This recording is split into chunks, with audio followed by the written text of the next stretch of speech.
Good morning, members, and welcome to the Planning Application Committee meeting of the 31st of August.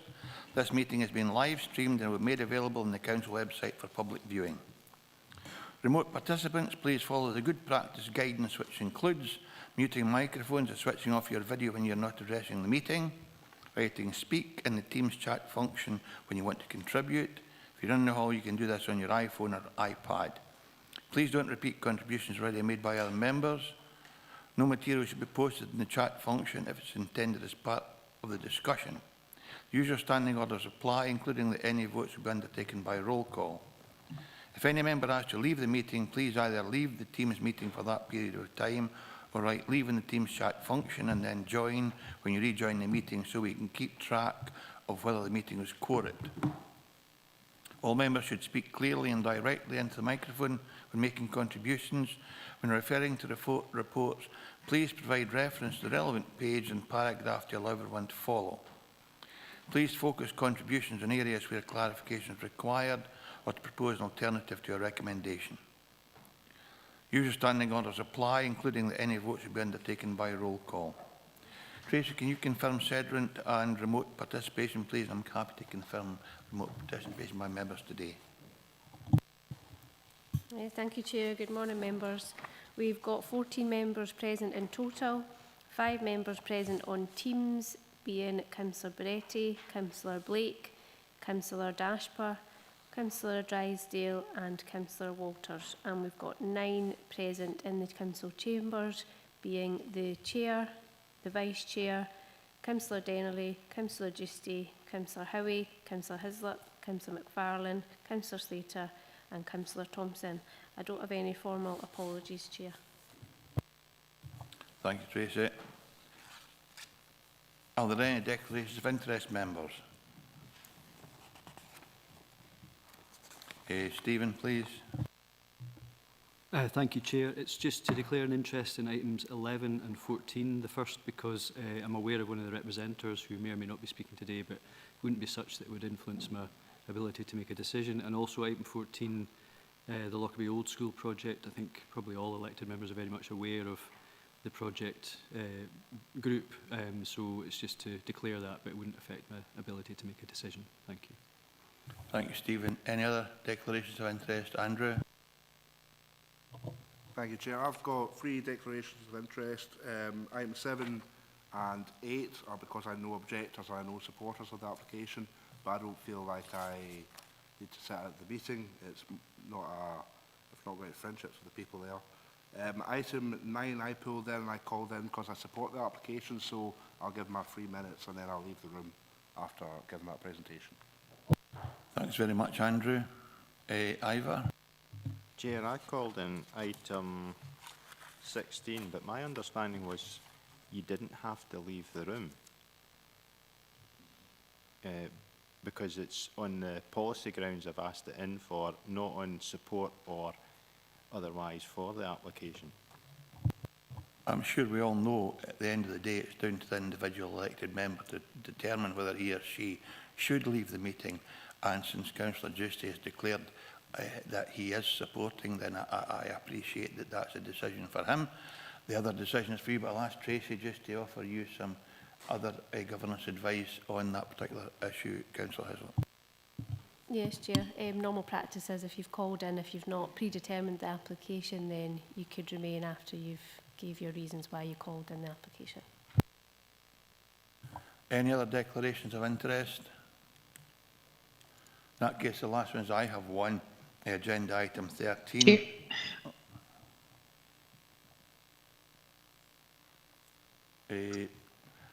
On agenda item 13, I've spoken to the applicant and the applicant solicitor, not in the context of the planning application itself, but on the grounds that are set out in one of the paragraphs within that report. So I intend to remain. You just need to know that I have had a discussion with the applicant, and it was about the process for objections and not the application itself. Councillor Drysdale. Thank you very much. Good morning, members. Thank you, Chair.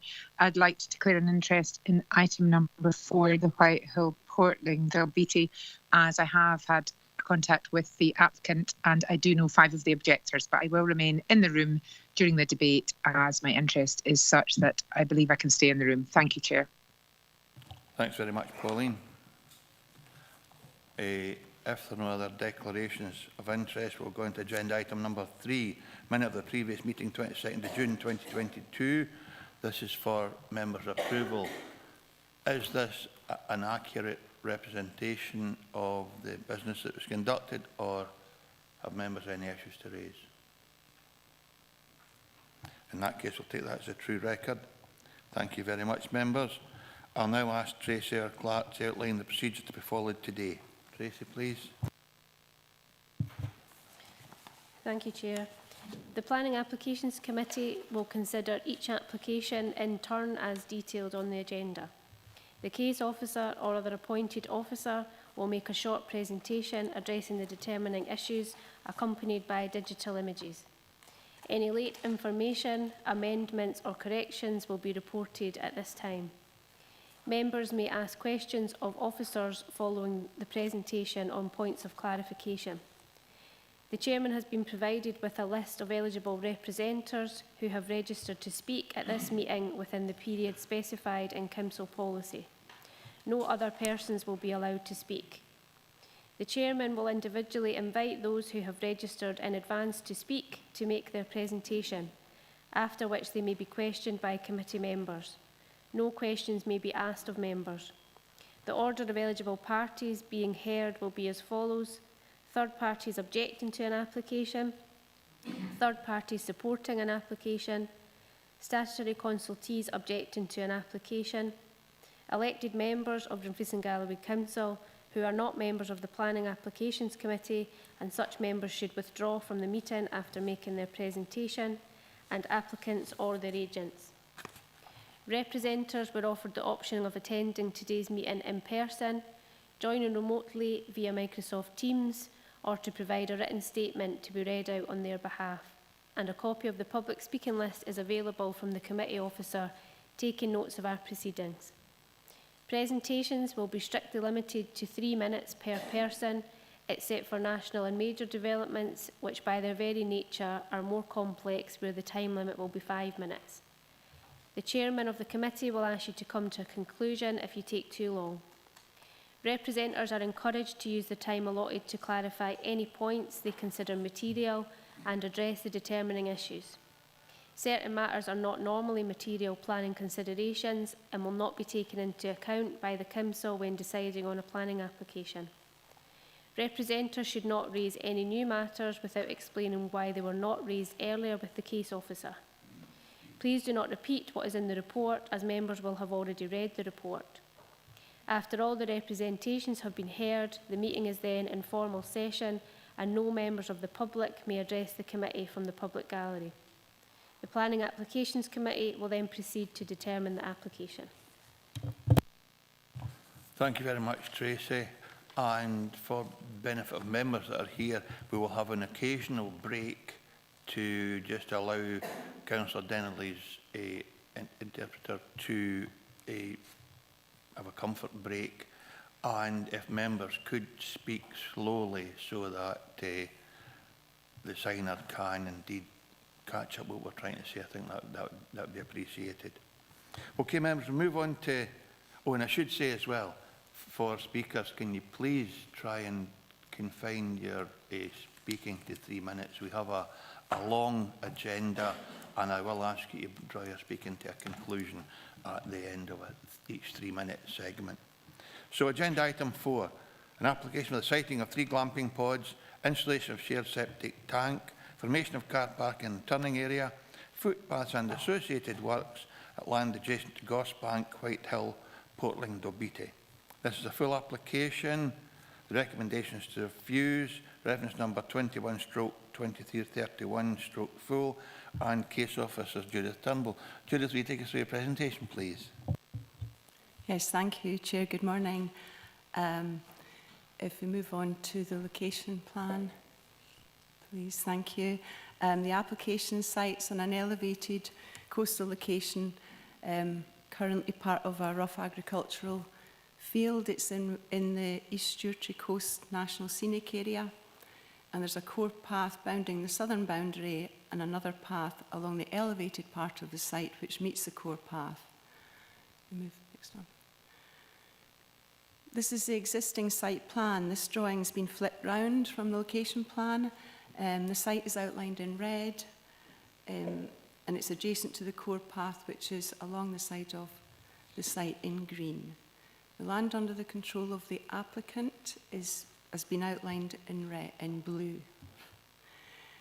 The sites between the dwelling houses called Sanderling or Stranmillis to the left and Gorsebank to the right. Access is by public road from Portling, which turns into a private track, then terminates at the Sheeling, which is the house next to Gorsebank. The existing site plan. This is a larger scale version of the previous slide. The other footpath is marked on this plan with a dotted line going across the site, which joins into the core path in green. The plan also shows where the cross-section AA is taken in a later slide. Next one. This is the proposed site plan. It shows the location of the pods on the elevated part of the site, accessed by a winding footpath from the parking area. The septic tank and soakaway would be located at the lower end of the site, adjacent to the parking area. This is the site sections drawing section AA on the previous drawing. The pods will be located on the elevated section of the site and adjacent to the footpath.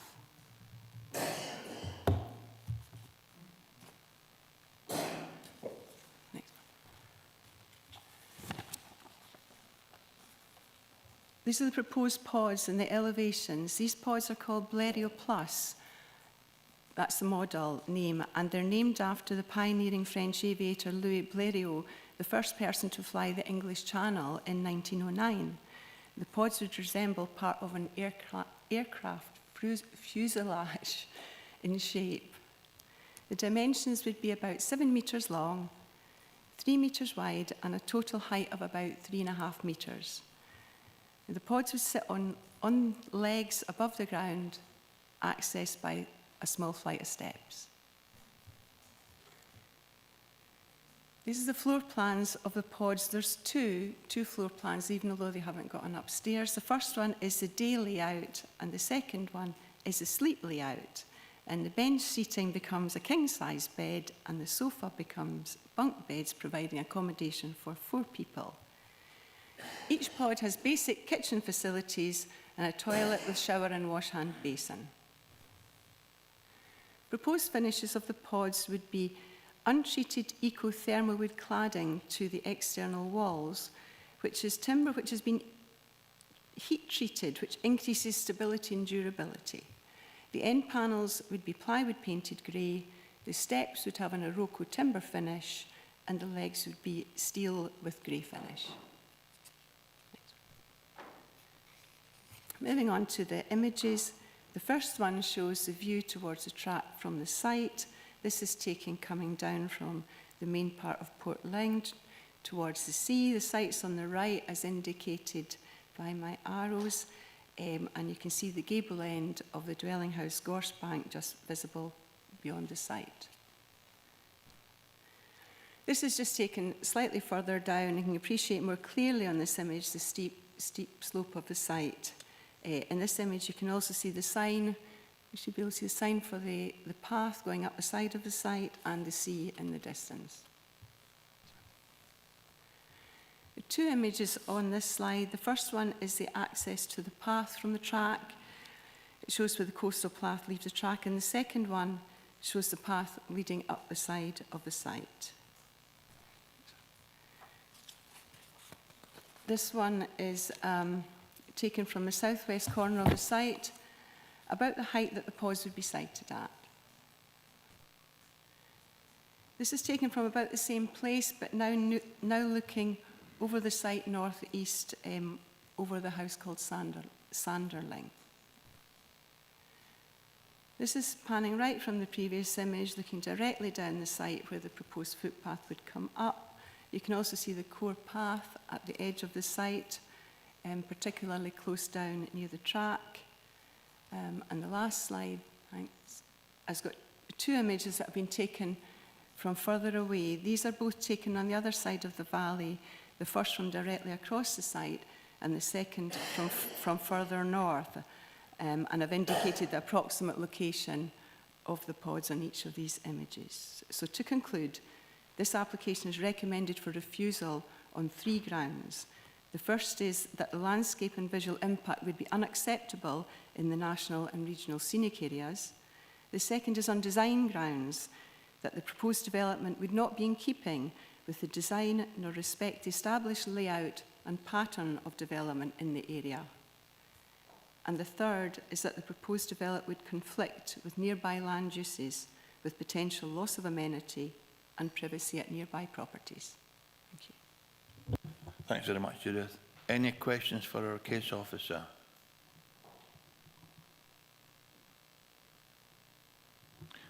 If there are no questions, we have 2 registered speakers for this item. We have Donna Clackery, who's an objector via Microsoft Teams. Donna, if you're with us, when you're ready, just start your presentation, please. The clerk will keep a note of the time, and with 30 seconds to go, I will ask you to draw your presentation to a conclusion. So just whenever you're ready, Donna, please just you proceed, and I'll remind you with 30 seconds to go just to draw your presentation to an end. Thank you, Chair. I am Donna Clackery, a resident of Portland, and I am speaking on behalf of the residents. I'd like to stress that the objections we have raised relate to the proposed location of the glamping pods, not the applicant's desire to diversify. We would in principle support the applicant should they wish to apply to site the glamping pods nearer their farm, where the farm experience could be delivered, as the proposed site is too far away from farming activity for that to be relevant. Our main concern is that in addition to the loss of privacy noted in the report, putting glamping pods next to a quiet residential area will completely change the character of that part of the hamlet. The outdoor lifestyle which glamping encourages is not compatible with a quiet residential area. Another significant concern is the narrow private road that has no defined passing places and which would present dangers to residents and pedestrians with the significant increase in traffic. We as a community welcome tourists to enjoy the beautiful surroundings, but this needs to be done safely and in a way that respects, protects and enhances the region's rich landscape and environment. I appreciate the chance to speak of our concerns, and we welcome the findings of the planner's report. So thanks once again. Thank you very much, Donna, and thanks for being so concise. Any members have any questions for the objector?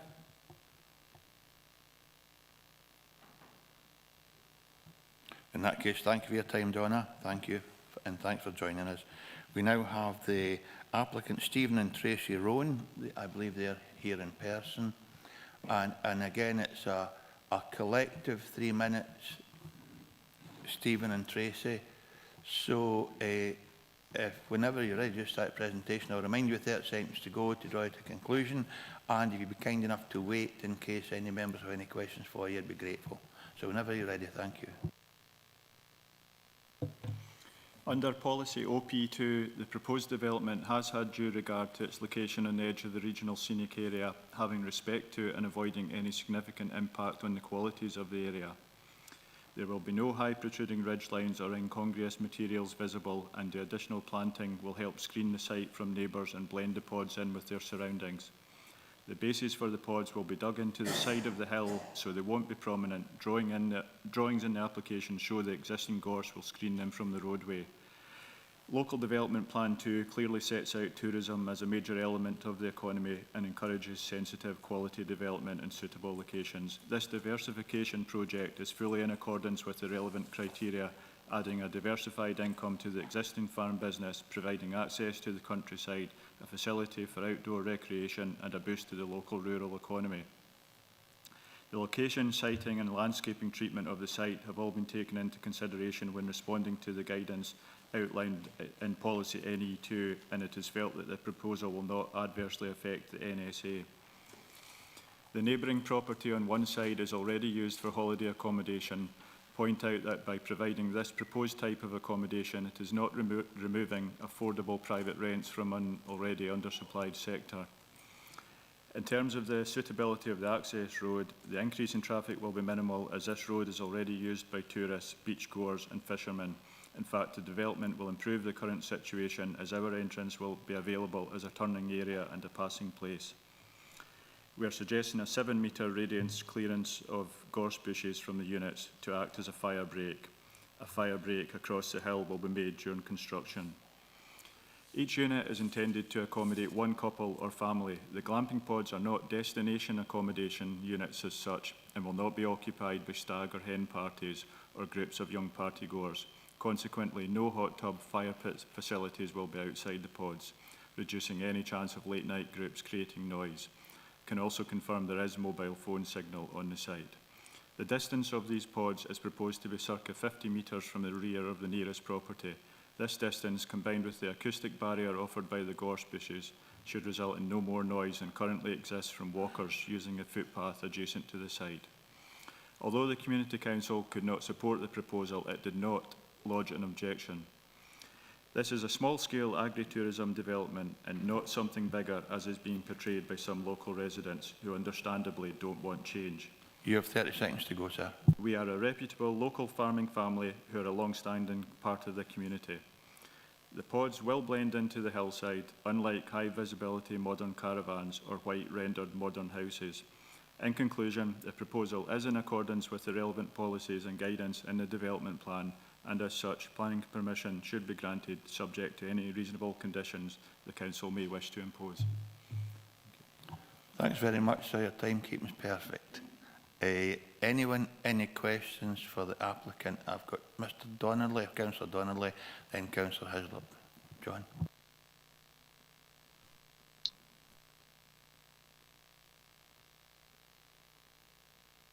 Good morning, Chair. Can I just check everybody can hear me okay? Yes, we can indeed. Okay, perfect. I would like to raise two questions. The first one to do with the sea wind and how that would affect glamping.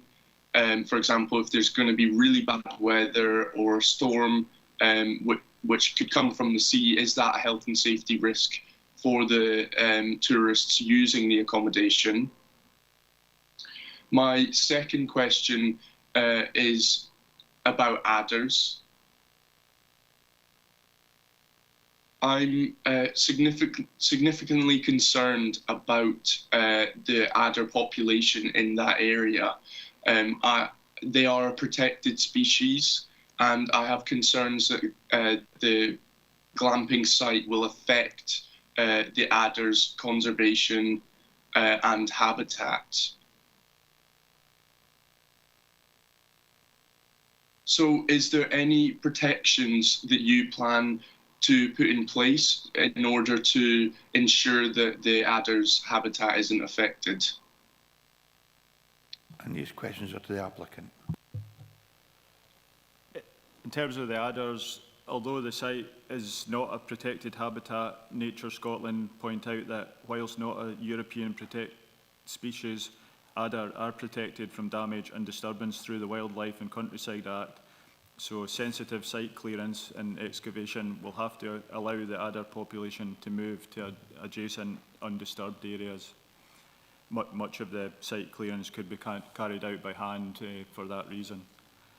In terms of your other question about wind or adverse conditions, we really don't foresee this being an issue. The pods are built to British standards and capable of withstanding high wind speeds. We have quite complex calculations that could be made available if required.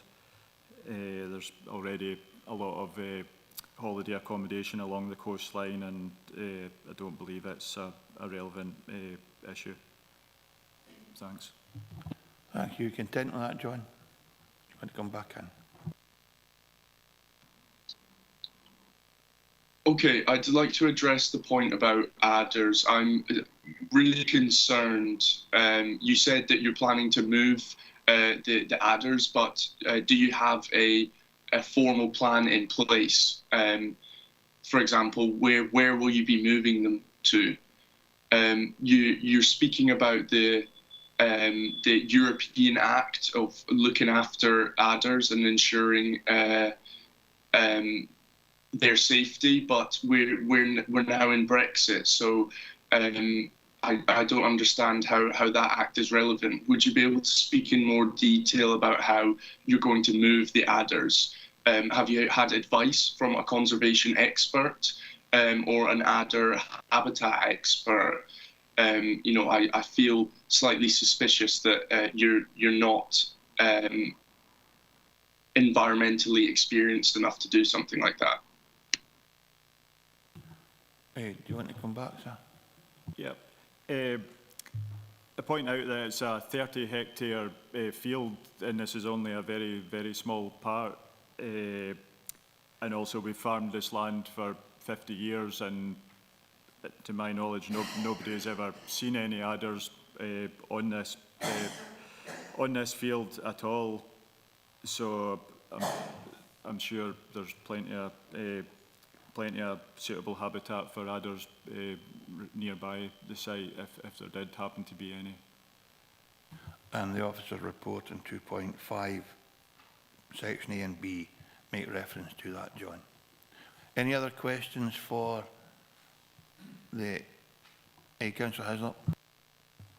A couple of questions. The pods are quite high up the hill. It breaks the sort of building line that currently exists there. Was there any consideration to bringing them further down nearer the road, and what was the reason for not doing that? And the second question is, within, I know it's housing in the countryside, supplementary guidance, there is a sort of guidance that you shouldn't be cutting or underbuilding when you're putting a house onto a sort of hill if you can find a flatter piece of land. So how do you see the reason for putting them in to override that sort of supplementary guidance we have? What's the sort of reason that we should be considering this?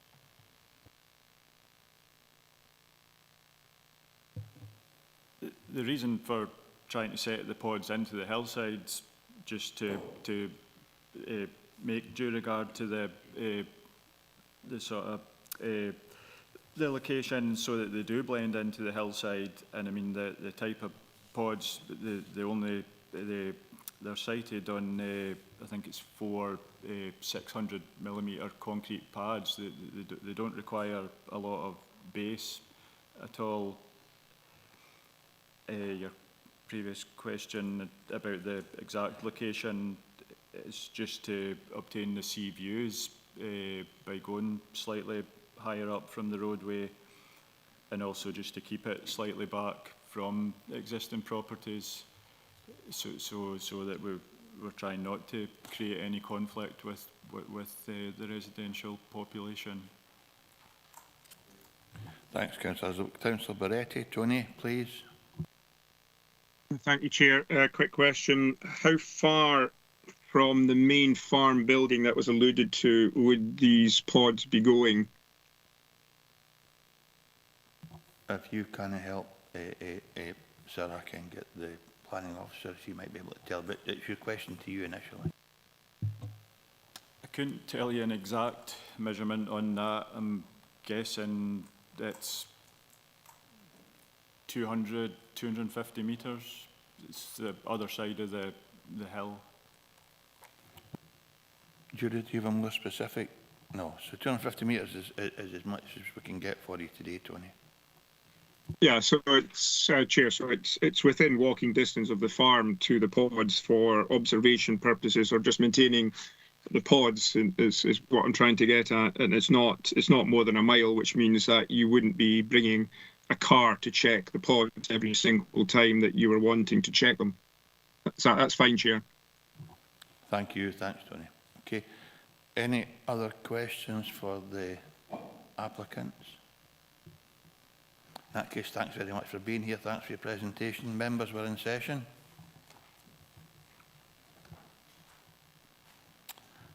If there are no proposals, I take it that we will go with the officer's recommendation and it will be a unanimous decision to refuse this application.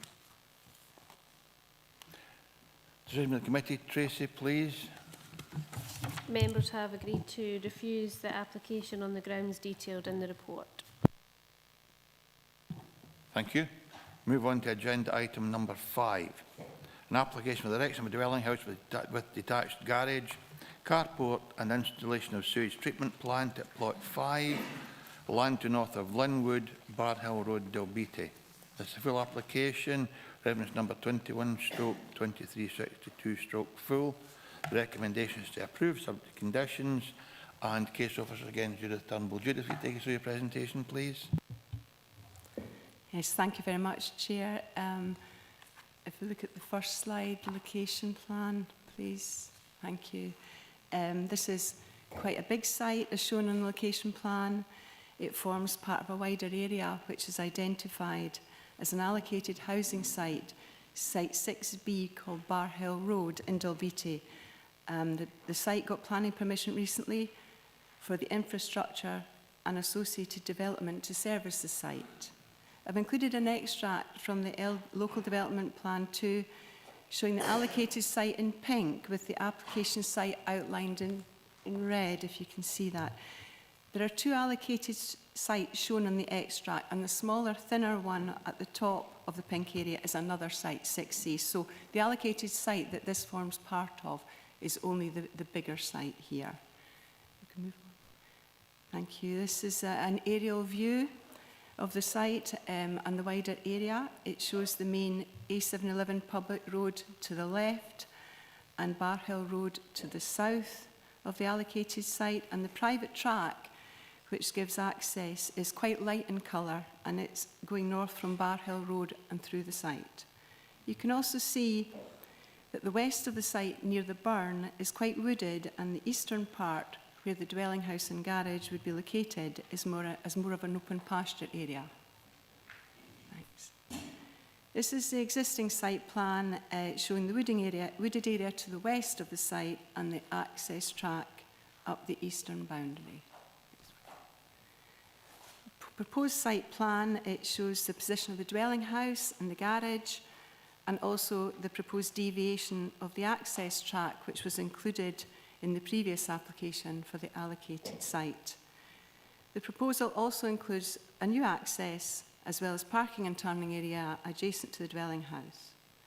The wastewater treatment plant would be located in the southern part of the site, which would service this dwelling house as well as other plots on the allocated site. This is the proposed dwelling house elevations, plans and sections. It's a single-storey dwelling house with accommodation in the roof space. It has a glazed feature to the rear elevation, which is the top left elevation on the slide. Proposed finishes would be white render to the walls, grey concrete tiles to the roof, and grey UPVC windows and doors. Next one. This is the proposed garage carport elevations and floor plan. Garage and garden stores to the left of the plan and the carports to the right. There would be an external staircase which would give access to a storage area in the roof space, and the finishes would be to match the dwelling house.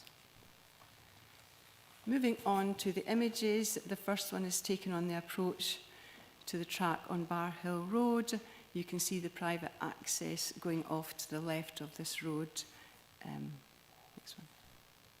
This is further along, looking up the track, with the wood is beyond the houses on the left, and the allocated site is on the right as you go up the road. This is on the approach to the site. These were taken going up the track. The first one shows the access to dwelling house Linwood, which is kind of enclosed by the allocated site. And the second one is of the parking area for woodland walks round about the area.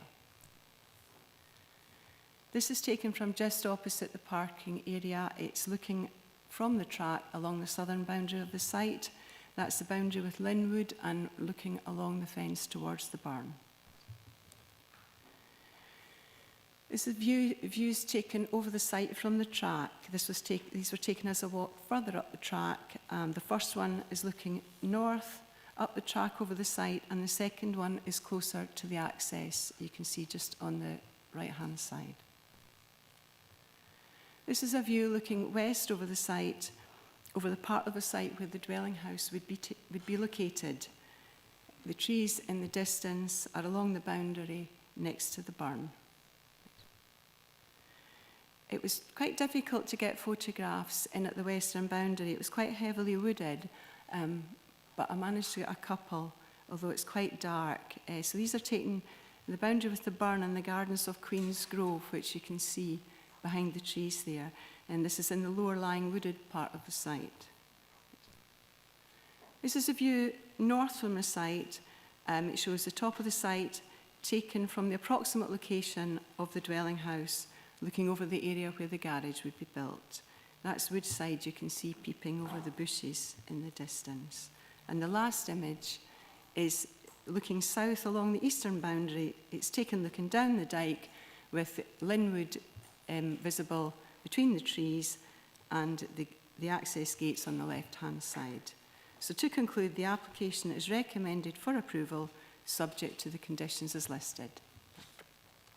Thanks again, Judith. Any questions for our case officer? Councillor Slater? There is a number of trees in these photographs here. Is there trees in that to be destroyed, habitat to be destroyed when if this house was to be built? Thank you. I think there's always a proportion of a removal of vegetation, but Judith, can you help Councillor Slater? Can you switch off your mic, please?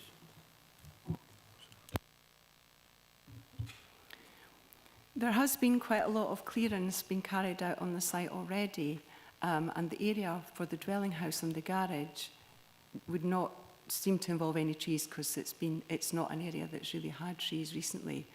And we have got a planting scheme as a condition on the permission if members were minded to approve. So I'm not aware of any more felling of trees to be carried out. Thanks, Judith. And I think the other thing, David, is normally if there were particularly interesting or species that would need to be kept, there'd be a TPO, a tree preservation order placed on them. So clearly, officers don't see that as a necessary requirement for this application site. Would that be right, Judith? Yeah, that's the case. But you know, we could put a condition on if that was appropriate to retain the trees, if members thought that was okay. That would be up to members, and when we get to the determination stage, David, if you want to add that, I'll ask you. So we'll come back to you for the tree situation. Ivor? Chair, it was with regard to the flood risk. I noticed that the Council Flood Risk Management team has no objections. Yeah, a lot of the objections are with regard to the 1 in 200 being out of date.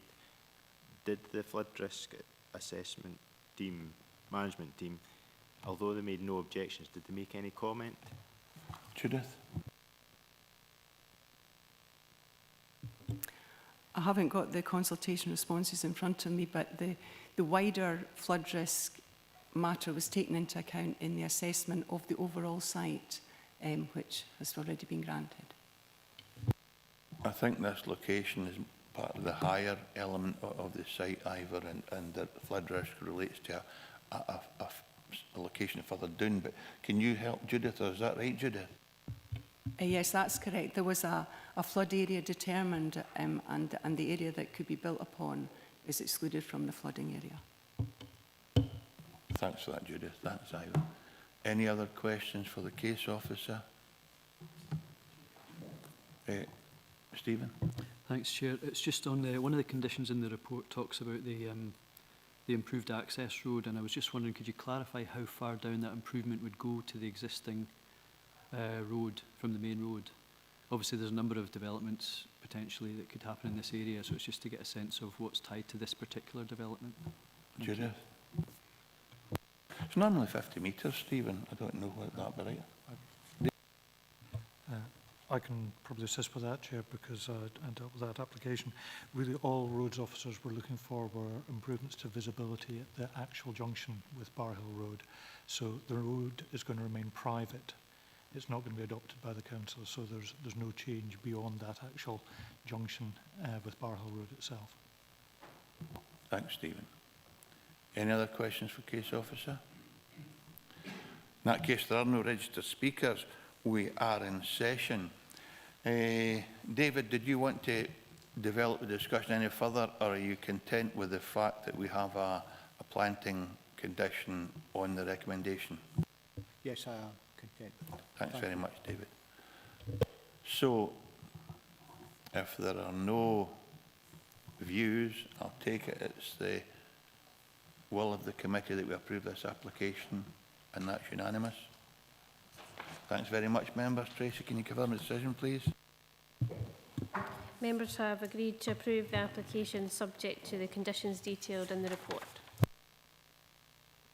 Members, move on to agenda item number 6, an application for the erection of a dwelling house with integral garage and roof-mounted solar panels at plot 4, land north of Linwood, Bar Hill Road, Dalbeattie. This is a full application, reference number 22/0118/full. Recommendations to approve subject to conditions, and the case officer is Chris McTeer. Good morning, Chris. Morning, Chair. Thanks very much. Appreciating the agenda's quite busy today, so in the interest of expediency, I'll be as quick as I can with my presentation. Remember to speak slowly for the benefit of our signer, please. Noted. Thank you. Can I have the first slide, please? Thanks. So the application is in front of members today as under the scheme of delegation. Applications that receive 6 or more separate third-party objections have to be considered by members of the Planning Applications Committee. In addition, the local community council has also objected and officers are recommending approval. As with the previous application, this is for plot 4. The previous application was for plot 5. And again, as you can see in the slide, it's within the Dalbeattie settlement boundary, and the site is located within an allocated housing site, DBT H6B, which allocates 30 units to 2029. As my colleague Judith noted, the wider LDP2 site guidance for infrastructure and other service development has been approved under a separate planning application, in this case 220747 full. So as we can see from the site plan, the application is for a single-storey dwelling house located in the east of the plot with an attached garage of a footprint of approximately 188 metres square. The dwelling house is single-storey. If we can move on to the next slide, please. No proposed accommodation in the roof space, so it is a single-storey dwelling. Height to the eaves of 3 metres and a ridge height overall of 5.4 metres, with the garage being set below the roof height of the dwelling. Next slide, please.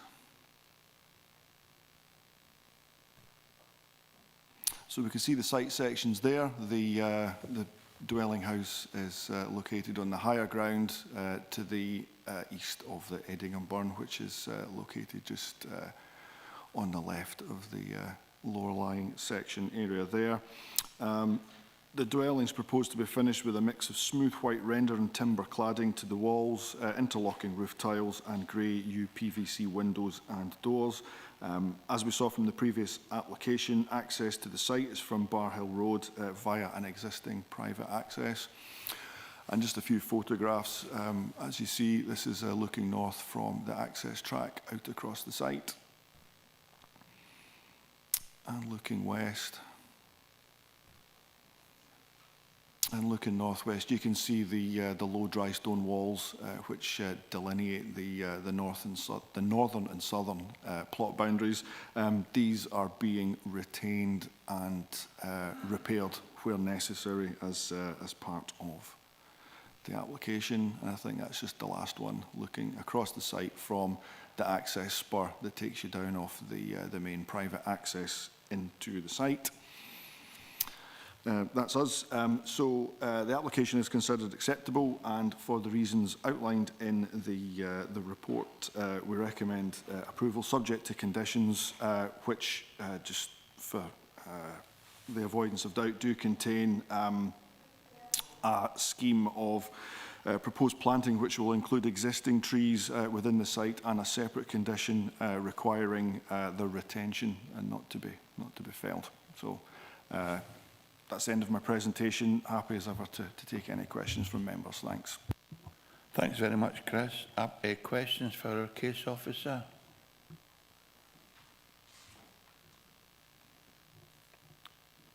If there are none, we move on to the registered speakers. We have the applicant, Mr. Anthony Marsh, and Mr. David James, the landowner. I'm sure, David, you'll know the format well. 3 minutes to make a presentation when you're ready, and I'll remind you 30 seconds to go to draw a presentation to a conclusion, and if you'd wait in case anyone has questions for you, I'd be grateful. So whenever you're ready, David, thank you. Thank you and good morning. I'm David James. I own the land and I designed the development. The overall site has been in the LDP and its forerunners for 20 years. Various projects have been suggested, some with very high densities. Happily, 2 weeks ago, the Council approved a new plan for the development. This plan is for only 12 units, despite an LDP allocation of 30. The agreed plan protects the interests of walkers and wildlife and is at the same time viable. The application is for one of the units foreseen in that plan. Plots 4 and 5 are at committee, having received several objections. These appear to stem from a single source in Queen's Grove, addressing their concerns. One, the sewage treatment plant will be noisy. Close by, a soft hum will be audible. However, at 40 metres through trees across a stream, it will not be heard. The sewage treatment plant will discharge to the burn. The plant outputs to EU standard EN 12566. That's high quality, but you can't drink it. Whether further treatments like percolation beds are appropriate will be a matter for SEPA during the licensing period. The development will be on a floodplain. That's scientifically and topographically false. I had to commission two expensive flood risk assessments, and then had to accept that a quarter of the entire LDP site is undevelopable. A safe line was drawn, and this house sits above it. Low-lying Queen's Grove might not be built under current policy, but this new development will not change their situation for better or for worse. 4, the proposal will affect the natural flow of storm surface water from the high ground towards the burn, further increasing flood risk. On this part of the site, there are 6 houses on 6 acres. In line with SUD's policy, flow from hard surfaces will be attenuated and therefore limited to the natural rate. And the 5th objection is the area is a haven for wildlife. The proposed development could destroy habitat. I've let these fields go from open pasture back to nature. At the same time, Forestry and Land Scotland have promoted a mixed woodland in the Bar Hill plantation beside it. Now, by establishing large gardens and natural areas along that woodland edge, we will further increase biodiversity. Ponds and rock features will do marvels for amphibians.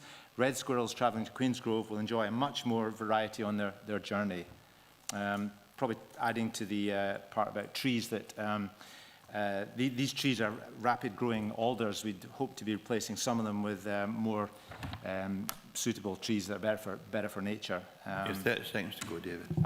That's me done. We take any questions with alacrity. Thank you. Thank you for being concise. Thank you. Questions for the applicant or landowner, Councillor Carruthers? Thank you, Chair. David, it's for yourself. Just in regards to, so I've got a clear understanding, I think you've outlined it anyways, the impact from any potential increase in fluvial or water from the site. You're saying that's been taken away completely? Well, that's right. First of all, we've got a very low density here, 1 dwelling per acre. Secondly, in any new development these days, you have to have a SUD scheme in place, and that usually means you collect the water, as in this case, from the hard surfaces like the roof, and route it through an attenuation chamber like a milk crate type solution or a reed bed, and we have such a plan here to do that. Thanks, Ian. Any other questions for the applicant or his agent? Stephen? Thanks, Chair. It's actually, I'm not sure if you can talk about this freely, but obviously part of the preceding application to enable these developments required a legal agreement in terms of open space, I think it was. And I was just wondering if you're able to say, for the benefit of the community, obviously, because they might have an interest in that going towards development of parks or open spaces in the area, would that be on a pro rata basis in terms of completion of developments, or is that something that you're able to discuss? It's really just a point that might be of wider benefit to the community. Thank you. David, it's a voluntary. Yes, the guideline is 60 square metres per new unit. In my opinion, that's a bit low.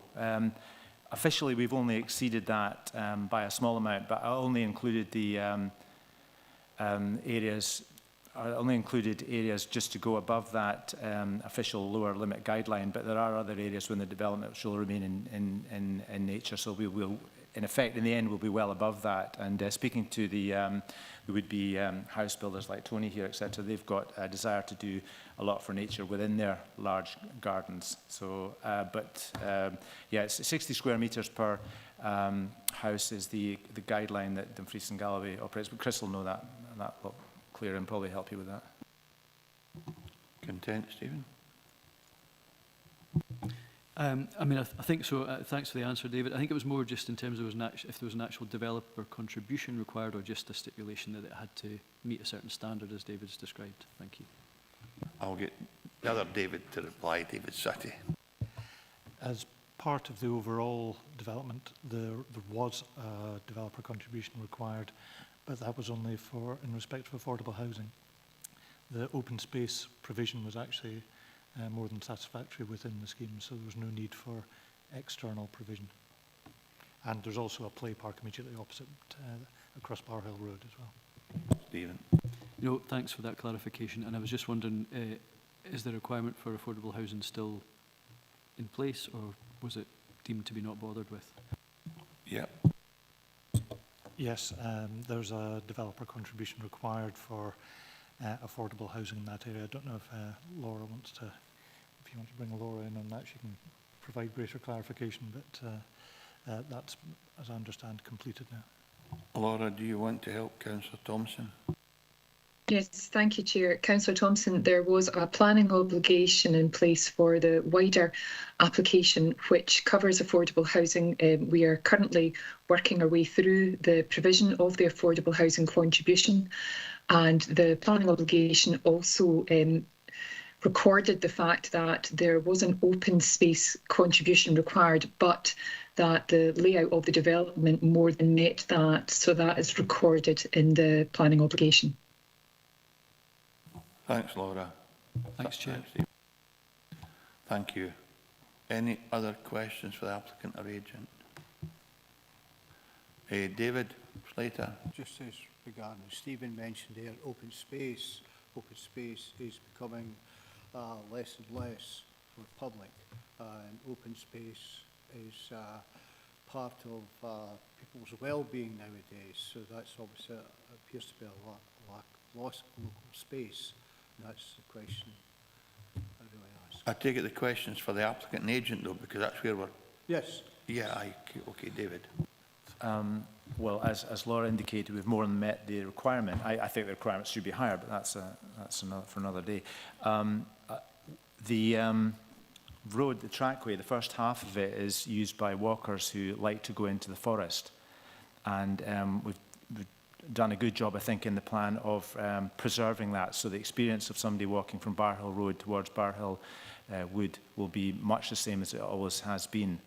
Funnily enough, there was Dumfries and Galloway took part in a national study about open space, and that part of Dalbeattie, believe it or not, out of the whole of Scotland, was indicated as an area within which you wouldn't need open space requirement because we have a very large park and we actually have lucky to have the forest behind us. But with a very low density development, it will remain a very open spaced area, and I've done a lot to make that both an actuality and an appearance when you're there. You happy with that, David? Yes. Thank you. Chair. Okay, other questions for the applicant or agent? In that case, thank you very much, David and Anthony, for your presentation. Members were in session. Councillor Carruthers. Thank you, Chair. I'll move as per the recommendations that we approve this application. Okay, subject to conditions. Okay, any otherwise minded? In that case, Tracy, can you confirm the decision of the committee, please? Members have agreed to approve the application subject to the conditions as detailed in the report. Thank you. Members will have a 10-minute recess, just a comfort break, and then we'll resume at 11:35.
Thank you. Good afternoon, members, and welcome back. We move on to agenda item number 7.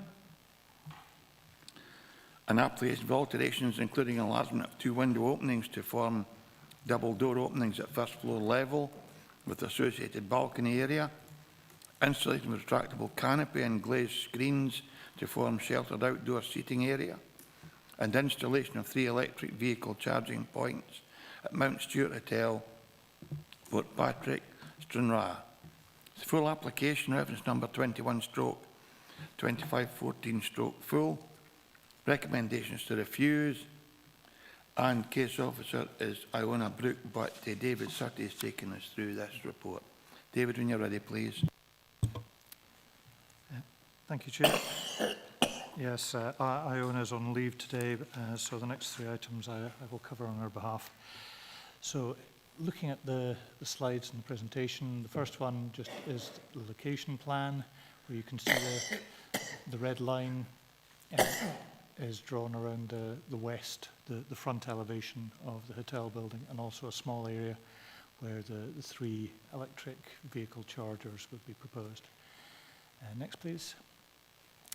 This shows the context of the Port Patrick Conservation Area. I've marked what the application site is so you can see the hotel in its entirety. It sits within the conservation area. Next, please. This is the plan. You've got a number of parking spaces to the west, to the front, that are angled spaces. 3 of those would have the charging points there. And also on the red line there is the main area of the development, which will become clear in a second. So next, please. So this is the existing elevation. You'll note in the report that there was a 2016 application which was approved by committee for the extensions you can see either side of the main building, but the main 2.5-storey building is still basically visually dominant within that view. It's quite an elevated position, as we'll see in the slides. Next, please. So this is the proposed floor plan. What is proposed is a canopy on the front elevation. 2 of the first floor windows would be reduced in height, so allow access out onto that area. Next, please. So you've got 2 side elevations here where you can see at first floor level the projection out for the canopy area. Next, please. And this is the main elevation. So as you'd see on the first floor level, you've got 2 windows made into patio doors coming out onto this balcony. The balcony would also have retractable canopies, and there's glazing proposed as well as part of that. Next, please. So the photos now, you've got pretty much the same thing as you just saw in the elevation there. There's the 2 side extensions, but visually dominant remains the original building. Next. And this is a side elevation. There's quite a steep access road to get up there, which is a private road. And you can see just at the right-hand corner there where the parking spaces are, 3 of which would become EV parking. And that's looking back along to the parking spaces back towards the private road. Next, please. A little bit closer in. So you can see the 3 windows at the first floor level, 2 of which would be reduced in height. Next, please. So that's the slides that we have. There's some slides which one of the objectors forwarded in, but it's just a written statement which I presume Tracy will read out, so we can just show them as you go through them. Thank you, Chair. Thanks, David. Questions for the case officer?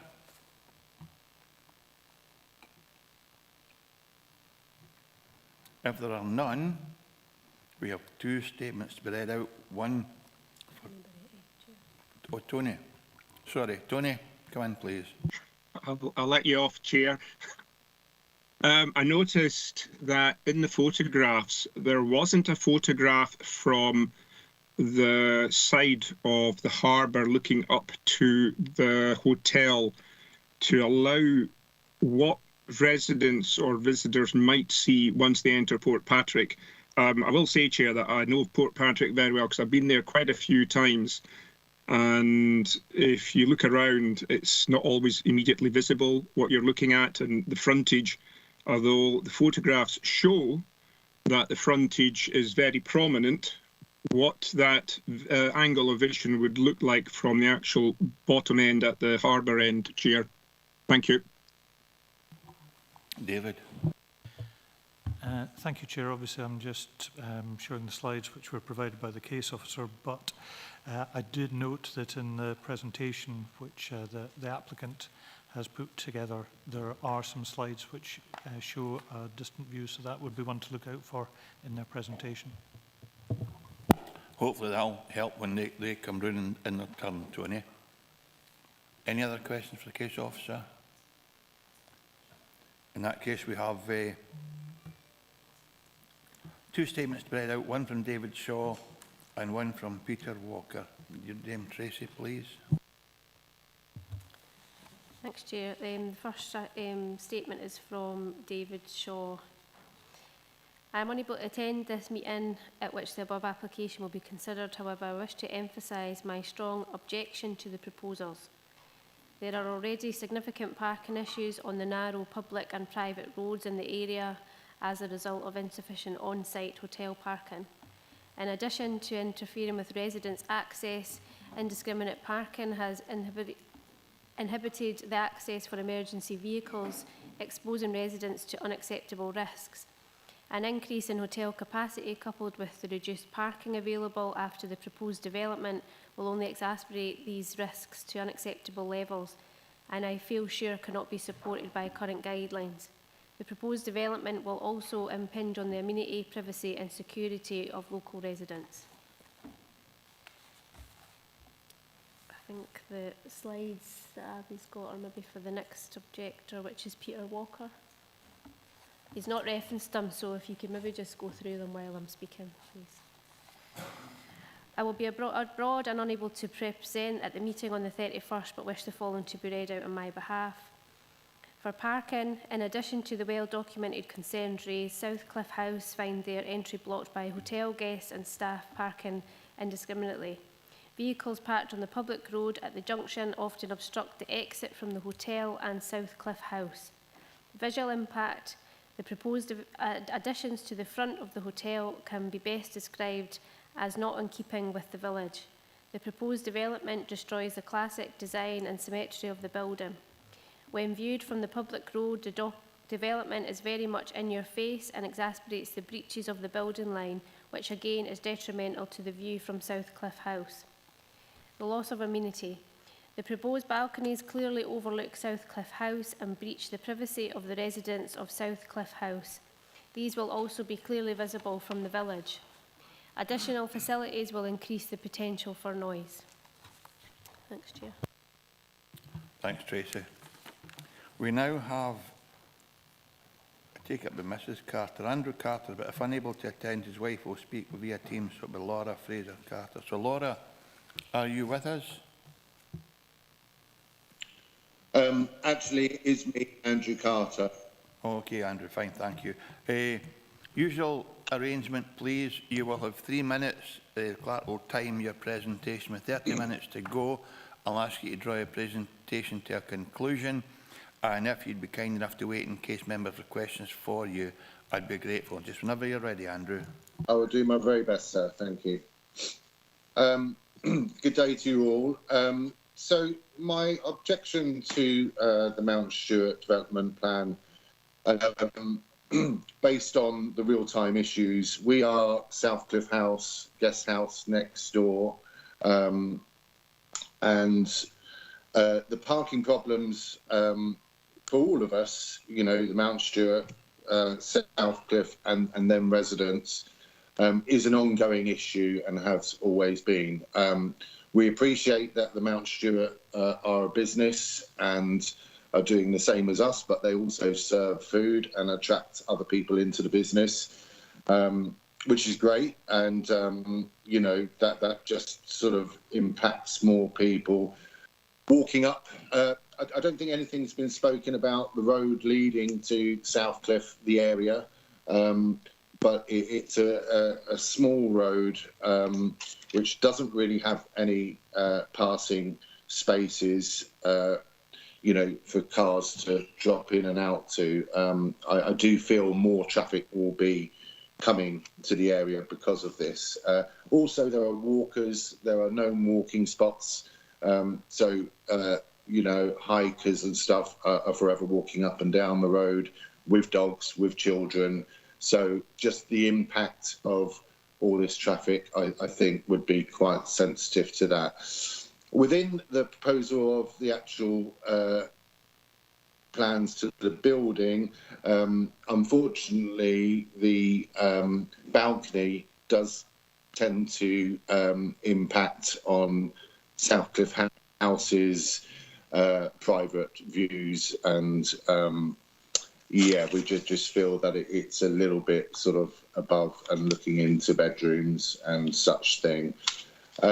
Also, with the local residents, some of them will be our lifeboat crew who need access in and out of the area in quick time, and there's a lot of blocking up sometimes and congestion. So to get down to the lifeboat shed to get out within, you know, the 5-6 minutes that we've got to get there has also bared an issue.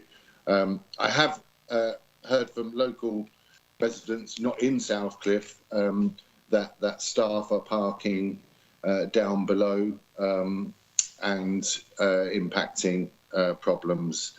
You have 30 seconds to go, Andrew.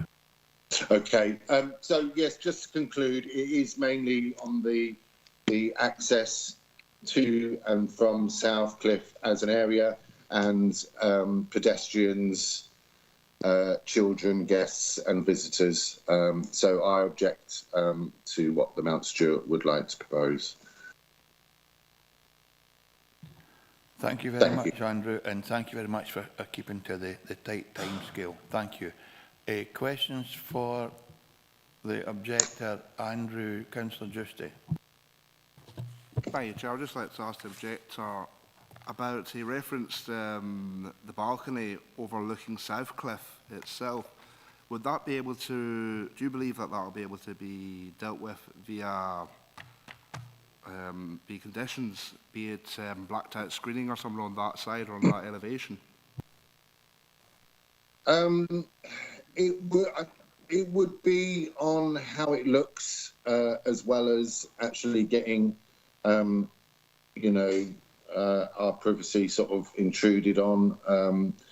You know, I don't know whether that would be in keeping with the area and the building on how it should be. So no, I don't think so. Thanks, Andrew. Any other questions for the objector? John, Councillor Dennerley. Sorry, can we just pause for a second? I haven't got John on my screen. Yeah, John's about to ask you a question via his sign language colleague. Fantastic. Yeah, I'm ready. Thank you. Thank you very much, Chair. It's obviously important for us to consider the local economy when discussing this issue. The hotel is an important development for the economy, so I think we should consider how rejecting this application will affect the business. If we approve the application, then it will help boost the economy, therefore helping boost local people. You know, Dumfries and Galloway wants to try and improve the economy as much as possible through tourism. So we need to consider that. We're talking about rejecting the application, but what are the plans in terms of the road and adding passing places so that we can try and approve this application? I think there's just been a wee bit of confusion there. At the moment, we are at questions for the objector. That seems to be a statement in support of the application or a question for case officers. So can we just questions for the objector and what the objector had to say at the moment, then we'll come back to John later on in the process.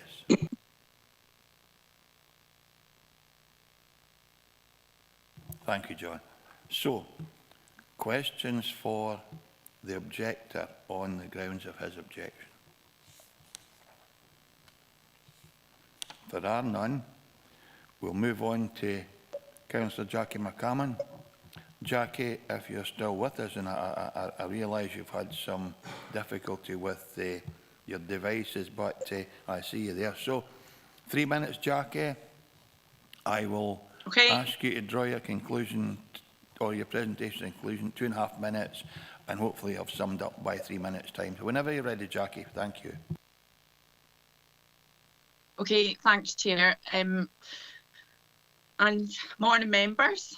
So the applicant reached out for support following a pre-application refusal, and like the applicant, I too am disappointed by what appears to be a decision based on personal opinion rather than planning policy or condition. Main reason behind the recommendation for refusal appears to relate to the design. While I much respect and appreciate the planning officer's experience in this regard, I believe design in its appeal, or otherwise very much opinion and not policy. On refusal, the applicant began to question their own vision. Therefore, in order to get a wider opinion, they put out a proposed design to the community via social media in the form of an online survey, the results of which were overwhelmingly in support of the applicant's plans. So I believe that consideration should also be given that the applicant, by virtue of the efforts of the investment over the years, has made a positive impact in the town and drawn welcome attention to Patrick and Turn D&G. The applicant's effort has been recognised through their business awards and with the pending TV expose, all of which benefit tourism.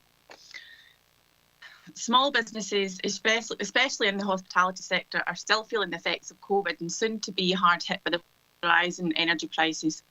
The applicant's business model is aimed at combating this, and once again, the community survey clearly shows that what the benefit of the small semi-enclosed outdoor dining guests will be more inclined to visit.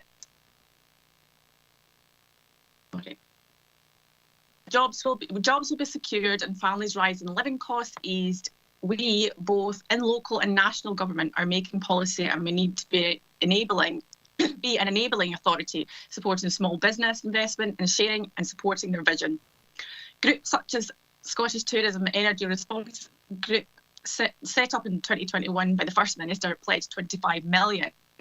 This group was formed in collaboration with members of the Tourism Task Force, which highlights the urgency and need to support forward-thinking projects such as this.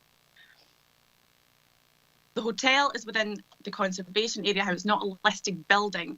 Many changes within small villages take place over the years. These changes are necessary to keep pace with the public's expectations. You have 30 seconds to go, Jackie. And support with the support and when members today.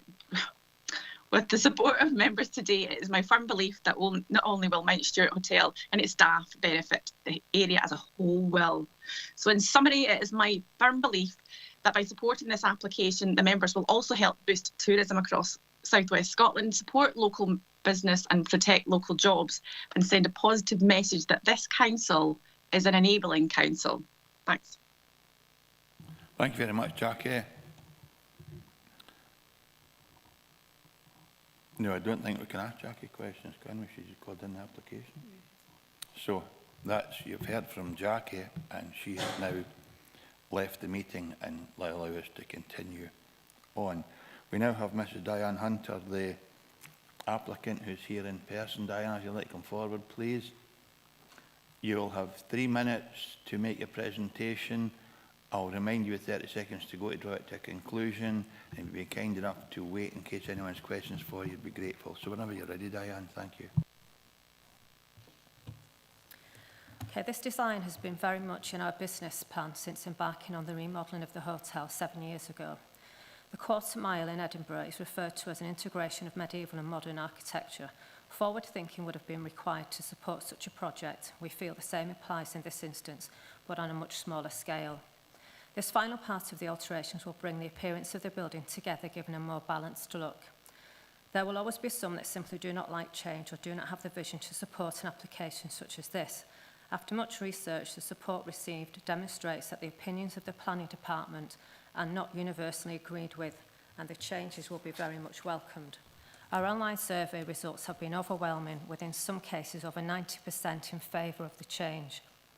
After much financial investment and time, we do not want to make a mistake at this stage by adding something that will spoil the appeal. With an average of 25 members of staff during the season, staff levels have to be set, assuming the outdoor seating will be occupied. This is often affected by the weather, resulting in a higher number of staff than required. During the winter months, cutbacks on staff or numbers of hours individuals work is reduced. With the support of this application, both these staffing issues will be resolved by ensuring that regardless of the weather, the outdoor area will be functional. It is widely recognised that the leisure industry is struggling when it comes to staff recruitment. To be able to assure staff of regular secured working hours all year round will be of great comfort both to the staff and ourselves as owners. It is our opinion that, of many, with the benefit of approval, visitors will not be limited to what is the recognised season, but all year round. The hotel has become what we refer to as a destination venue, with many choosing the hotel for special occasions. The hotel has obtained a marriage licence certificate with the cover and protection this proposed development offers. It will be guaranteed that outdoor photographs will be possible. Many guests are still concerned at being in enclosed areas. Dining with a semi-closed area will give the benefit of heating, will alleviate such concerns.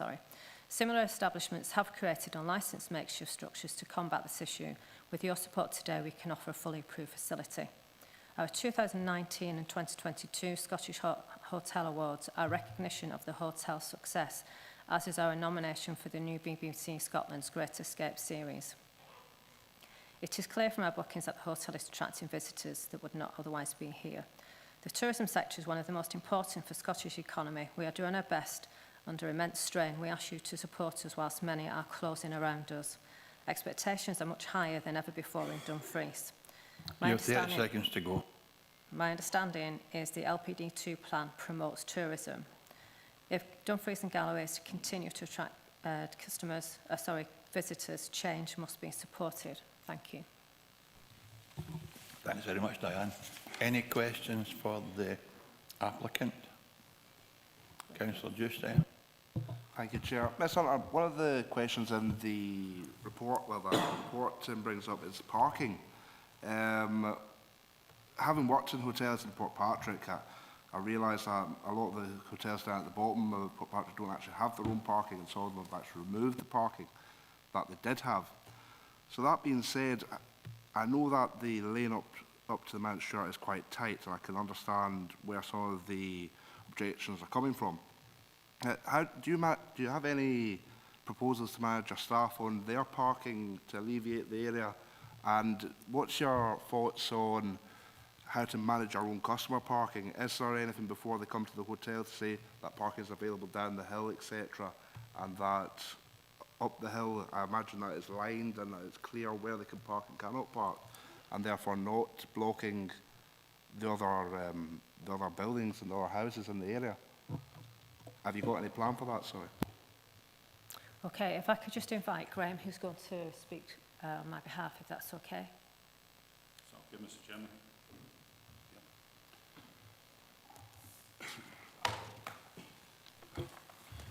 Thank you, members. Mr. Gusty, the parking issues we felt were addressed in the 2016 committee meeting, where it was overwhelmingly agreed that parking should not be a consideration and it should be contrary to policy, and that there was on the grounds that it was identified by the planning department that there was adequate public car parking with 185 metres. Because of the recommendations for refusal from Iona Brook, the planning officer, excuse me, we did not address the parking issues within this first presentation. Parking issues have been noted by the planning officer in the subsequent application which will follow, which we clearly identify that parking has been discussed at length at committee level with members such as yourselves, and agreed that it should not be part of any planning application considerations. We do have, in answer to your question, we do have things on our website such as identifying where public car parking is, etc., etc. And clearly the photographs taken were on extreme busy times. Again, we've identified this issue, which is a widespread problem throughout Port Patrick because of the village makeup, and it's something that people have to either combat or close down. With regards to the objections, if I am allowed to make comment on those, would that be okay, Mr. Chairman? Within reason. I'll make it very short and sweet. With respect, again, Mr. David Shaw brought up the issues of car parking. Again, I've just addressed that. The gentleman next door at Southcliffe, we've had numerous problems, and I'm not saying it's tip for tap, basically, but, you know, his residents have parked in our bays, and we live with it, and we try to accommodate these issues. With regards to the balcony obscuring windows to windows, there's no issue whatsoever, and an on-site visit from the planning officer, which we did try and encourage, would have identified that ahead of this meeting. Does that answer your questions, Mr. Guste? Surrounding the parking, yes, thank you. Just before going, David, can you confirm whether or no parking is normally a consideration when planning applications are taken into the department and considered by officers?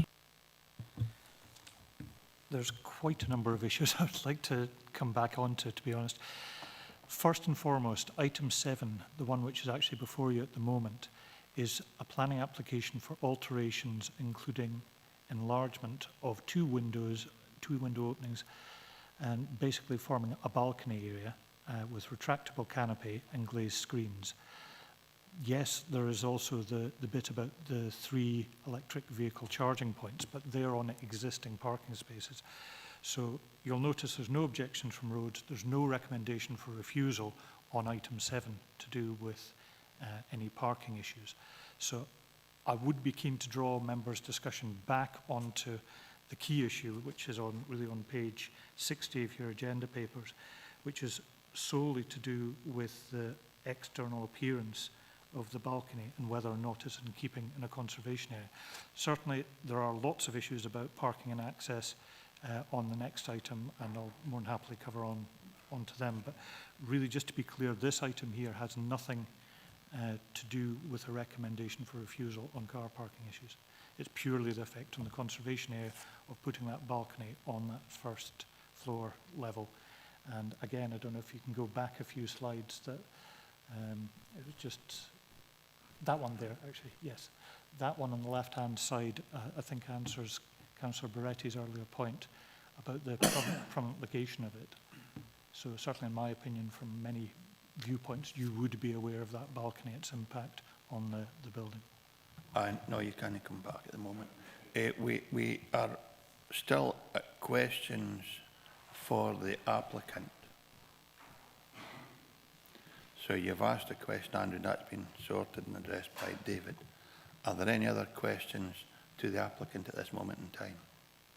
Councillor Carruthers. Thank you, Chair. Councillor just stimulated it earlier on when he spoke about the potential conditions and overlooking, and David just touched on that as well. I just wonder if we can put it to the applicant. There has been a question of overlooking potentially and how that could potentially be mitigated. What's your thoughts in regards to that? Andrew spoke about screening. Given the locality of the hotel and where it sits, we wouldn't actually be overlooking anybody. Yes, it would be prominent. Yes, you would see it. But as we say, as the MSP Jackie said, you know, it's a lot of it's personal opinion, or it appears to be personal opinion, which the opinion poll that we've gone out for is overwhelming. In 93% of the case that they like the appearance of the proposed development. If there was an on-site visit by the members, if it wanted to be just agreed that this would be just put on hold to look at this very important development for the hotel. We'd look at that possibly, but we don't feel that it overlooks anything. You know, it's looking onto the back of the houses. The pictures that the planning officer were referring to were taken by ourselves to depict that similar period properties have prominent balconies on similar period buildings, but possibly, and again it's open to personal opinion, possibly not built to the same quality or same aesthetically pleasing design that we're trying to do. As Mrs. Hunt has said, this is the last piece of a jigsaw of part of a 7-year project, which has been immensely expensive, immensely risky in such a small area as to whether commercially it would work. Fortunately, the hotel is surviving, but realistically, if we don't create some attraction, we could have to close down for the winter months. The winter months, we're still going to have the same fuel cost to open the doors, whether we have 6 customers or 60. We do feel that by offering this facility with the support of the members today, we will be able to maintain the business throughout the winter and potentially keep the, jobs going. This is not. We're not asking for charity. We're asking for. Can I just interrupt you, sir? I know you're passionate about this, but thank you very much. Can I have a presentation? If you can just answer a question I was when trying it's put to you, okay, and stop at that. That will save us. That's fine. Okay. Thank you. Councillor Hislop, and then I've got Councillor Slater first. Sorry, he indicated he wanted to speak. Then Councillor Hislop. The building in the photographs, it looks quite in keeping with the area, local area. With this in front of it, it does seem to lose its identity. And I could ask one other question. It was mentioned earlier on about lifeboat access to the sea. Is that what's happened at the moment, or can it do that? Can it restrict access to get the lifeboat? Is it something to do with the lifeboat? I remember that coming on earlier. Somebody said something about access to the sea with the lifeboat. I think that we have to be directing a question at the applicant. Right.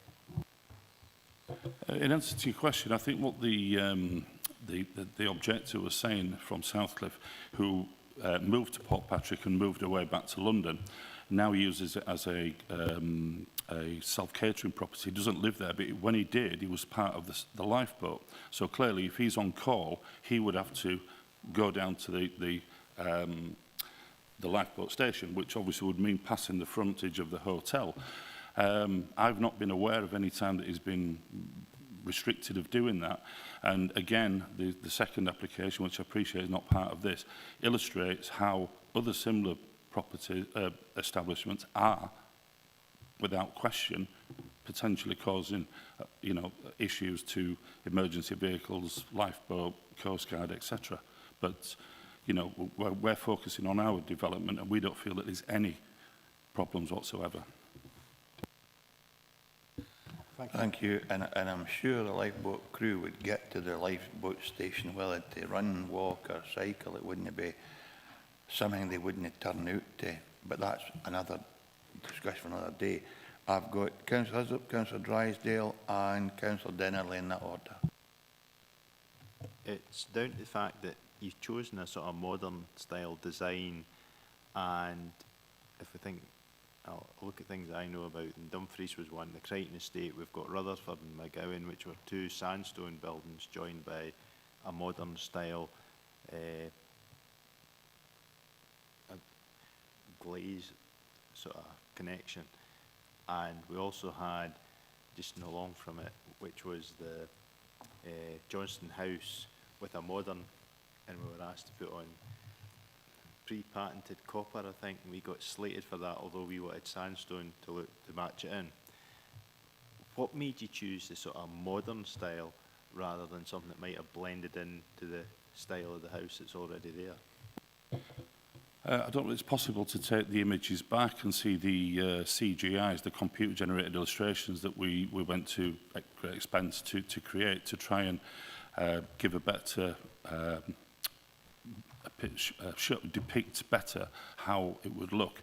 What we've tried to do is, there was a previously approved semi-out enclosed outdoor area to the right, just under the number 2.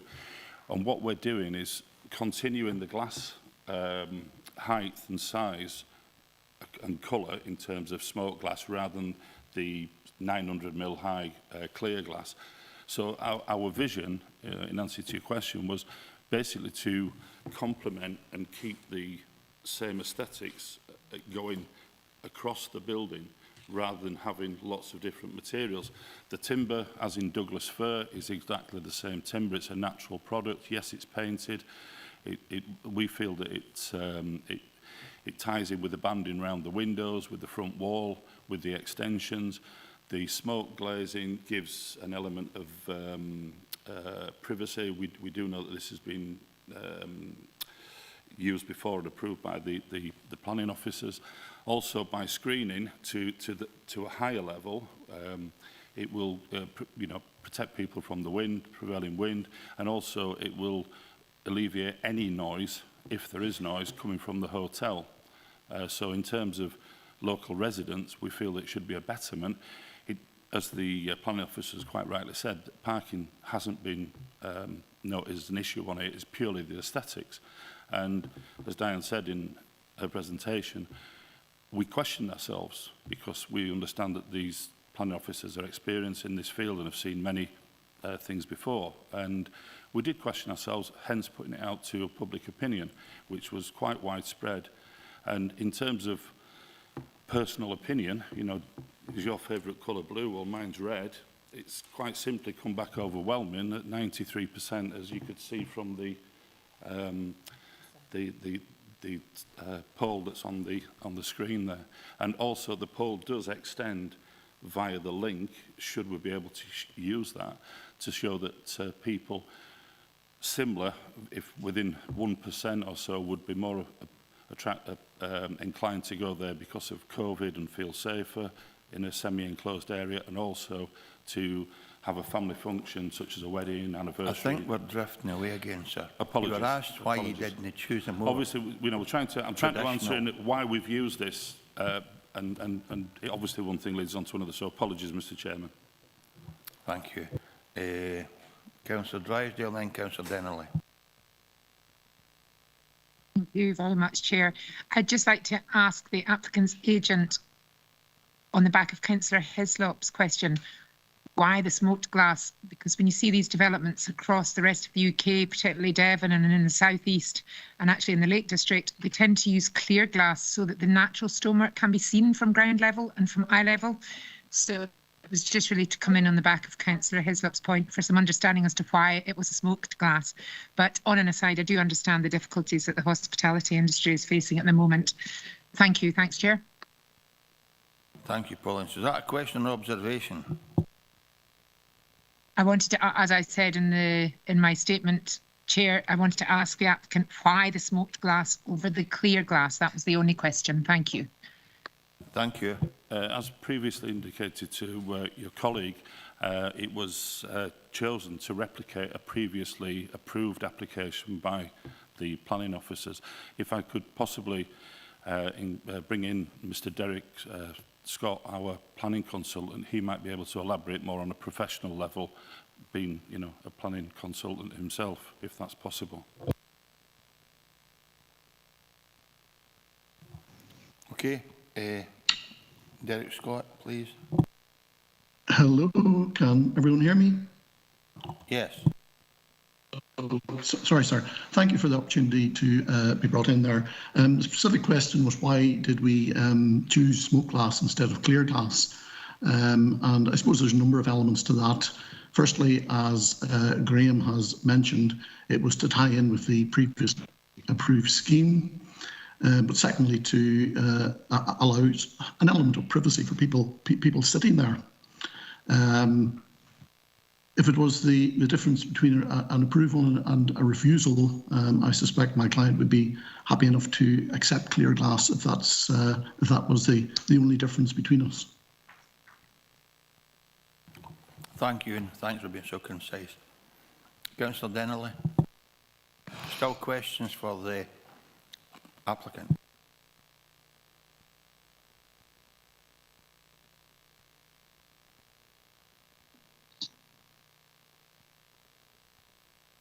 All right. Thank you very much, Chair. And thank you, David, for your explanation of your plan. I would like to just confirm and support what Jackie said in terms of trying to boost the local economy in terms of this upgrade of the building. We're still at questions for the applicant. Yes, yeah. I'm getting on to that. Okay. You brought in a professional team to design the building and add upgrades for a short-term boost of the hotel, but I'd like to ask what's your long-term plans to try and improve the hotel success? Need to be careful these questions are relevant to the application before us, but if the applicant can answer that briefly. I will keep this as brief as possible. Thank you for your question. As previously noted, this is the final jigsaw of the hotel's vision and and basically the future will be to maintain the standards which we've achieved, increase our staff training, put our staff on courses so that when people do visit our establishment, they're welcomed by members of staff that have got a certain aptitude in what we're doing. We'll obviously, it'll be a never-ending circling going around the rooms and the restaurant and all the other areas to upgrade and keep them of a standard. But in terms of development, this was always part of the vision. However, we did have to take it in bite-sized chunks, obviously from a public perception, from our own point of view financially, and obviously for it not to be overwhelming to be accepted. We feel that this final section, to our surprise, has been greeted with so much concern when I feel that the initial extensions would have a greater impact to the initial building rather than the balcony and retractable covers, everything which could be taken away in due course. The canopies will be retracted, they'll be electric, the glass screening could be altered to glass, as Mr. Scott said.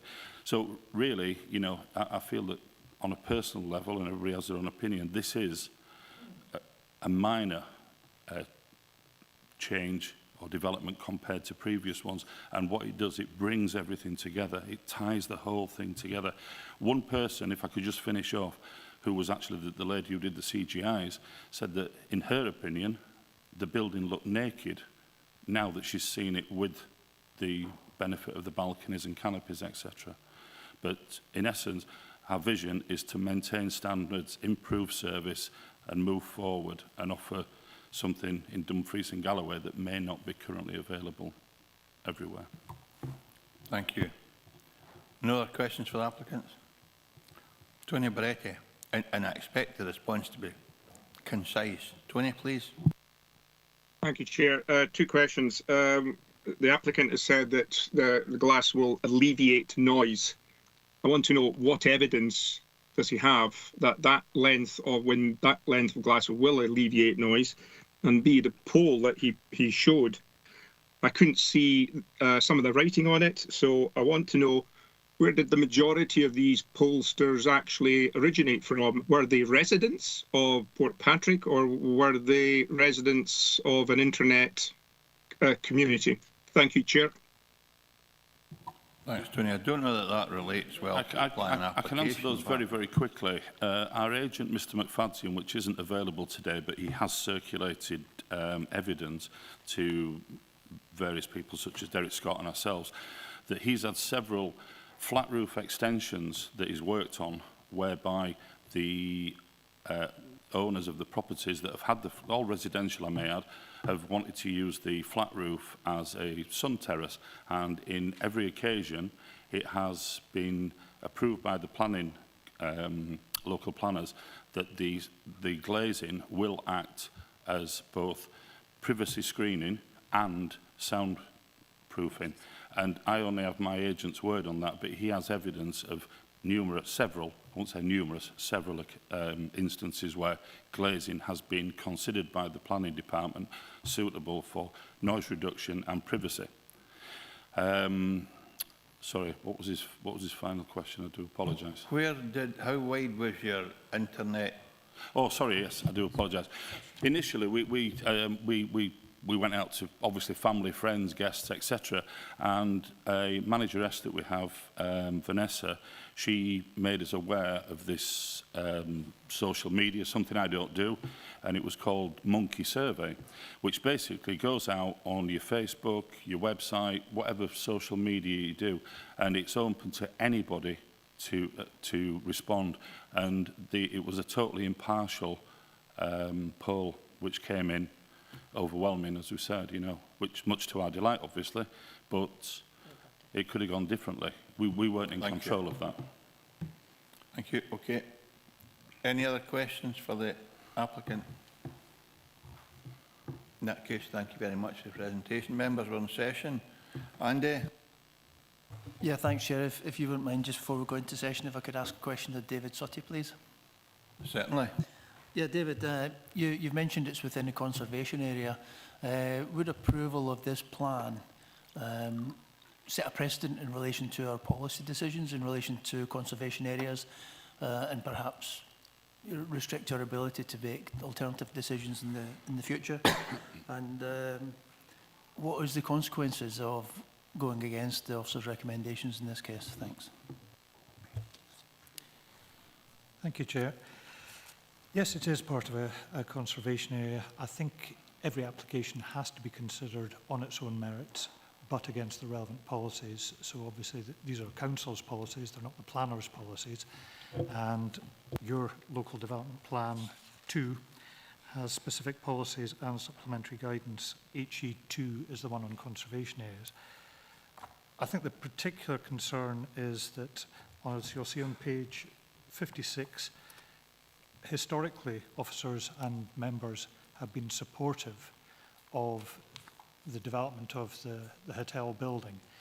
But there comes a point at which you cannot reasonably continue to extend that building. Otherwise, the character of the original building, which is in a conservation area, will be completely lost. You get an extension with a hotel attached, effectively. So the concern here is that this is the principal elevation, it's the main elevation, and it would now have, you know, if we can go back to some of the slides, I think just the main elevation slide, if you can show that one. I think really further back, the actual drawing.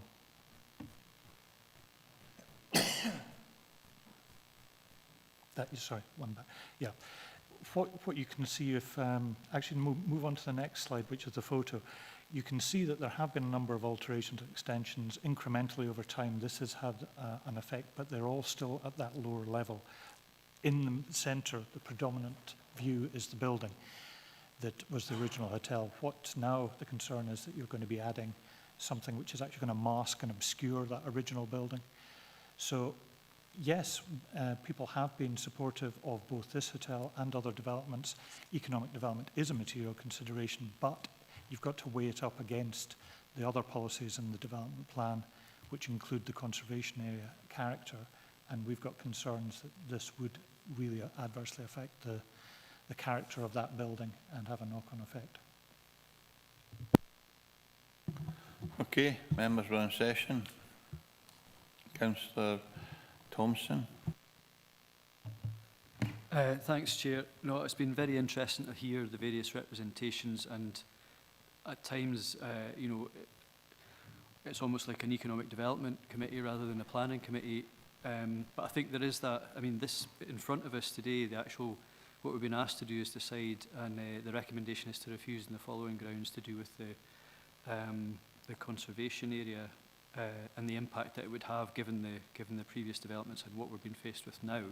However, I suppose the tension is the very thing that makes Portpatrick worthy of being a conservation area is the character of the place within which buildings have been able to thrive on the tourism offer. But then on the other hand, what's the point of having a conservation area that's a ghost town because businesses can't flourish? So I think there is that question to be considered. But however, today, you know, I'm interested obviously in what other members think, but I think we're being asked to consider this under our own policies, which are fairly clear. I'm not, the Facebook survey is very interesting, but I don't know if that comes after the original planning permission submission. But actually, that's not really a material thing as far as I'm concerned for today. I think this is just, does it fit with our policy? I'm not convinced that it does, and that's the way I'm sort of erring at the moment. I'm sure another option could be submitted that would be more in keeping and would allow the business to continue. So that's my view for the moment, Chair. Thank you. I think anything other than this one will have to be refused, and then the applicant would be encouraged to bring back an application more in keeping with preserving the character, if that's the direction of travel that you personally want to go in. Councillor Crothers and then Andy McLean.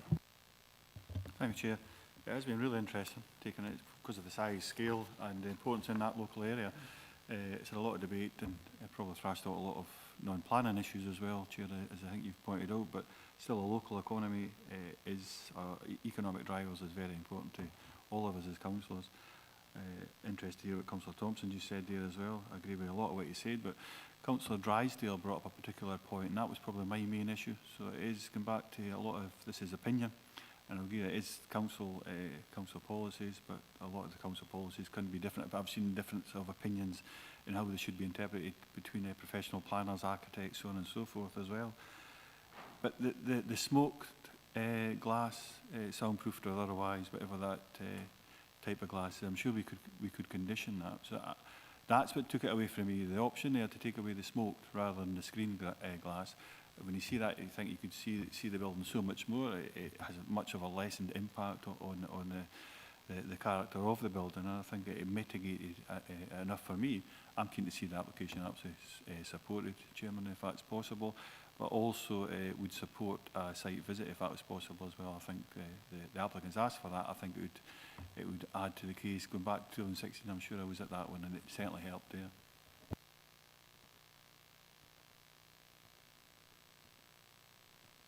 You know the rules, you've been here long enough. If you want a site visit, you say that now. We decide that before we continue the debate. Happy to propose that, Chair, as a proposal, that we do have a site visit in order to, and the things we're looking at, how that particular, because we're all asked for reasons why, is how we'd be able to take on board how it would impact on the local area. I think overlooking as well has been mentioned, which is quite important for myself to try and resolve in my own mind. Does anyone else support that, Councillor? Chair, thanks for that, man. I think if you look at the nature report, Patrick, there's a lot of other buildings, domestic and commercial, that have been changed, altered and had glazed balconies, etc. added to them. And I think that when we look at a conservation area, we generally tend to think of a pristine, perfectly kept village. This village has been changed, and that I think Andrew, we're only deciding whether or no we're on a site visit, and we're either looking for a seconder for that or we're no. Thank you, Chair. I'm giving my reasons for seconding. You're going to I will second it, yes, and those are my reasons that I outlined. Any alternative views? In that case, a site visit is. How do we deal with this site visit? Is it accompanied or unaccompanied? And if it's accompanied or unaccompanied, that's when third parties can view but not participate in discussions. Chair, with respect, I think you're confusing that slightly with the local review body, because committee site visits are always accompanied. That's fine, yes. I was just making a point that we'll not be having a debate with the applicant or agent on site. We will be there to view the property and the locality. Again, that will be arranged in due course. Okay, thanks very much for that, members. We'll move on to agenda item number 8. An application for the erection of a detached building to the rear containing 3 holiday letting rooms at Mount Stewart Hotel, Port Patrick, Stranraer. This is a full application, reference number 21/2517/full. Recommendations to refuse, and case officer again, Iona Brooke and David's taken this report for us. So whenever you're ready, David, please. Thank you, Chair. Yes, I will run through this, but I suspect I know where this is going, given by the previous decision. The application site is to the rear of the building, this time to the east. Next slide, please. So what is proposed here is a 3-unit residential area for accommodation. Basically, it's holiday letting rooms in a freestanding unit. Next, please. So that's the plan where you can see the internal layout of the 3 units and where they sit in the context. Next, please. That's existing manager's accommodation on the corner. You can see the access is just up at the top left-hand corner there into the car park and turning area. That's as you turn into it. And you've got the car parking area there. This is over by the boundary wall with the neighbouring property. And you can see it's already quite open. So on the left-hand side is where the 3 units would be sited. And that's looking down towards the sea in the opposite direction to the south. Sorry, that one's to the south. Again, neighbouring garden. That's looking up to the north where the parking area is. That's looking down the access road, which at this point is private. You can see the width and the double yellows which are there. And there is quite a steep access as you come up towards it from the public road. So I think really many of the points have been made already about the context of it in terms of economic development side of things, but I would have to correct a statement that was made earlier that it was decided by the committee in 2016 that car parking wasn't an issue. That is not the case. It was the material consideration where it was looked at, and the committee attached 2 conditions when they approved that 2016 application requiring the formation and retention of parking spaces. Indeed, the second condition I noticed hadn't been complied with, which was these spaces had to be delineated, and the photos there show that hasn't taken place. So this new development will require 2 additional spaces because of the additional letting accommodation. It will remove 6 of the spaces that the committee required to be formed and retained in perpetuity in 2016. And so that's 6 of the 14 spaces on site would come away. So you've actually got an under provision for what would be required from scratch on the site of 27 spaces. So there's a considerable under provision of parking here. There is no details of how the servicing would actually take place, given that is also the servicing area. That's, I think, fair to say that the key reason, number 1 on page 73 for recommending refusal. There is concern, because as you saw the boundary there with the neighbouring properties, how that would affect their residential amenity, would reduce their privacy and cause some disturbance. And finally, there's the issue, perhaps lesser so than on the previous application, of the effect on the character of the conservation area within which it sits. Happy to answer any queries, Chair. Thanks, David. Questions for the case officer from members? Doesn't appear to be any. We have a number of objectors and the applicant and Jackie McCammon as well. So. Oh, Tony, do you want to speak, please?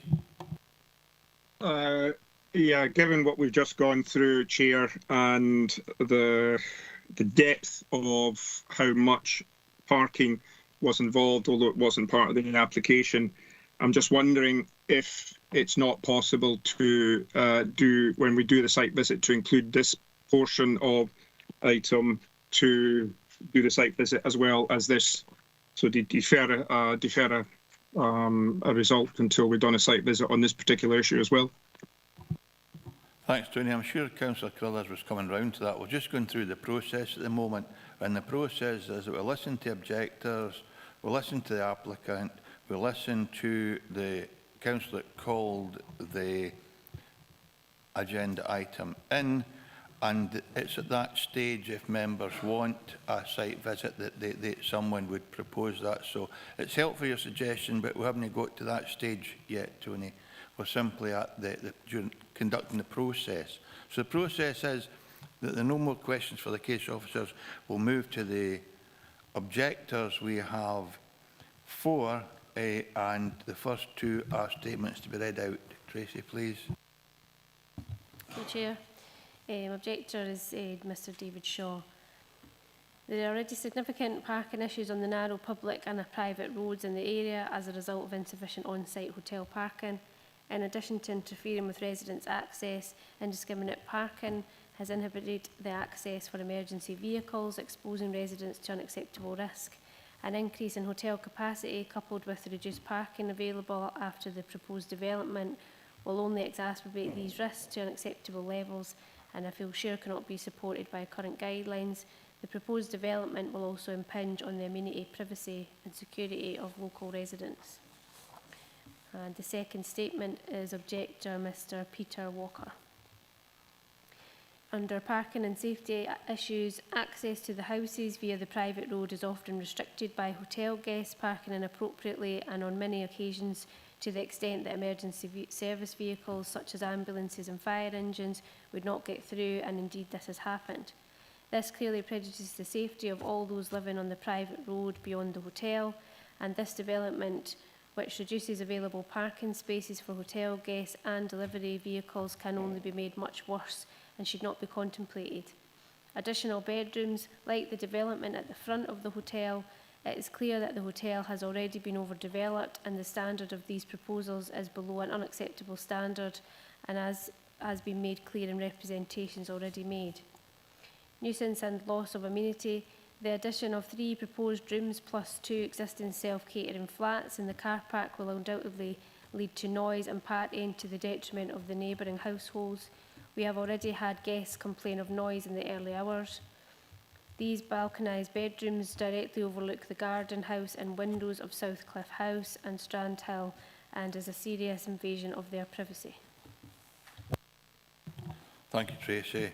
We now have Stephen Anderson. I believe Stephen Anderson is on Teams with us. Stephen, if you're there. Good afternoon, Stephen. Yes, thank you. Stephen, whenever you're ready, good afternoon.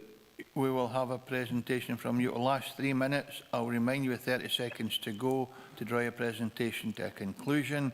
And if you'd wait in case any members of the committee have a question for you, I'd be grateful. So just whenever you're ready, Stephen, thank you. Thank you. I'd like to start by saying that Port Patrick relies on tourism. Improving and expanding properties is to be welcomed. However, expansion can only work where space is available, and in this case, it clearly is not. The proposed building of 3 apartments within the rear car park will reduce parking space by roughly 50%, resulting in cars being parked on the road and across driveways, obstructing access to emergency vehicles and residents. As it is, parking spaces are not adequate, and service vehicles have to park on the road as they cannot get on the car park. I am a current member of the lifeboat crew and need to be able to get my car out at any time. This is sometimes not possible. Thank you. Thanks very much, Stephen, and thanks for being so concise. Any questions for Stephen, the objector, Mr. Anderson? Seem not. Thank you very much for your presentation today, sir. Andrew Carter did join us earlier on Teams, so I presume Andrew's on Teams again. If you're there, Andrew, same arrangement as last time. 3 minutes to do your presentation. I will remind you 30 seconds to go, and if you can wait in case members have questions for you, I'd be grateful. Just whenever you're ready, sir. Thank you very much. Yeah, so the proposed buildings at the back of the Mount Stewart, which I believe have windows on the back looking onto Southcliffe House Garden, I feel does impair on our privacy. As Steve has spoken about, constant access, the losing of parking spaces, which is probably where I was going earlier, and I should have just stuck to the balcony. But yeah, that obviously causes a lot of heartache and problems for people getting out and access in. With Steve and with the Mount Stewart, I'm very happy for them to upgrade and think of new ideas. Port Patrick is a very loved and known place, and there's a lot of visitors. We're very lucky for that, and I continue to implore that. But it has to be within the benefits of the local residents and just people being able to get in and out and around at all times. That's it. Thank you, sir. Any questions for Mr. Carter, Andrew? It would seem not. Okay, thank you very much for joining us, Andrew, and thanks for your presentation. Thank you. Thank you. Councillor McCammon, are you with us again, Jackie?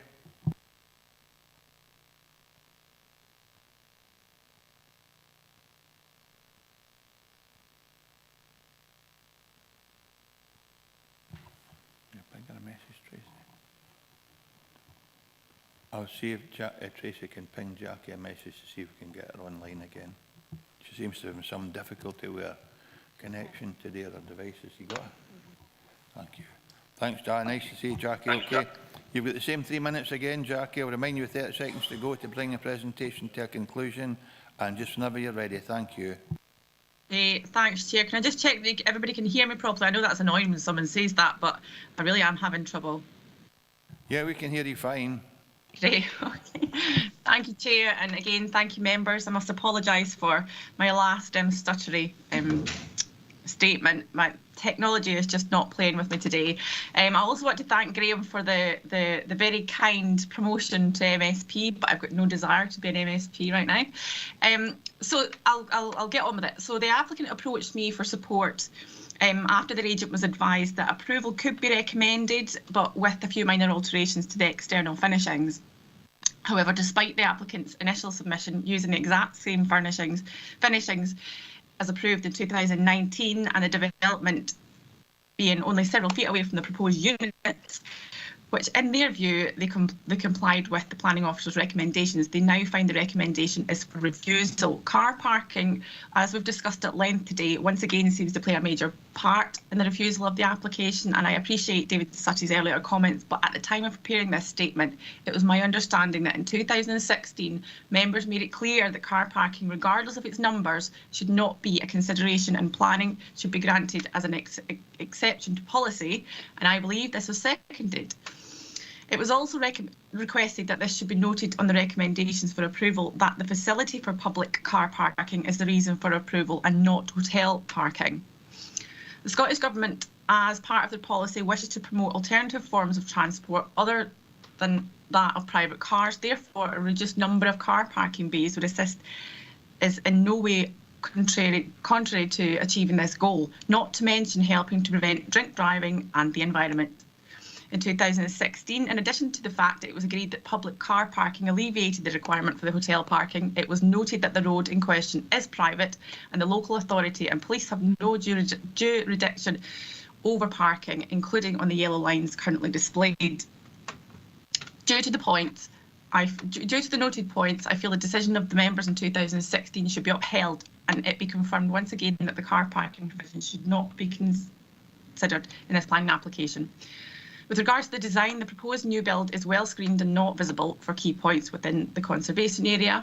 The new build would also screen the overlooking houses from a service area, which I understand to be necessary to the operation of the hotel. And despite attempts to screen this area and make as pleasant as possible for those who look on, it is still visible due to the higher level of the onlookers. The design and layout has taken into consideration all requirements, such as window-to-window relationship policy. You have 30 seconds to go, Jackie. Thanks. With regards to the amenity, the outdoor does not overlook the properties to the rear and is situated to the far rear of the extensive South Cliff Garden to the south, which is a self-catering holiday let. Glass screening will also prevent the transfer of the sound and provide privacy to the hotel guests and residents alike. In summary, I fail to see any admissible policy grounds for refusal, and with the support of members, this will, as with the previous application, be of a great benefit to jobs, tourism, supporting of small business and sustainably in line with the government policy. Thank you. Thanks very much, Jackie. And that presentation doesn't warrant any questions. I will say, though, every application is judged on its own merit. but we do not transfer responsibility from one committee to another. Any decision made in 2016, contrary to policy, will not apply to this committee, and I'm sure the members that have served in this committee for a long time will know that.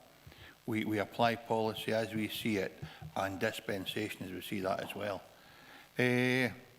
So, we come to Diane again, and you have 3 minutes again for your presentation, and I'll remind you 30 seconds ago just to draw it to a conclusion. And again, if you'd wait for questions, that'd be great. Thank you. Okay. A reduction in car parking to the rear would be a betterment for local residents, as any noise currently experienced will be reduced due to the lesser numbers and constant rotation of vehicles currently being experienced. Parking will never cater for demand. By reducing the numbers of car parking, fewer guests will attempt to park, and as an alternative, use the public car parking as previously identified by the members to be adequate.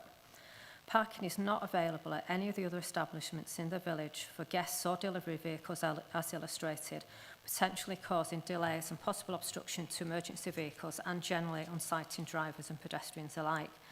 Residents have accused the magistrate of the same. However, this is not the case, as even with a vehicle parked in an undesignated bay, the passing space is 13 feet when the maximum requirement is only 9 feet. In addition, all deliveries are within the hotel's private grounds. Emergency vehicles can also pass.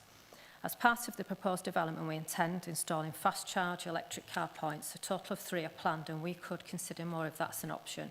By installing such charger points, which will only be feasible and financially viable if installed in connection with the overall build, this addition will attract more environmental friendly visitors that would otherwise not be able to reach such a remote destination. The current application was designed to replace a previously successful application made in 2019. The 2019 application stands only several feet from what would be the proposed development. Therefore, our initial thoughts were to keep the visual appearance consistent with that of a recently approved development. Cosmetic changes were suggested. This we did, despite not necessarily agreeing with the recommendations, only to find the ultimate report to be for refusal. We're disappointed that the planning department were not more proactive in assisting with this application, and with their comments have caused us undue cost and delay. It is not understood how the external finishing is considered unsuitable and not in keeping when almost the exact same was approved in 2019. With respect, I cannot agree with the comments made by the planning officer. The proposed development will reduce traffic, public numbers and noise, along with late night activity, that being guests leaving the hotel, all beneficial to our local residents. The units are all one bedroom, or therefore not attract large groups. It is unusual for our one bedroom units to cause any disturbance to others. Also, the specification and finish will allow the room price to be set at such a level as not to attract any revellers out for what we would say a boozy weekend. You have 30 seconds to go. Design and proximity is taken into account local residents and any possible impact it could have on their comfort and their privacy. It is a general impression that design and layout will create a betterment rather than as a disturbance for surrounding residents. My understanding is that the LPD2 sets out to promote tourism. Thank you. Thank you very much. Thanks, Diane. Any questions for the applicant? In that case, thank you both for being here and for coming forward today. Members were in session. I know Councillor Barretti made an observation earlier. No, Councillor Carruthers was anxious to make one, and I'm sure David City guessed what it was. But Ian Carruthers. Thank you, Chair. You're absolutely right. So I'll either move or second move the motion or I second Councillor Barretti. But I think in particular, going back to the reasons, that it's contained within page 73, recommendations 5.1, and it's OP1, it's E. I'm not sure what the T2 is. I couldn't find that. Apologies, but it's one in regards to the traffic issues in particular I would like to discuss. Which is great. Councillor Barretti, do you want to second Councillor Carruthers? You can't put your motion forward because you were too early, but you can certainly second Councillor. Yes, Chair. That's experience for you as a new councillor. But yes, I will do that. Thank you very much, Chair. Thanks very much, Tony. Thank you, and thanks, Ian. Okay, so we'll now arrange for these 2 site visits. It goes without saying we'll have them on the same day, but probably split so that we don't become mixed up on considering different elements, because there are 2 separate applications, so we have 2 separate visits timed on the same day to the same premises.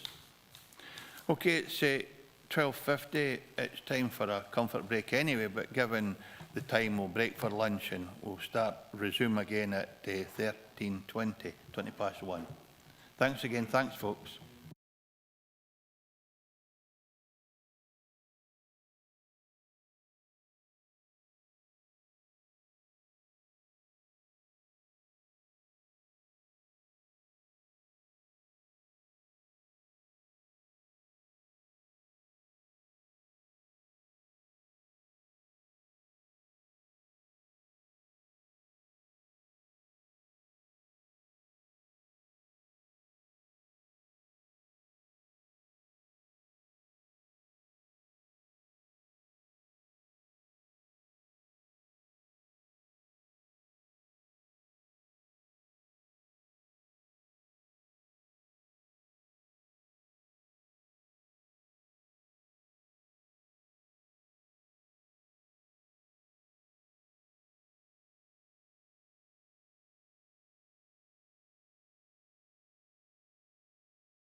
you. Good afternoon, members. Welcome back. We move on to agenda item 9 on the agenda, which is the direction of a dwelling house at land adjacent to Haven Lodge, Stairhaven. The application types planning permission in principle. Reference numbers 22/0962 PIP. The recommendations to refuse, and the case officer is Iona Baruch, and David's deputising for her.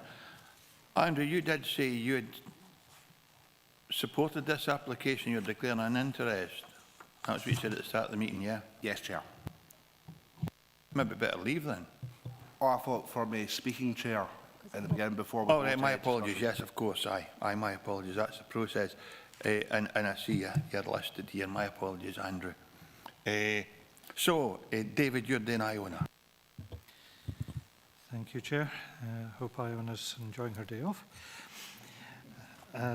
Yes, so this is an application which, as you'll note on page 77, 78, had a virtually identical application, was considered by officers and refused in October last year. It then went to the local review body in February this year, where the LRB decided to uphold the decision of the officers to refuse planning permission for the development, but nonetheless, this is a further submission. It's only, as you've just heard, here before yourselves today because of a call-in from Councillor Giusti. So just running through the slides, you can see that where Stairhaven is in the centre of the slide, and this just lies to the northwest. Next, please. So you've got quite a considerable size of site area where a house is proposed within it. It's around about 6,000 square metres. You've got an indicative elevation and floor plan for the house. So in other words, this isn't binding, it's just illustrative of what the applicant is considering for the site, but nonetheless it gives you a flavour of what they're proposing. Now, taking the photos in turn, you're looking there towards the edge of the small building group of Stairhaven, and you can see there's quite a lot of vegetation between the two. Yeah, thanks. So this one is looking southeast from within the application site towards Haven Lodge and the Stairhaven small building group. So you can see there's quite an open field basically. Next please. And this is looking northeast. So again, just drawing your attention to the lack of any obvious physical boundaries that you would normally have to delineate a small building group. And again, this is looking northwest, where again, I would point out there's not a lot of defensible boundaries. There's a delineation. What has been stated in the application is that there is a defensible boundary in the applicant's agent's opinion, which is this post-moor fence with a water course behind it. Next, please. And this last slide here just shows what is more considered to be the small building group boundary of Stairhaven. And again, you've got the vegetation on the left-hand side. So the application is recommended for refusal on two specific grounds. In summary, there's not any essential agricultural need or business need that has been put forward for the house in this particular location, nor equally is it considered to meet the tests of a small building group. This would be an adjunct to that with no logical defensible boundaries thereafter. So given the size of the site, it would be quite easy to accommodate further houses along there, which would then be a ribbon of development. And it's also a secondary reason for refusal is agricultural soil quality is such that there's no justification under policy NE 13 to have this particular site. So for those reasons, it is recommended for refusal. Thanks, David. Just a matter of interest, how often or how frequently can the same application come towards members? There's no time when we'd have to say it's had due consideration. We can't, as a planning authority, refuse to register an application, but there is a power which is shortly changing from 2 years to 5 years that you can decline to determine an identical application, which is basically just been resubmitted with, it's the same application that's been refused twice, or it's been refused once and rejected by the local review body. Obviously, this was submitted and almost instantly called in, so there was no opportunity for officers to decline to determine this one, but it is before the members instead. In the event that members refused this application, there would be a right of appeal to the Scottish Ministers, which is obviously different to the previous route where it went to the local review body. Okay. Any other questions for Case Officer? No registered speakers. Councillor Justy, Andrew, and I'm sure you'll know the rules. 3 minutes, I'll remind you with 30 seconds to go. Thank you, Chair. I don't plan to take that long. I was invited to a site visit by the applicant and their agent to discuss the refusal of this application. And from their understanding, from the discussion in the last application, a lot of it was surrounding the water course, the defining boundary and ribbon development. So one of the suggestions that came through was actually making the site much bigger, as you've seen with a large garden area, to take the site up to that water course to try to alleviate the idea of ribbon development happening on the site. Myself, I believe it is a part of the small building group, and the applicant believes it's a part of the small building group. I would suggest that the committee go for a site visit to determine for themselves if it is a small building group or not, and to determine whether that they think that there will be ribbon development or if they want to add conditions to the site so that there can't be any more development. Would it be south of the site or west of the site? I can't quite remember. And that's me, Chair. I've not really got much to say. Thanks very much. Thanks very much, Andrew.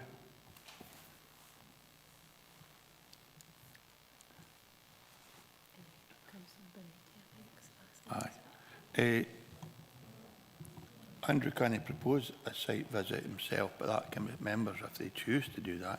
But can you just confirm to members, is this a designated small building group or not? Or the site, or is it contained within?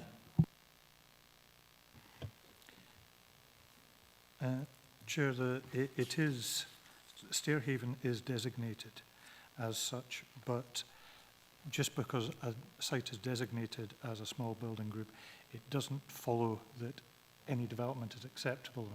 You have to look at each one on its own merits and consider if it is meeting the tests in the policy of whether or not it's, so I'll try and find the right words for you, but it has to be. I was mere thinking about settlement boundary. Is there no boundary for small building groups? Small building groups don't have an actual boundary, but you have to have a logical boundary to it, so that you wouldn't really want to have a house extending a ribbon of development beyond what is a natural break, what's called a defensible boundaries, which is usually something physical. If you move beyond that, then you're really having a ribbon of development. But it is a small building group, but just because it's in a small building group doesn't mean it's automatically acceptable. 4.8 is the paragraph I was looking for about that. Very good. Councillor Denley, did you want to come in?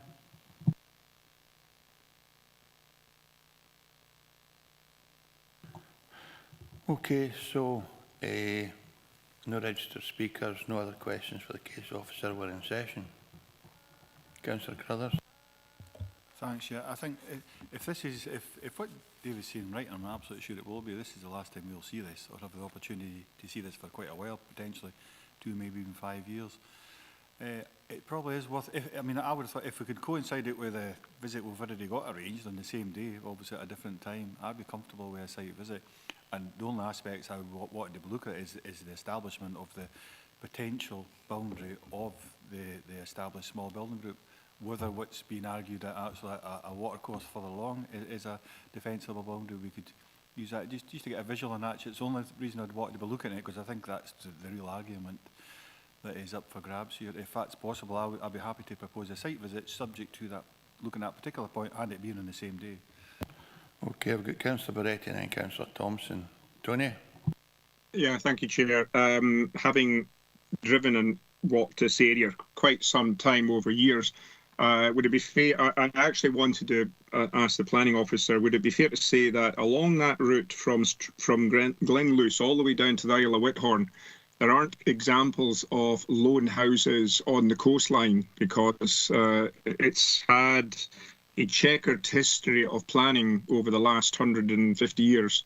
And yes, I would think that it might be useful as a site visit to give people who are not familiar with that zone what they're actually faced with when they go to that location. Thank you, Chair. Thanks, Tony. I see Councillor Christie, or Councillor Hill, Christie Hill is looking to second Councillor Carruthers' view of a site visit. Your question to the case officer was, is it right that there are no lone houses along that road? Is that correct, or is that just a view that Tony might have? I'll happily bow to a superior knowledge of that area. There are, I think if you look at the location plan on page 75, in that particular area there, you really just have Stairhaven itself, and then you come up to Kilfillan Holdings, which I do remember being on site with the committee in the past. You will probably find occasional sporadic houses historically that are along there, but no, in short, I don't know the site well enough to be able to dispute that. Okay, so we've got Tony second, and Councillor Carruthers and Christie Hill has supported that as well. Stephen Thompson, please. Yeah, Chair. I'm actually otherwise minded that we don't need to have a site visit to determine this, and would be, if there's a vote effectively, if I've got a seconder, then I would move that we've got enough in front of us to determine this today. Thank you. Okay, I'll second your opinion or your proposal. So you've got a motion, a seconder for a site visit, and a motion and an amendment that you've got enough information, or we have enough information before us today. And just got the vote, please, Tracy. Okay. So the motion is proposed by Councillor Carruthers, seconded by Councillor Hill, and that's to defer consideration of this application for a site visit to be arranged, and the amendment proposed by Councillor Thompson, seconded by the Chair, to determine the application today without the need for a site visit. Chair? Amendment. Vice Chair? Amendment. Councillor Beretti? Motion. Councillor Blake?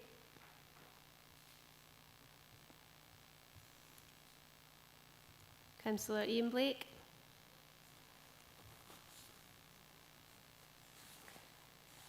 Councillor Carruthers? Motion. Councillor Dashper? Motion. Councillor Dennerley?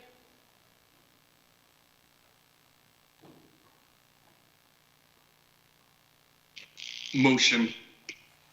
Councillor Drysdale? Motion. Councillor Hill?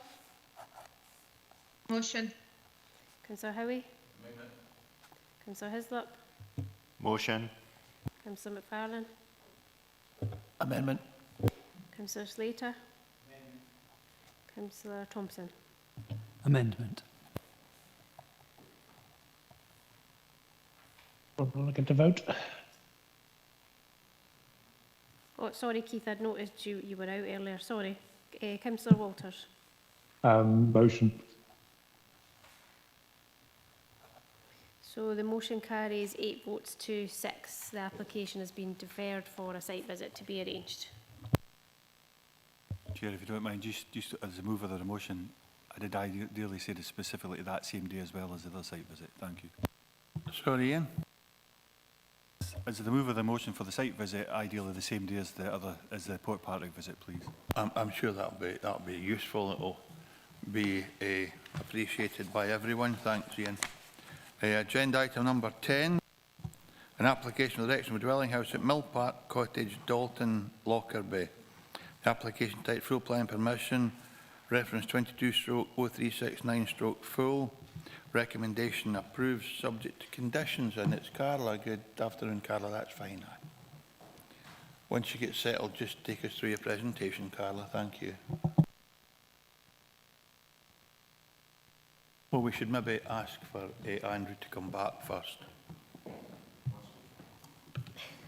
Nobody miss them, no.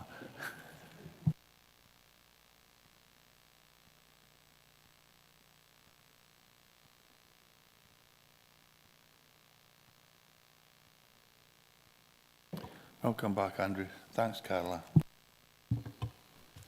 Thank you, Chair. The first slide shows the location plan. The application site occupies part of the curtilage of the dwelling house known as Mill Park. It's on the junction between the B7020 and the B725 in Dalton. Next slide, please. You can see the proposed block plan shows the dwelling house on the corner with a projection section on the rear. Next slide, thank you. Here we can see the proposed elevations and floor plans. The front elevation is on the next slide. Here it is. Here's the proposed street elevation. The proposed dwelling house is on the right-hand side, and we have Mill Park in the centre and Mill House on the left-hand side there. They're the three dwelling houses that form a row on that side of the street. Next slide, please. Thank you.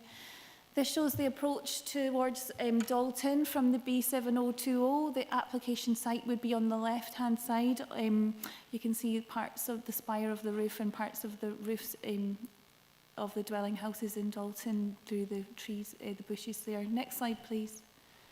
This is panning left slightly, and you can see the Old Free Church, Dalton Old Free Church, which is across the road from the application site. Thank you. This is a view of the site from the B7020. Next slide, please. Thank you.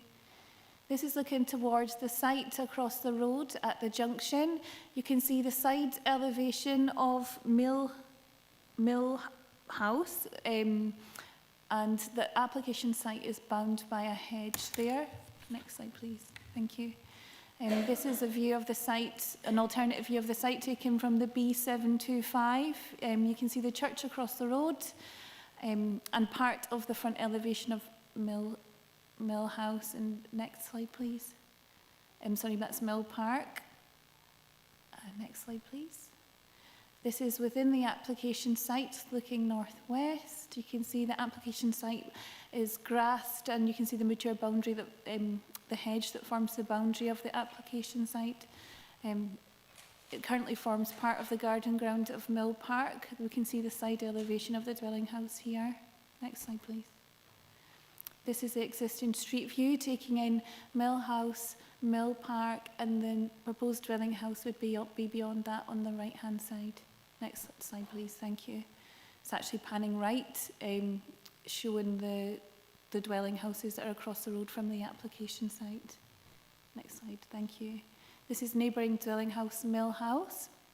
It's the neighbour but one. Next slide, please.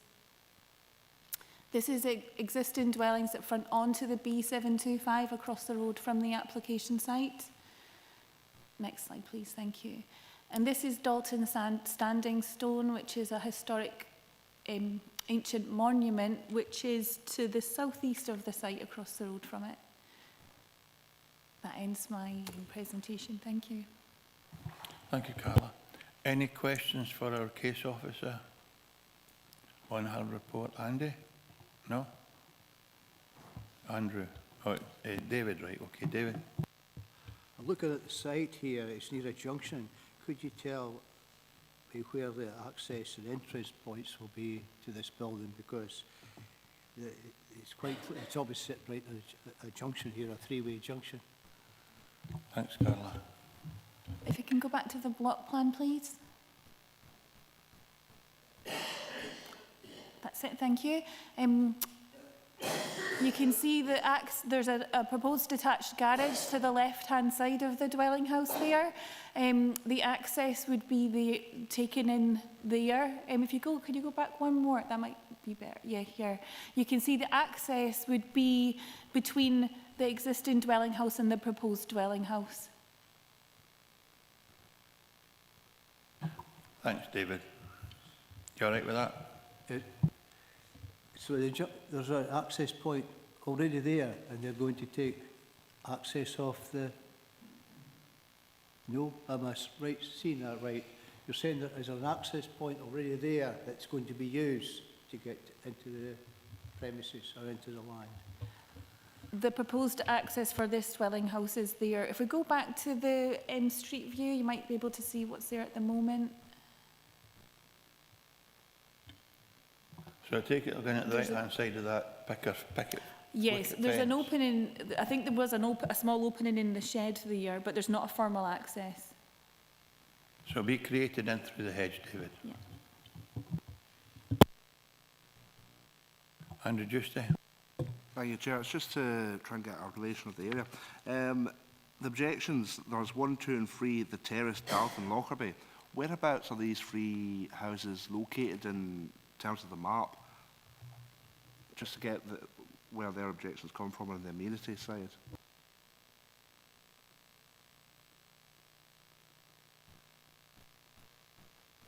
I'm just looking at my report to look at the addresses again, sorry.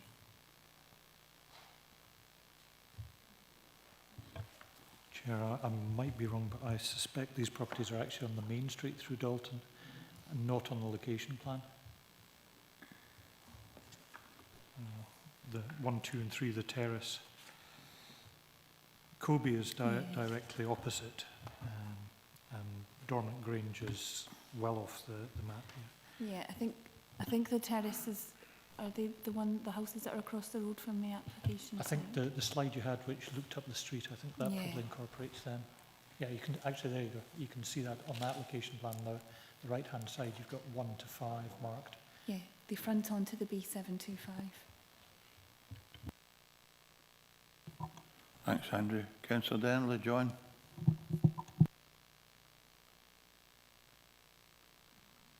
Thank you, Chair. I know we've been discussing the history of the town in relation to the monument. So I would like to ask a question about the modern aspects of the building. So will it be in relation to the other buildings in the area, or will it be a new build that affects the site? Carla?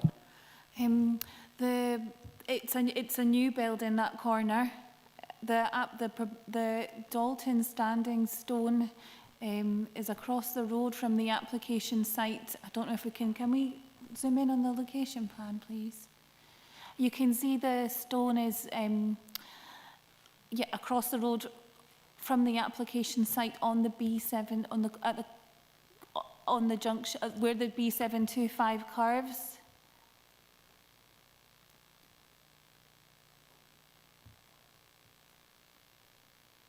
Aye, it's a little dot directly opposite the red square, and it's got stone written beside it. And I think it's fair to say that we've rejected applications on this site in the past because elected members didn't feel that the application was in keeping with the character of the village, but this one seems to, Carla has decided that this one's an appropriate type of build and a location of settlement. In December last year, the application was recommended for refusal, and that Somebody got a phone going. I'm so sorry. It's my work phone. I'm sorry. So sorry. I thought I put them both on silent. I'm sorry. My apologies, everyone. In December last year, an application for a dwelling house at this site was recommended for refusal. Both the Council Built Heritage Policy Officer and the Council Archaeologist objected to a proposed dwelling house on the site. The applicant has since revised the design, and both the Council Built Heritage Policy Officer and the Council Archaeologist have removed their objections to the proposal. So our professionals feel that it's an appropriate type of construction in this location, John. Any other questions for our case officer? In that case, David, sorry. I'd just like to go back again to where the access and exit points are and how far they are from the junction. That's important, obviously, because vehicles driving past, and one of the roads looks as if it could be a reasonably fast road. So again, I'd like to see, and I can't see where they are on the map as such. So just how far from the junction are the exit and entrance points? Meters. Carla, mind you, the Council Roads officer has raised no objection, so it must meet minimum standards, or our road officer would have raised an objection. But Carla, can you help David? Yes, they would. I don't think I have a note of the exact measurement, but we could go back and look at the location plan, which shows the position of the access again, and I'll just look back at the consultation response and see if the roads planning team leader had any reference to that distance in their comments. Sorry. Chair, if it helps, a note in paragraph 2.1, the standing stone is situated 35 metres to the south-east of the site. So that would give you some idea. So my guess is it would be a similar sort of distance, about 20 to 30 metres probably from the junction. But it's set between two, it would be set between two properties, the proposed and the existing one. And as the Chair rightly points out, roads officers have no objections subject to conditions. Thank you. Thanks very much, David. Okay, we have no registered speakers, so we're in session. Ian? Thank you, Chair. This one's, I remember this coming back, it was rejected. Like you said, I was actually quite comfortable with the last one, but even more comfortable with this one. It is single storey, reflects the more neighbouring properties, but happy to move to approve this as per the recommendations from Carla. Thank you. Happy to second that. Thanks very much. The two Ians are proposed and seconded. Are there any alternative views? In that case, whilst Tracy confirms the decision, Carla can go and switch off her phone. Thank you. Thanks, Chair. Members have agreed to approve the application subject to the conditions detailed in the report. Thanks, members. We move on to agenda item 11. An application for the erection of a dwelling house and installation of septic tank and soakaway at Pendicle Farm, Ruthwell. The application type is planning permission in principle. The recommendation is to refuse, and the case officer again is Carla.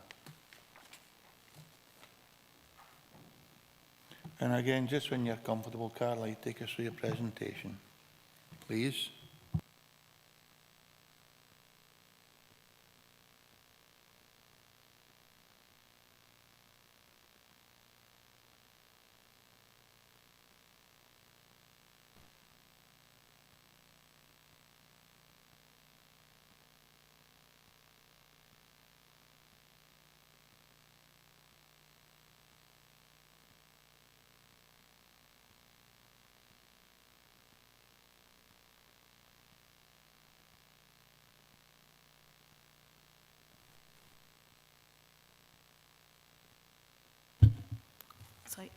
The first slide shows the location plan, which shows the position of the proposed dwelling house in the application site, in Ruthwell. You can see that Ruthwell is categorised by dwelling houses fronting on an unclassified road, which is the U95N. Next slide, please. This is a submitted location plan. You can see the application site is the white box with the outline of the dwelling house there. The agricultural sheds that are owned by the applicant are labelled A and B. A closer view of the application site with an indicative position of the proposed dwelling house. Next slide, please. Thank you. This shows the existing shed. One of the existing sheds, the application site was locked when I carried out my site visit, so the photos were taken to a fence. Next slide, please. Panning to the right, this is the existing yard. And this shows the other existing shed on the application site. Both sheds are of a similar scale. Next slide, please, thank you. This shows the private access road that serves the application site looking towards Rothwell, with the side elevation of the existing shed visible on the left-hand side. This shows the access to the site. This is looking south from the existing access towards the agricultural shed there, which is the green building. You can see that the application site is an open agricultural field. Next slide, please. This is looking west along the boundary with neighbouring dwelling house Fairgarth. The outbuilding that's within the curtilage of Fairgarth is the white building you can see just on the other side of the boundary there. Next slide, please. Thank you. Thank you, Carla. Any questions for our case officer? David? As you say, this is an agricultural field, and by putting a house in this field, in agricultural land, does that not open the gates to add more houses to this land? It sets a precedent. Yes or no? Thank you. If it's a yes or no, that would be fine. It'll be a yes, but I think every house we build in the open country being agricultural land, it's whether or no it's an appropriate location rather than the use of agricultural land. And there are other elements such as the quality of the ground, etc. But no, Carla, you were asked the question. Every application is determined on its own merits, and this is an application for a single dwelling house which is recommended for refusal. Thank you. Thanks, David. Councillor Beretti, 20, please. Yeah, thank you, Chair. I would just like the case officer to go back to the very first two images of the map location and explain which two buildings, because it was too fast for me to pick up. And obviously, as you know, my visual impairment at the moment, I would just like to have a nice look at it again, please, Chair. No bother. There are two marked A and B that are sheds, and the larger white block is the application site where the dwelling would go. But aye, there you go. Does that help? Is that better, Tony? Yes, clearly, Chair, the map that comes with the planning applications that get put out are not this, they're not that accurate, and I find that is a much more accurate depiction of the area, which I actually do know quite well. Thank you, Chair. Super, Tony. Thanks very much. So if there are no other questions for Carla, we have Mr. and Mrs. Walker, David and Sue Stringer, who have statements of objection to be read out. Tracy, please. Thanks, Chair. First objector is Mr. and Mrs. Walker. As stated in our objection letter dated the 21st of April 2022, we wish to confirm and strengthen our objection to this application and kindly ask that members of the Planning Applications Committee agree with the recommendations of the Planning Officer and refuse this application. Previously submitted in 2021, this duplicate application provides no alterations to the proposed site of the dwelling. The previous application was recommended for refusal and as a result subsequently withdrawn by the applicant. Our strong objection to this application remains the same, and as the application is identical to the one submitted last year, we do not see how any other outcome other than a refusal can be reached. The proposed development could completely invade the privacy of our house and garden, covering the entire width of our plot, only a few metres from our boundary. Photographs demonstrating this were supplied with our objection. This represents an unneighbourly form of development that would have a negative impact on the amenity of neighbouring properties in terms of privacy, light, overbearing and noise. Dumfries and Galloway Council's adopted local development plan, section OP1, states that the council will take into consideration potential loss of privacy.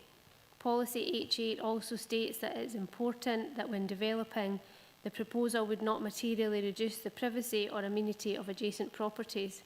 The proposed development site is in direct breach of these points, and we therefore believe the application should be refused.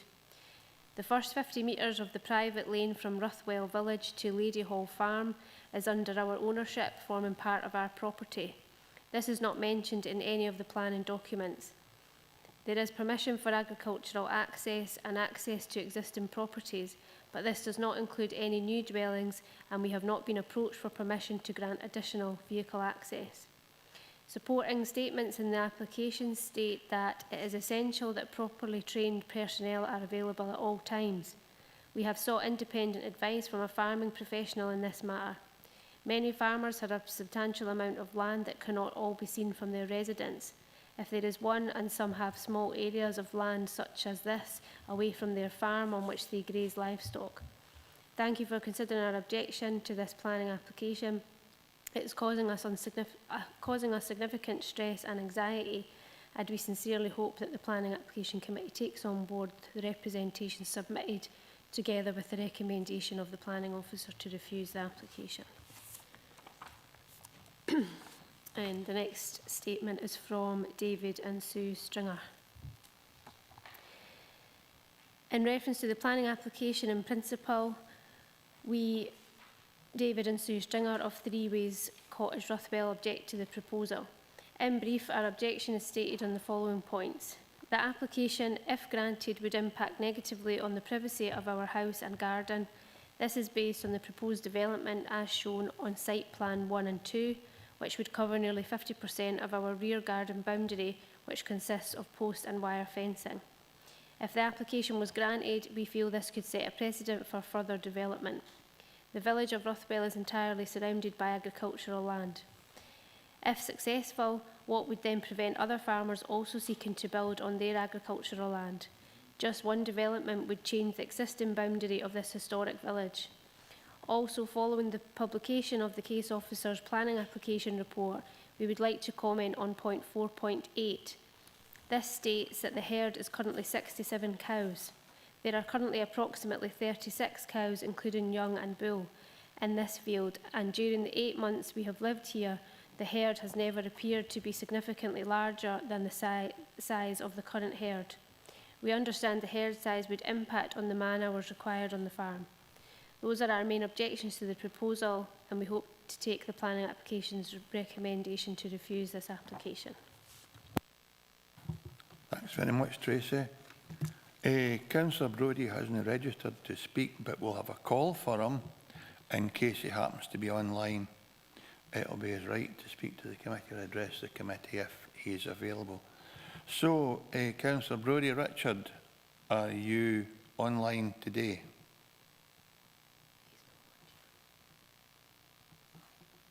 He hasn't registered, Richard, and doesn't appear to be online. So, move on to the applicant's agent, Mr. McCall, who's appearing in person. If you'd like to come up, Mr. McCall, that would be great. I'm sure you've been here often enough, you know. 3 minutes, sir. I'll remind you 30 seconds to go to your presentation to conclusion. And if you care to wait in case there are questions, I'd be grateful. Thank you.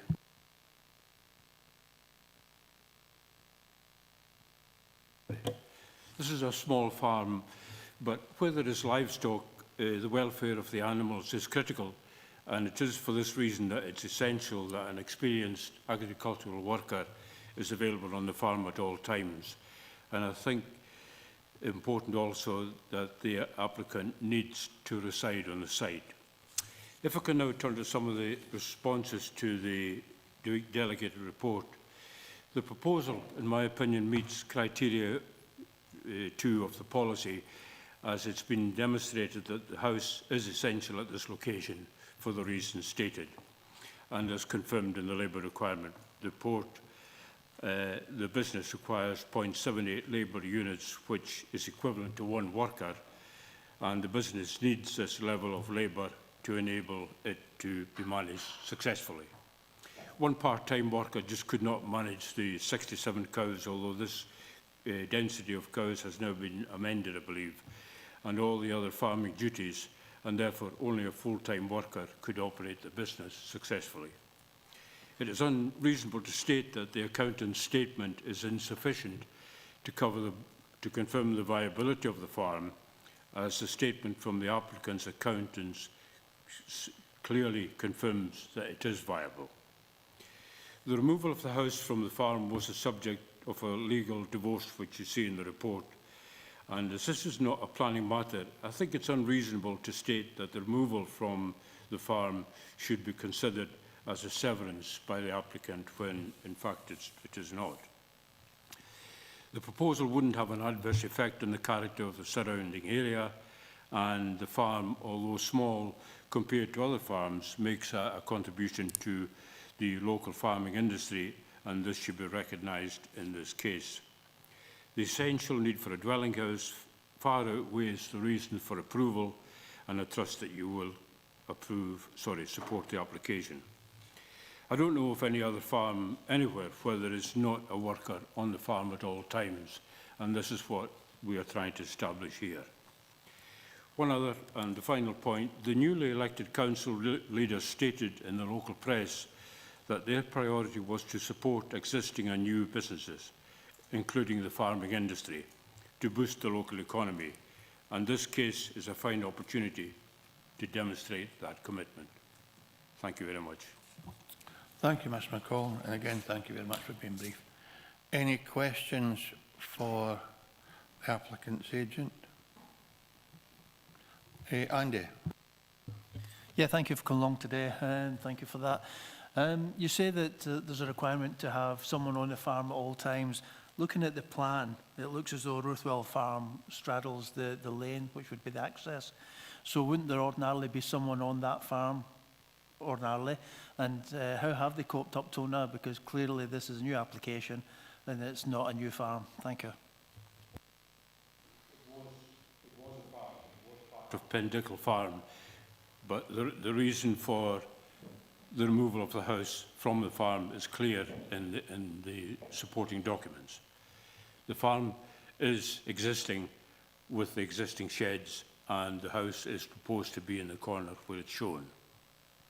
Sorry, does that answer your question? Yeah, I understand that there was a matrimonial dispute, and as a consequence the house has obviously gone there. But are you saying that there are no other buildings, habitable buildings on the farm at this time? There were no other buildings on the farm, no other residential accommodation on the farm at that time.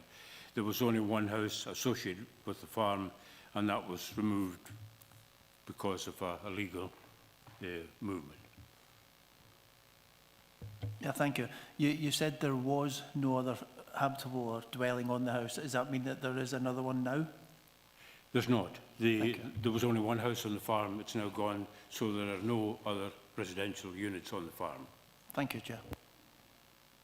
Thanks, Andy. Any other questions for the applicant's agent? If you're not, thanks very much, Mr. McCall. Thank you for being with us today. And we're now in session, members. If there are no, Councillor Carruthers.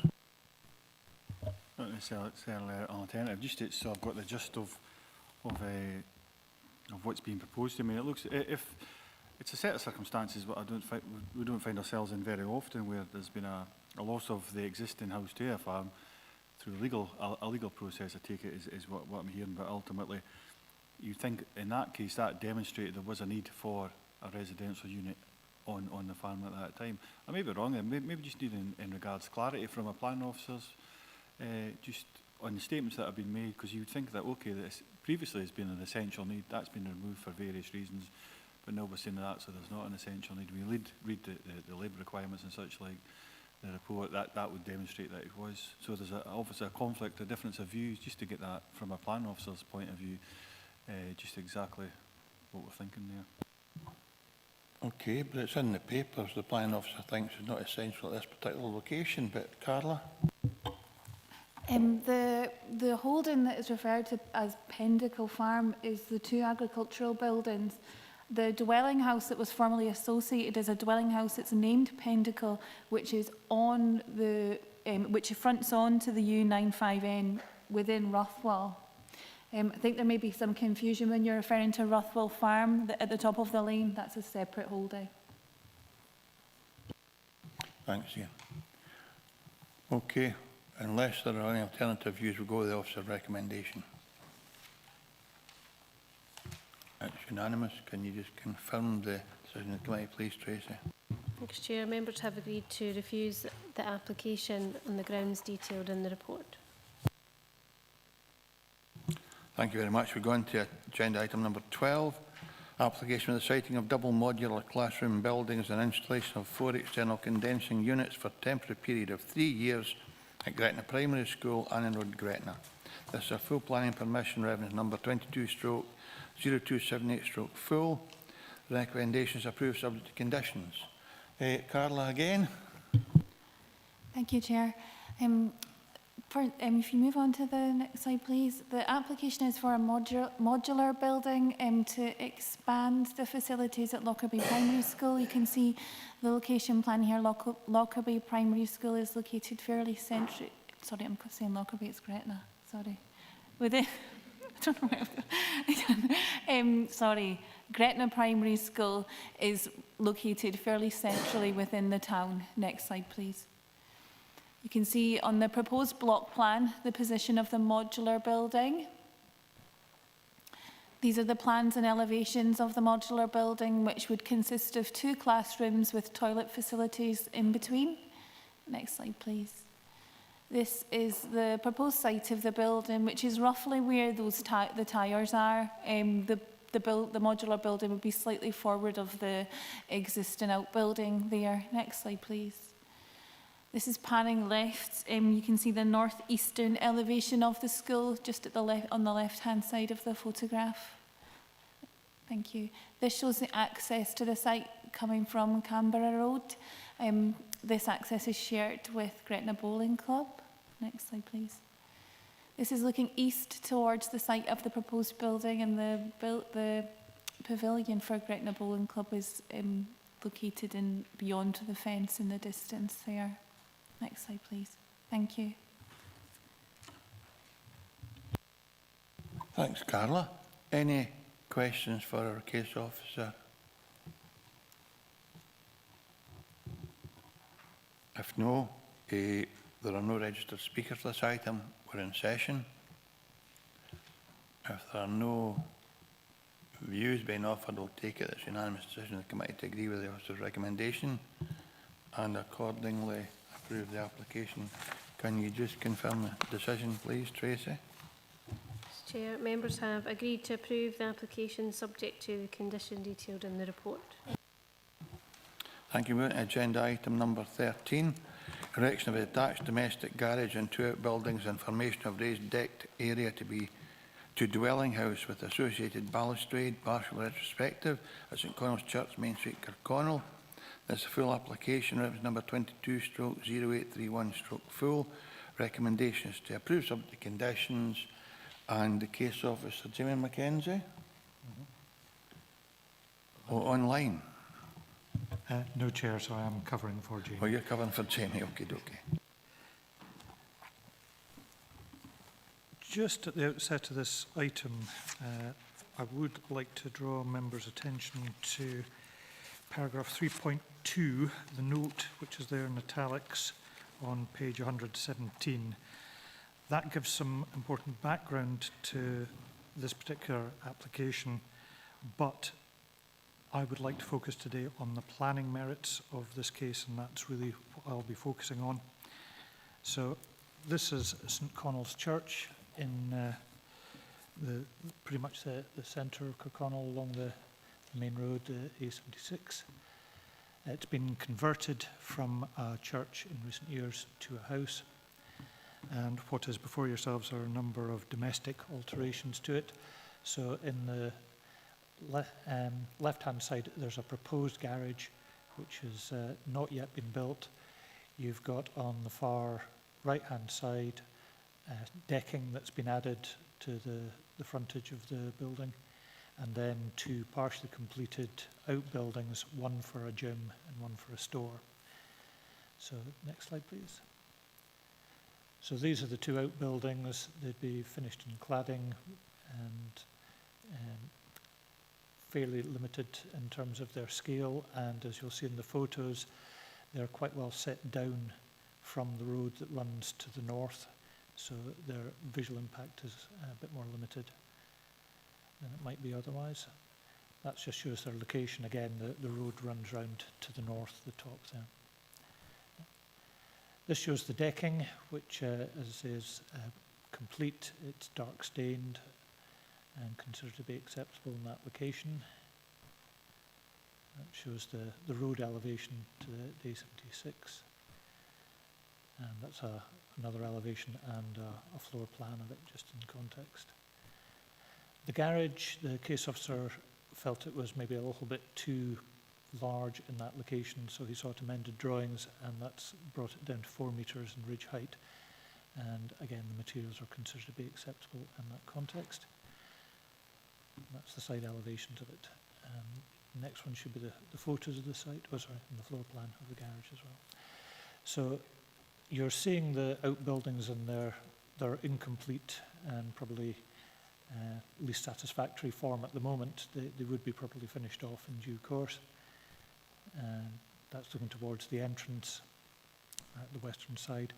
Now you can see, as I was mentioning, the road that runs around the site to the north. These outbuildings actually sit quite nicely behind the dry stone dike, and therefore aren't unduly prominent.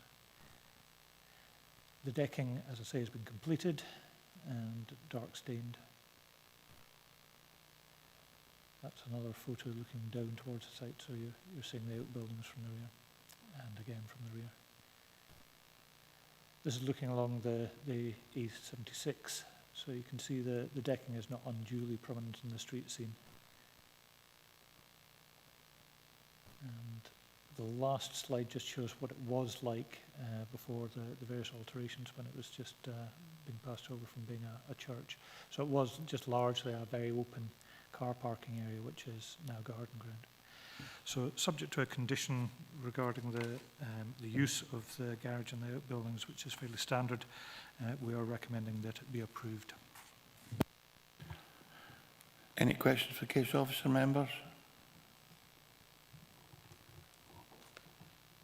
In that case, we'll go to representations. First, we have a statement read out by Morag Telfer, who is a supporter of the application. Tracy, can you do the statement, please? Supporter is Morag Telfer. This plan application is absolutely disgusting, to say the least. What the family has been through is absolutely terrible. This has caused a massive rift in my family, affecting mental health and needing to take trips to the doctor. How Dumfries and Galloway Council can let someone fraudulently do this, not only once but twice, is absurd. This is clearly someone going to a lot of work to see a garage not being built. The chapel has been done up to an amazing spec, and I'm sure if you ask people of Kirkconnell, because let's be honest, there are people who matter and whose opinion count, certainly not New Cumnock or Annan or Wanlock Head, they will agree they have made the chapel look 10 times better in such a short space of time. Even the old congregation has approached the family saying what a difference they have made.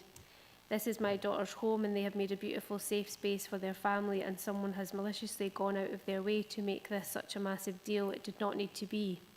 The whole reason for the garage is for the cars to be stored safely and keep their space free.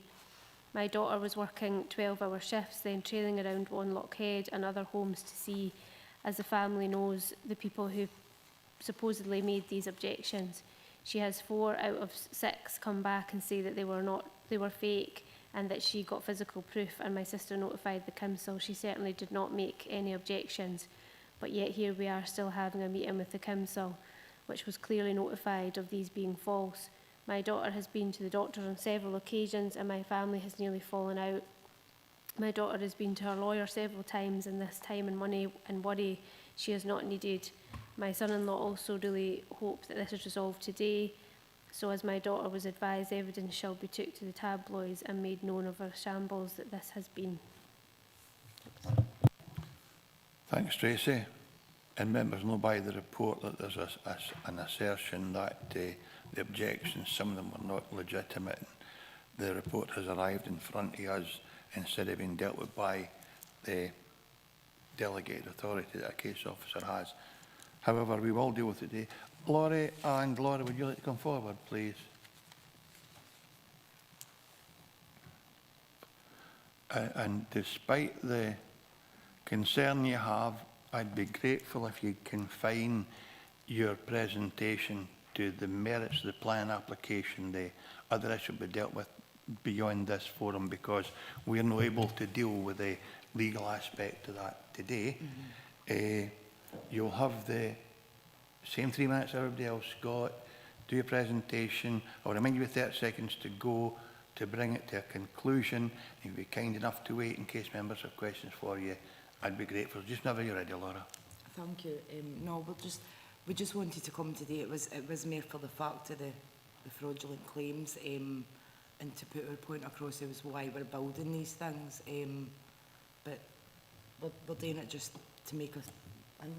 I don't know what else to say. I didn't make a presentation as such. It was more like the objections and stuff I was really concerned about, to be honest. That's been really quite a lot to deal with the last few months. So that was my point in coming. No, well, obviously for the shed to be done, that was the whole point of us doing it. But we thought it would be a process of putting the application in the way we did with the house, and it would come and you would view it, inspect, but it's hard to and then say yes or no. But it's just went on for months and months and months, and we just really wanted to come and put our point across and say, like, why are we even here? Because these objections were proven that the business acts. So this was why we came. Sorry. Thank you. Oh, that's great. Thanks very much for coming along. And I do appreciate the concern that you've had and the worry, but unfortunately that's not something we can deal with as a committee today. But we'll certainly determine your application today, and it's nice to see you both here. So, any questions for the applicants? In that case, thanks very much for coming forward. Members on session. Stephen Thompson, and Ian Carruthers. Yeah, I think we just go with the recommendations, Chair. I'm happy to move. Second. Thanks very much. Any alternative views? A unanimous decision of the committee. Your application is approved. And you can speak to other departments about the concerns you have in relation to how this situation arose. But unfortunately, we can't deal with it today. Thanks, Laura. Thanks, Liam. Move on to agenda item number 14. Alterations, extensions and change of use of former school building to form 8 flatted dwellings and community wellbeing centre with parking area and associated landscaping at Lockerbie Old School, Drive Road, Lockerbie. This is a full application, reference number 21/2178/full. There are 2 recommendations. A, approve, subject to A, the successful completion of the appropriate legal agreement within 6 months of the date of decision, or any extended timescale as agreed by the appointed officer, and B, conditions attached to the approval. Case Officer Andrew. Good afternoon, Andrew. Good to see you. Just take us through your presentation when you're ready. Oh, before we do that, John, are you and your signers comfortable to continue? We've got 3 items left, or do you want a 5-minute comfort break? Yeah, you're fine. I appreciate that.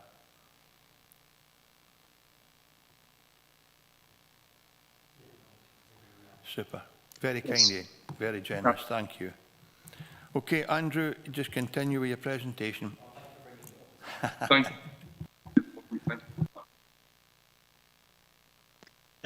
Afternoon, Chair. Yes, the application relates to the former Lockerbie Old School and more latterly the former council offices, and the application site is situated just to the north of Lockerbie Town Centre, as shown in the location plan on your screen there. It's the site is bounded to the west by Glasgow Road, which comprises dwelling houses and other mixed uses such as a bowling green and an ice rink.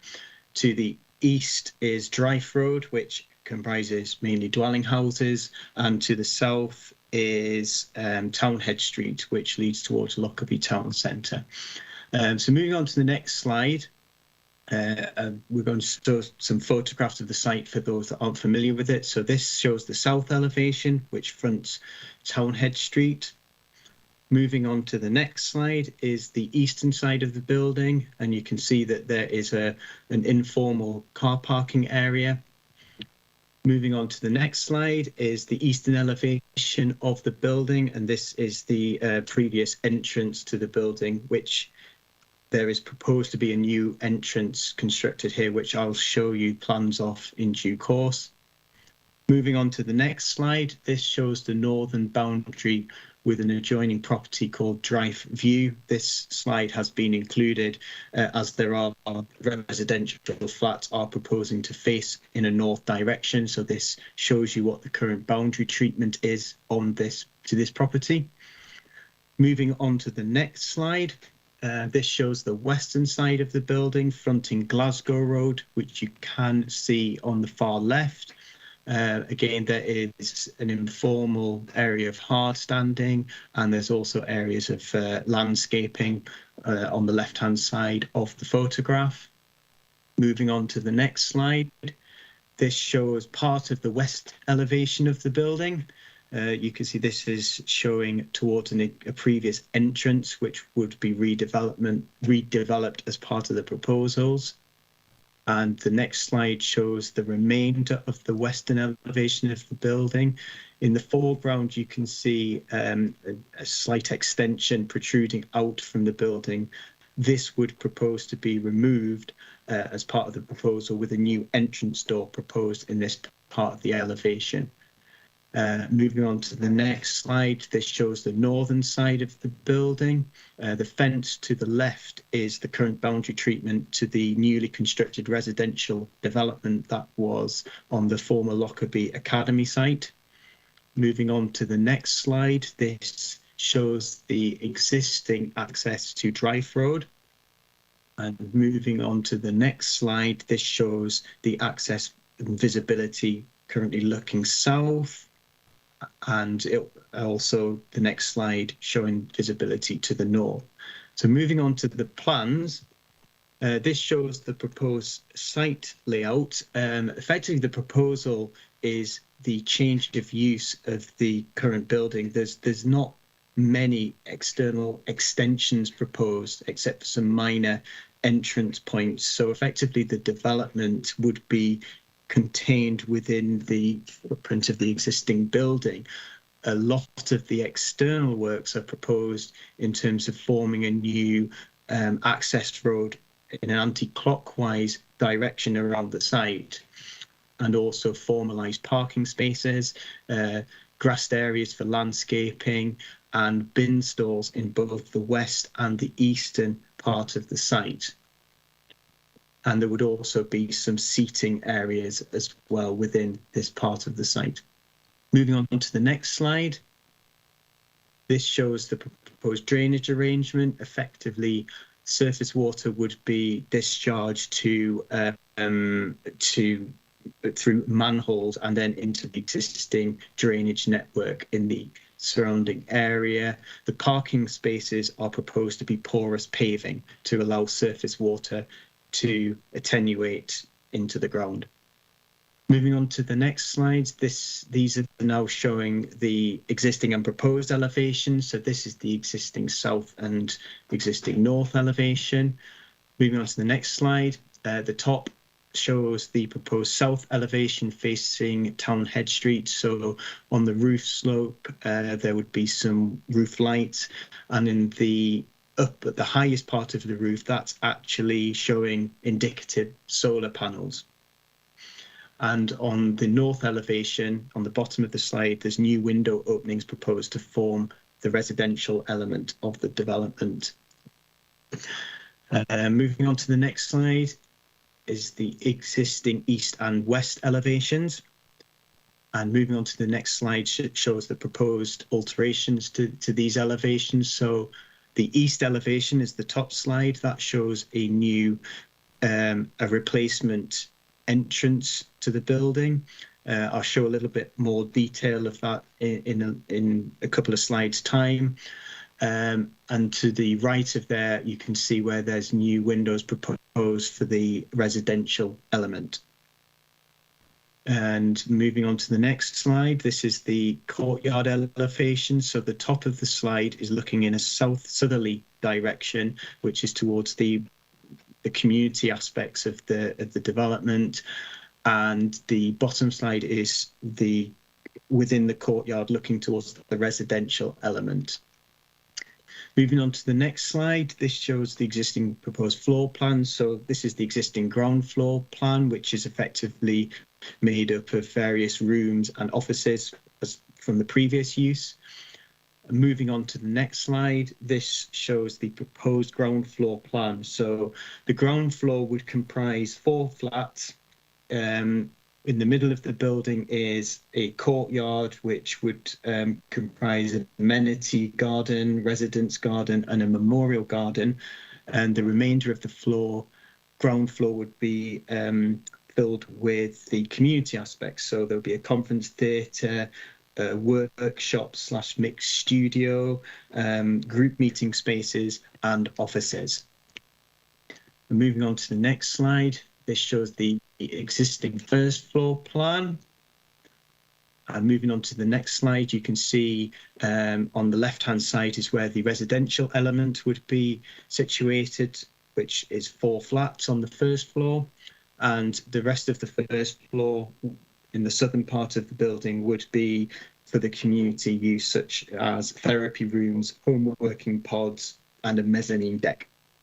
And moving on to the next slide is the second floor plan, which is currently previous offices. And moving on to the next slide, there would be newly formed offices on this floor. Moving on to the next slide, this shows the proposed bin stores. So effectively this is taken for the one on the western side of the building. Officers did raise some concerns about the location of the bin stores in quite a prominent location of the site, but the justification from the applicant has been that this location has been chosen to necessitate a collection of refuse, and it is proposed to screen the bin stores by a form of boundary treatment, and also illustrated is a memorial on the western elevation to as part of the community aspect of the proposal. And moving on to the last few slides, I've included some visuals from the design and access statement that was submitted. So this shows the intention of the entrance on the eastern elevation. Moving on to the next slide, this is the view in the courtyard looking south. And the next visual is also from within the courtyard as well. And moving on to the next slide. So in summary, this is considered to be a positive redevelopment of this redundant brownfield site. There's been some changes throughout the course of the application in terms of the design, which are considered to have improved the proposal. And so the application is recommended for approval subject to the completion of a legal agreement in respect of open space provision, and also conditions as detailed in the report. Thanks, Chair. Thanks very much, Andrew. Very comprehensive report. Any questions for our case officer? For Ivor? I've maybe missed it, but there was mention there that they'd asked for anti-clockwise traffic flow around the building. Why was that? Because that'll create a sort of crossing of traffic at the entrance exit, whereby one will be coming in, one will have to cross over to go out. I noticed there was a give way sign on the ground. It just seems it would have been easier coming in, going clockwise round the building and then out. You wouldn't have that conflict of traffic having to cross traffic. Andrew? Yes, I wonder whether it'd be useful to go back to the proposed site plan, which was earlier in the presentation.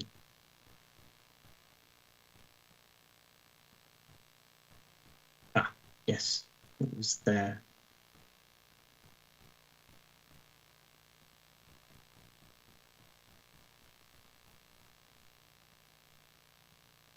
That's right. Yeah, I don't know the reasons why anti-clockwise was chosen. Yes, I'm just checking the initially submitted plan because I have a feeling it was initially proposed to go clockwise, but the reason it was changed was the plan when it was first submitted actually was to propose a clockwise direction, and then that was subsequently changed.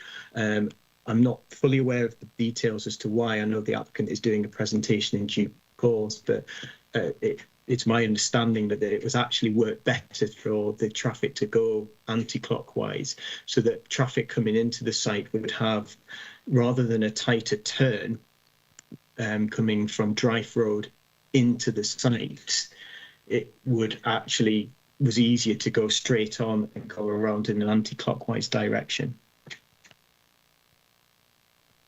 Satisfied, Ivor? I don't like the answer, but you got an answer.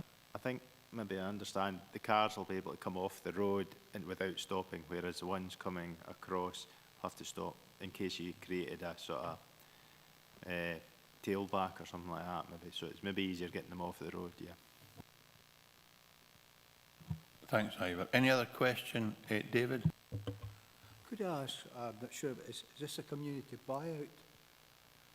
Is it a buyout by community buildings and that? I'm not sure what it is, or is it private companies buying it?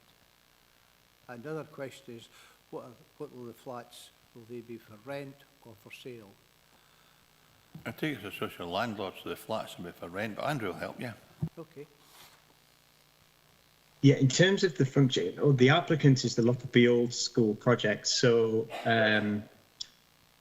how the community would function, the community aspect would function, I'm not quite sure. What I can advise in terms of the flats is that Cunningham Housing Association would be responsible for all 8 of those flats, so there would be social rent.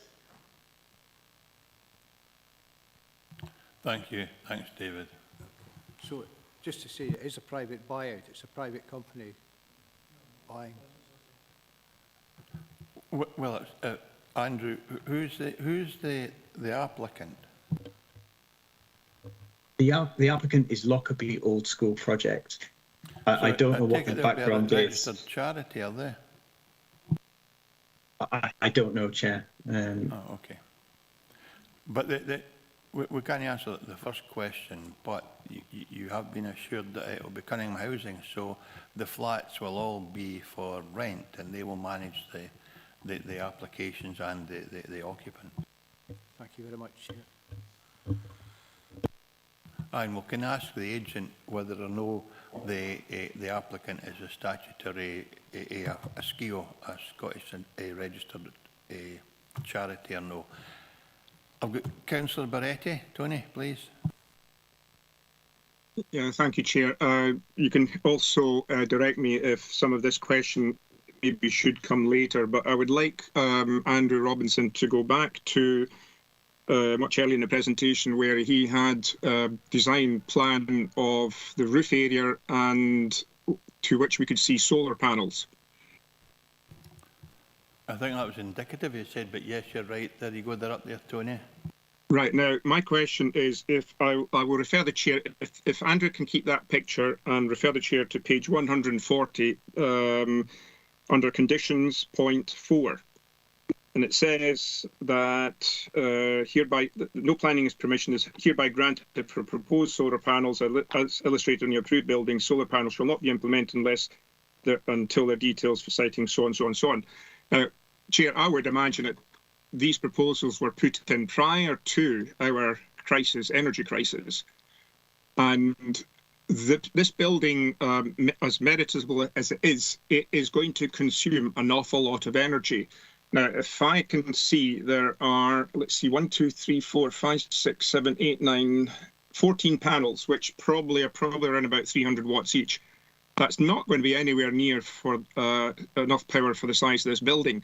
And I would suspect that at some stage, whoever takes on this building would want to implement other solar chemistries to augment energy production within the building.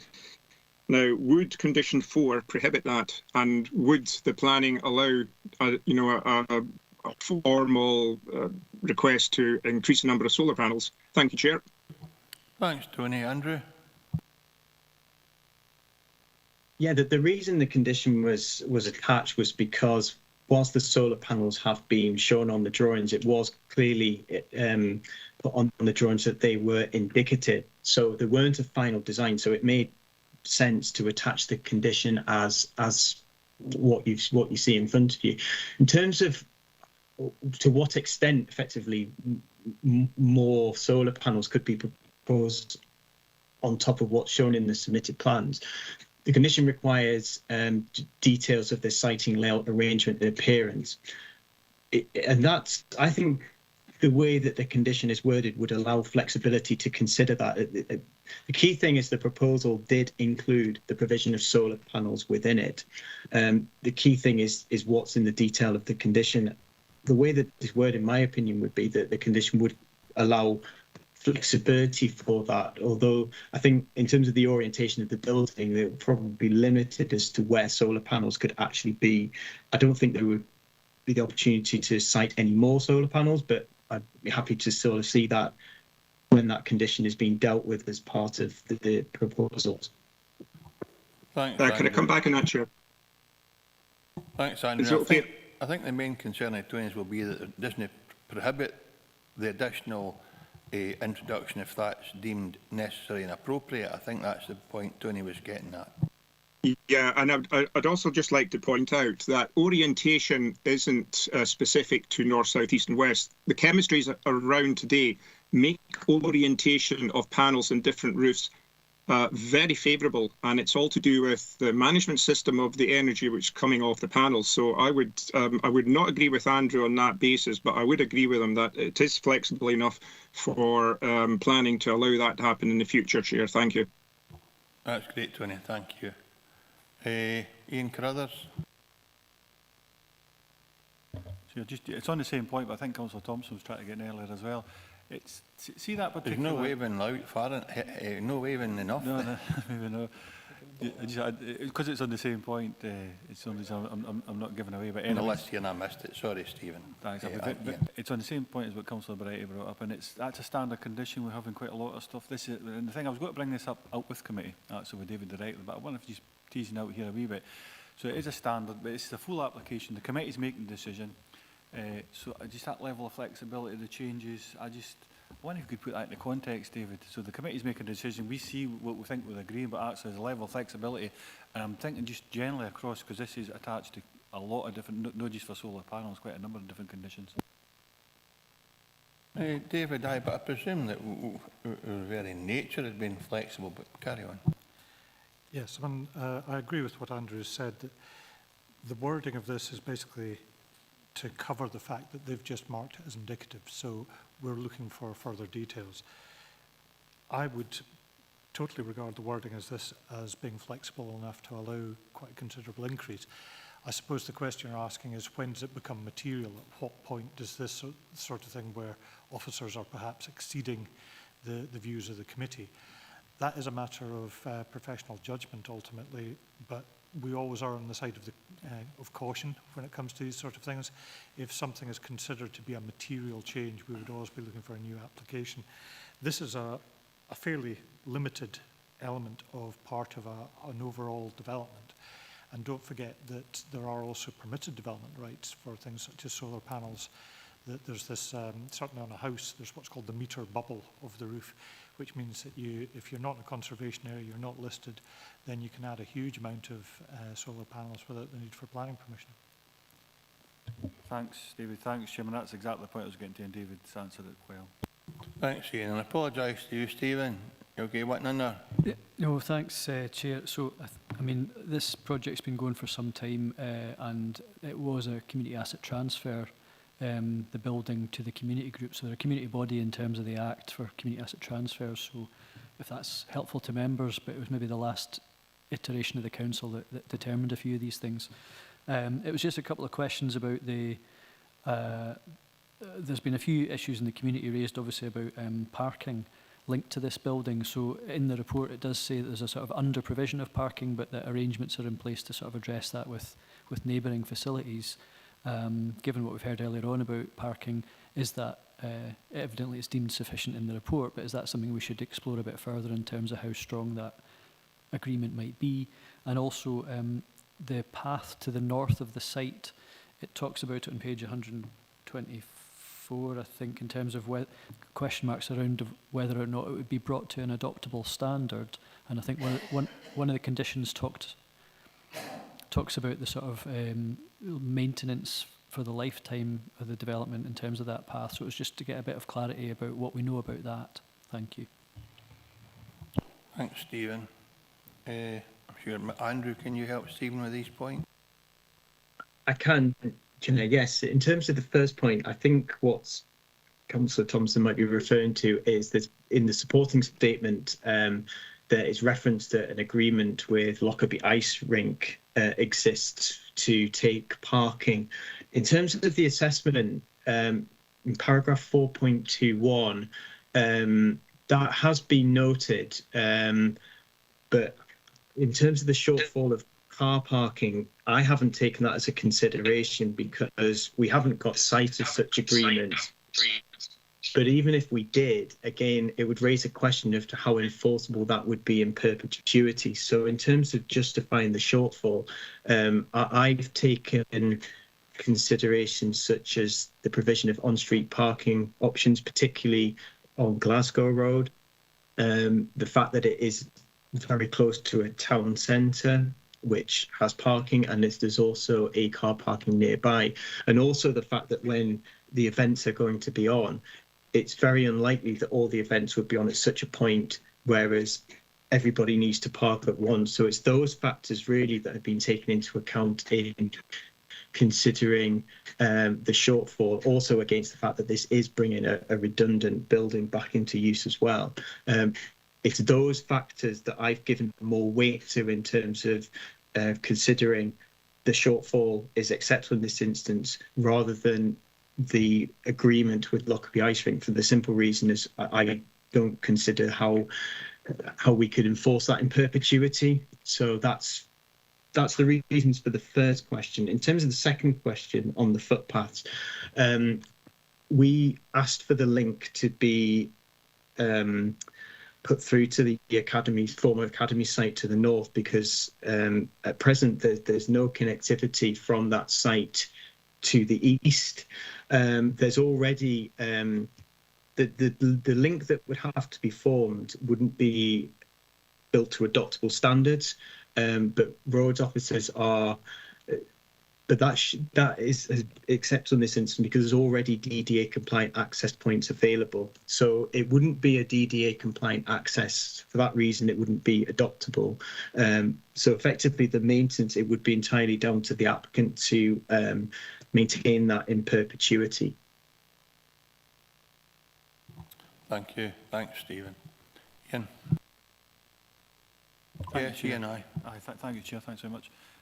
Similar question to what Councillor Thompson's raised. It's maybe better for the applicant. Tell me if that's the case, Chair, but it tells us there's an under provision, I think, of 19 parking spaces if we follow the formula that we normally use.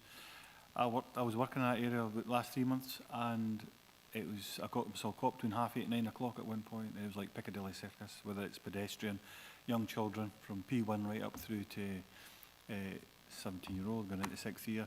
It was horrendous, the volume of traffic. So I've got personal concerns with knowing the area in regards to road safety. So I just wonder if this is the relevant point to pick it up, and maybe bring it up in session, Chair, once we've heard from the applicant. Thanks, Ian. If it's an observation, then it's with the agent. If it's a question, it's for Andrew. And you know, the question would be, well, how do you manage the traffic, I suppose? Well, that the traffic management plan, maybe. Andrew? There's proposed to be a construction traffic management plan in terms of to try and manage the construction phase, which would obviously give, as the roads officers have stated in their response, it will give rise to impacts in the area through the construction stage. So that can be managed. Effectively, the operational stage is what we're assessing in front of us now in terms of the roads officers haven't raised any objection in terms of the under provision of parking and the access arrangements, but in terms of what you're assessing in terms of the operational aspect of the development is the development going to have such an intensive use of traffic that it's unacceptable in the locality?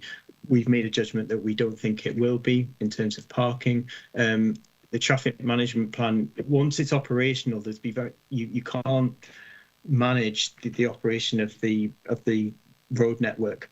So you really have to make a judgment at this stage as to whether this development is not going to give rise to an adverse impact on the road network, or whether it's just too large in scale. And that's something that needs to be assessed as part of the planning application stage. Thanks, Andrew. I suppose it helps and doesn't help, Ian, because if you're not happy, you're going to have to reject it. because we can't modify these applications on the hoof, but you know that anyway. Thank you, Chair. Thanks for allowing me to have that question. I'll probably bring it up later on with the applicant as well, as suggested. But I just think the photographs here didn't reflect certain parts of the day, and it's a completely different picture when you're there at kind of school start time and school finish time. Thanks, Ian. If there are no other questions for our case officer, we'll go to the representatives. We have Matthew Holloway, who's the agent on Microsoft Teams, and we also have Jim Deverley, Jackie Moffat, Alan Somerville and Callum Adam and Willie Carlton. If there are specific questions that need to be directed at one of these team members. So Matthew Holloway is the agent. Are you available, Matthew? Hello, Chair. Yes, if you can hear me, I'm available. Yes, indeed. Great. Well, Matthew, to start with, you've got 3 minutes of a presentation to members. I'll remind you with 30 seconds to go to draw your presentation to a conclusion, and then obviously Councillor Carruthers has a question for you, and there might well be others, so I'd be grateful if you just remain with us, you and your colleagues, until we exhaust the questions. So whenever you're ready, Matthew, just bash on. Thank you. Okay, thanks, Chair. Drivesdale Public Old School has been at the heart of the local community since the first buildings were erected in 1875, almost 150 years ago. After being declared surplus by the council in 2013, it became clear there was a strong desire for the community to take on the building. In 2014, a working committee was set up to assess its viability. 3 of those founding members are still active as trustees today. The project will be delivered by Lockerbie Old School and Cunningham Housing Association in partnership, who worked in close collaboration to create a cohesive approach to the design and integration of the community and residential uses on the site. The centre will provide a range of flexible and adaptable spaces for the whole community to use, having a full programme of social, cultural and educational events happening throughout the year, and it will drive the economy of Lockerbie by providing business start-up courses, spaces for innovation and entrepreneurs, as well as providing much-needed meeting room space. The 8 new flats will provide bespoke, accessible homes for residents of Turning Point, Scotland, currently living in accommodation elsewhere in Lockerbie, which is not fit for purpose. Residents will be able to engage and participate in the community events and activities that will be on offer at the old school.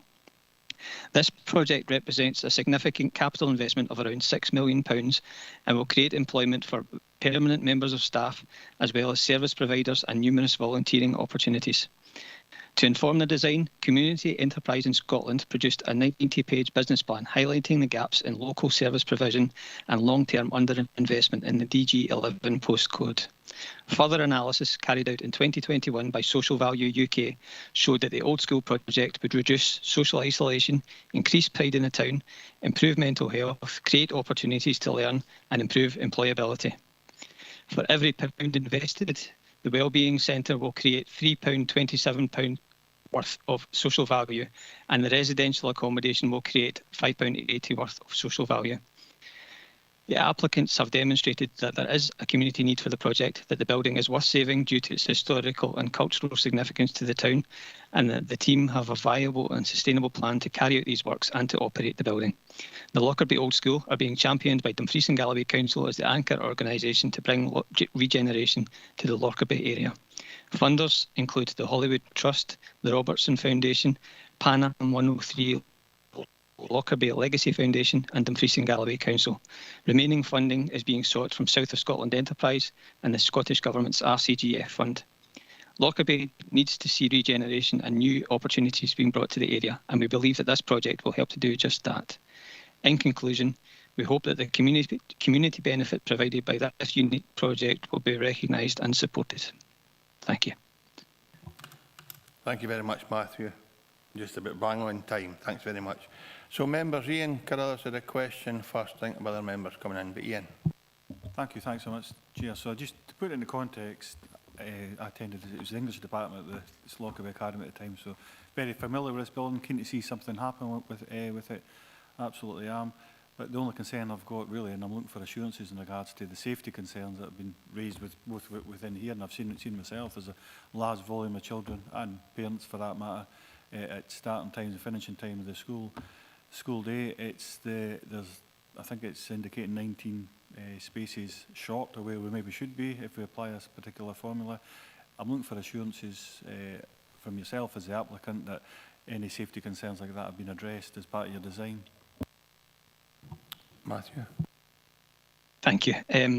As part of the design, as I alluded to the business plan which was developed, that business plan is not reliant on the building being fully occupied at any one time, and it wouldn't be running at 100% capacity. The intention being that the provision that's shown will be sufficient for the general day-to-day use of the building. We fully recognise how tight the roads are round about there. In special events where we are expecting large numbers of people, the intention is that, again, the business plan refers to this, that details of alternative parking provisions will go out along with the booking information. So if you buy a ticket to see a play or something in the white box gallery, then there'd be information on where to park, and that would be at the ice rink or at the car park of the Academy. So I hope that answers. Thank you, Matthew. That's really helpful.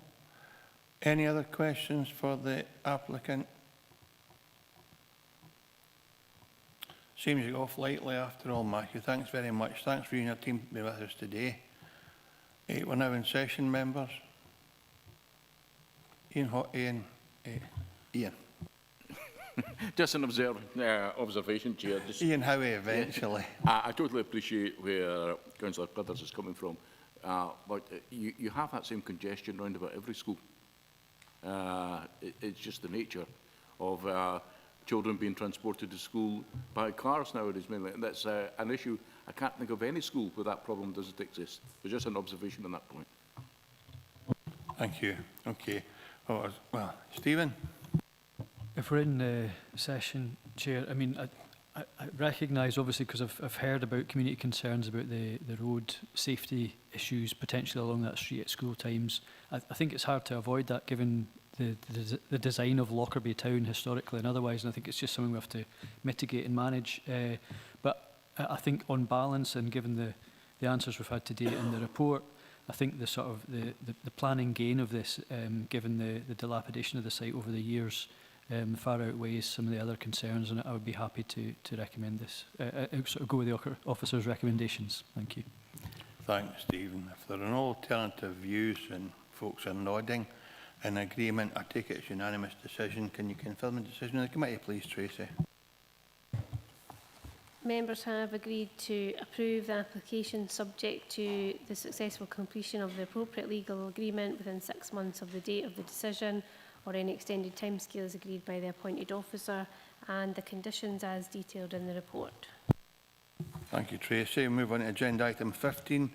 The retention of Shepherd's Hut for use as a holiday accommodation without compliance with condition 3 of planning permission 19/1089 full relating to car parking and turning areas at Smithy Cottage, Dalton, Lockerbie. It's a section 42 application, reference number 22/0539/S42. Recommendations to approve subject conditions, and the case officer is Lindsay Cameron. Lindsay, take us through your presentation, please. Thank you very much, Chair. This application, second one we have in Dalton today. This location plan shows the location of Smithy Cottage within the centre of the slide there, and its associated garden ground which runs perpendicular from it. Next slide. Planning permission for the use of the part of the garden ground associated with Smithy Cottage for the siting of a shepherd's hut for use as holiday accommodation was granted retrospectively in August 2019. The siting of that shepherd's hut within the garden ground can be seen to the bottom of the slide there. That proposal included a parking space to the southwest of Smithy Cottage, front of the existing garage, as shown by the blue rectangle. Provision and retention of that parking space was secured by condition 3 of that planning permission. The current application, made under section 42 of the Town and Country Planning Scotland Act 1997, seeks permission for the retention of the Shepherd's Hut for use as holiday accommodation without the requirement to retain that approved car parking space. As planning permission has already been granted for the development, it is not necessary or appropriate to reconsider the merits of the original proposal. The key considerations in this case, therefore, are parking and road safety. Could I have the next slide, please? Moving on to the photographs, we have Smithy Cottage in the centre of the photograph there with Kobe, which sits perpendicular to it to the right-hand side, and you can also just see the road junction there. Next slide, please. Moving up the public road slightly, this view looks along the private access which serves the Shepherd's Hut, Smithy Cottage, which is to the left of the photograph, and also the rear of Nanak Cottage. Next slide, please. Moving further along the public road, this is a view looking back towards Smithy Cottage. The Shepherd's Hut itself is located in the garden ground behind the hedge, which is to the left of the photograph. And the final photograph, please. This final photograph is taken from further down the village, looking back towards the application site, and shows the general nature and character of Dalton. Parking is generally provided when the curtilage of properties or via this frontage lay-by along the main street.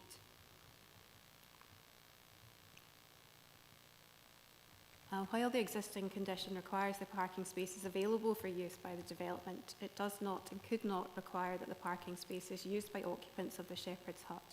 Consequently, for the reasons set out in the report, it is not considered that the removal of the condition would have a significant adverse impact on road safety.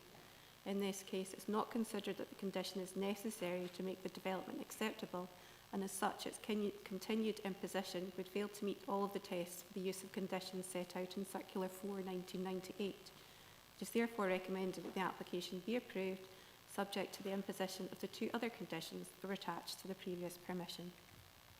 Thanks very much, Lindsay. Any questions for our case officer? Councillor Howie. Thank you, Chair. Lindsay, can you just confirm that the locus is governed by a 30-mile-per-hour speed limit? Lindsay. Yes, the village is covered by a 30-mile-an-hour speed limit, and the site itself is located fairly centrally within the village. Any other questions for Lindsay? Councillor Carruthers. Actually, just because this one's in my ward and someone contacted me, is it probably as much about the validation side of it? Maybe goes back previously, tell me if I'm completely out of kilter here, but I'd just like to understand it, and we're in an open forum, Chair. That's why I asked the question. The original application, I think there was misinformation on that application. Should that have affected the validation at that time? Like I say, if dismiss the question if you think it's appropriate, Chair. But the other point is, I know that area well. I cycle around there in that particular junction where you turn off for the Crotherstone. You can see the tyre marks. There's large vehicles there. It's fairly busy. The roads officer sitting on the fence with this one. It looks like he's saying he's not willing to object to it, but at the same time he can't support it. But I take on entirely what Lindsay's put in the report, and as far as being an enforceable. If say it was to be refused today, it's enforceable. We couldn't enforce that, and it'd be unfair and it'd be unjust. I would say I would agree with that as well. But I still got road safety concerns, and that's the reason I'm bringing these points up. One's on a process validation. Ignore that if you wish, Chair. I can even take that up out with the committee. But the road safety issues is I still have some concerns in regards to that, and we are making a degree of allowance, and the roads officer sitting on the fence with us. Okay, in the first part of your question, hindsight's a wonderful thing, but I don't think we can turn the clock back, although David or Lindsay will answer the question for you. And planning in terms of roads officer, I do think it should be more specific then. I don't object, but I don't like it. It's not very helpful. But David, would you like to, or Lindsay? In terms of validation, we have to accept applications that are submitted in good faith. One thing that is required on any application form is a certification of ownership. And when Lindsay dealt with the original application, that was certified that the applicant had the control of the relevant land.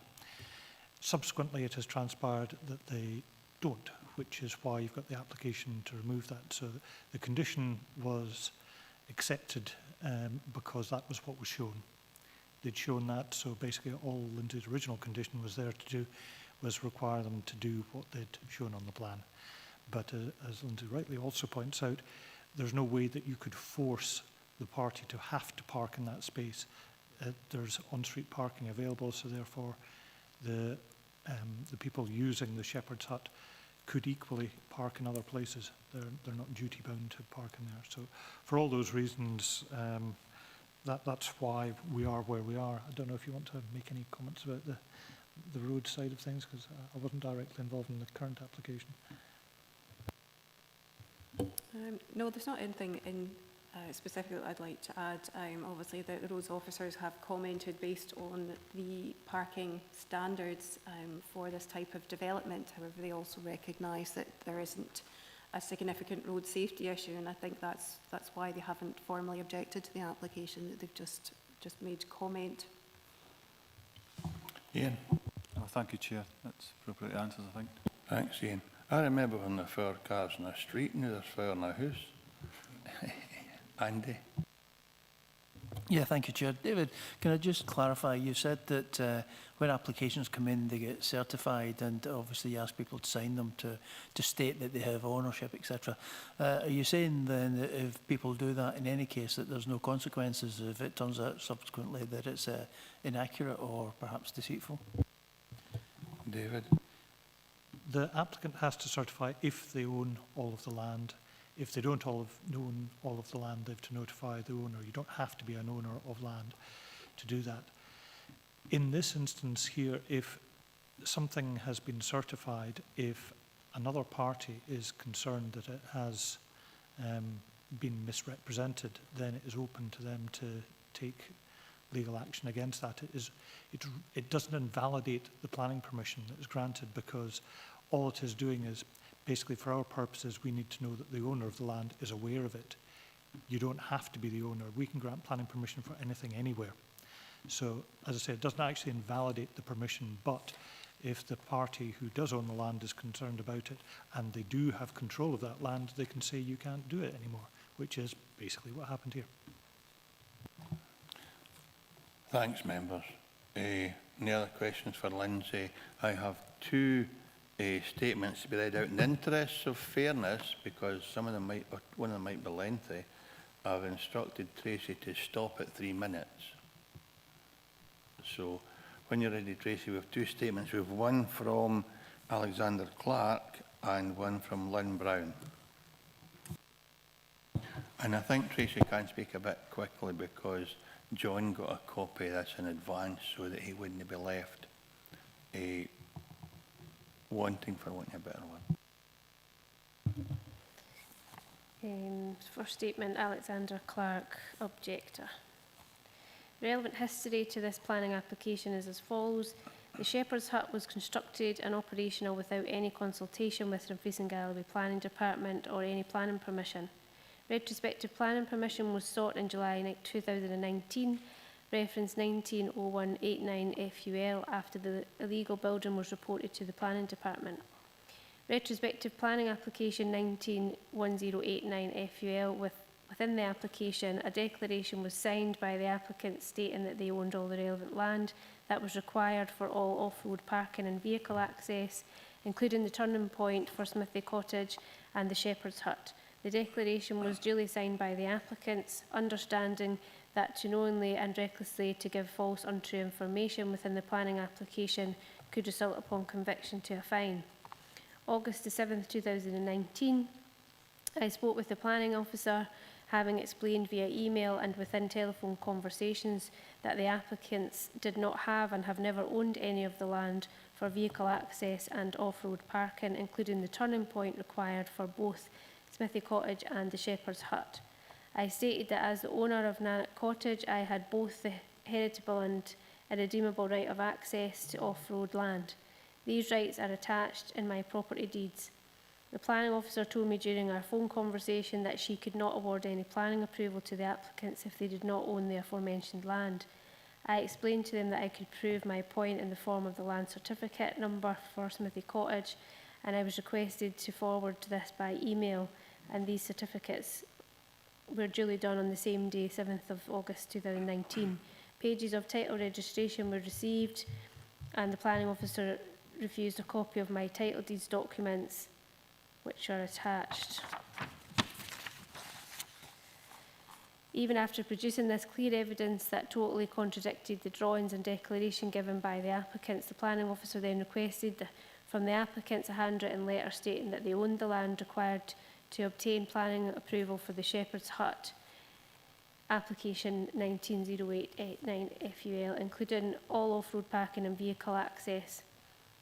The letter was then sent to the planning officer upon our second request to the applicants and duly signed by them.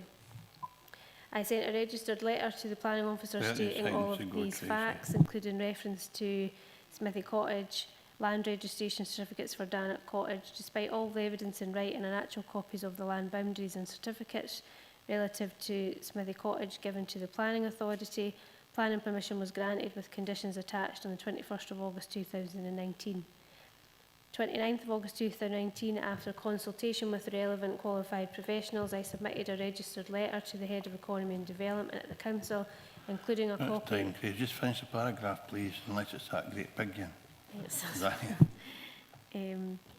Including a copy of the letter sent via email to the case officer. It seemed a serious error of judgment and certain planning criteria and etiquette had been completely overlooked in granting of this retrospective application. Thanks, Tracy. And the next one, same thing again.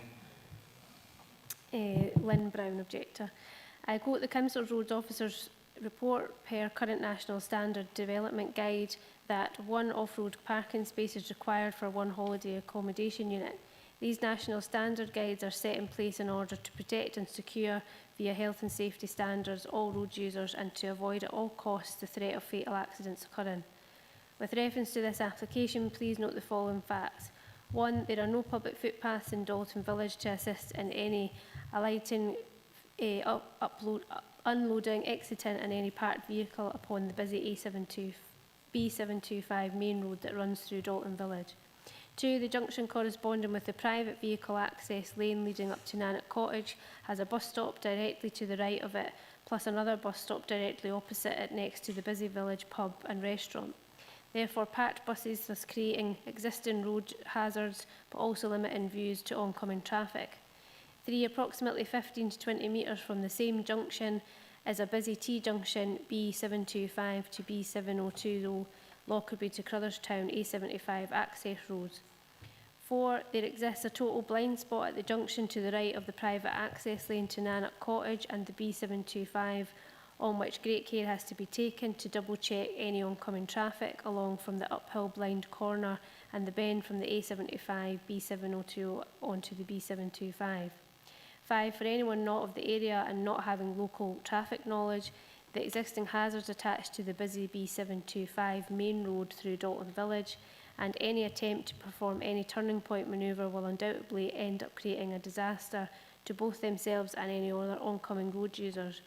6. The main reason why there has been no recorded traffic accidents in the last 5 years is because there has been no road parking by any of the Shepherd's Hut clients during that time. 7. It seems that all scenarios regarding any on-road parking have not been previously considered, and so much as should the Shepherd's Hut accommodation be used as an overnight meeting and liaison point, there would be at least 2 vehicles to be parked up with luggage, provisions and passengers, drivers unloading and exiting on the busy B725 main road through Dalton. Please note, no traffic enforcement officer or council roads officer would support any application requiring on-road parking in the vicinity of the Shepherd's Hut purely based upon grounds of health and safety. This is the simple, truthful reason why the original off-road parking and turning point for both Smithy Cottage and Shepherd's Hut accommodation conditions were attached to the previous retrospective planning approval, which, because of the applicant's deliberately knowingly and reckless avoidance of truth in that application declaration regarding the ownership of such off-road parking positions and turning points, resulted in this current application. Just finish that paragraph. Having experienced a torrid time of having to endure both a loss of amenity and unlawful vehicle trespass upon our vehicle access and parking rights attached to our property due to those untruths submitted by the applicant's declaration, I hereby request the committee members refuse the application on the basis of prevailing common sense and basic health and safety standards, as surely, if not refused as per the roads officer's non-support of this application, is, God forbid, a bad accident or disaster waiting to happen. Thank you, Tracy. These are for noting statements. We don't debate them, so members are in session. Councillor Carruthers.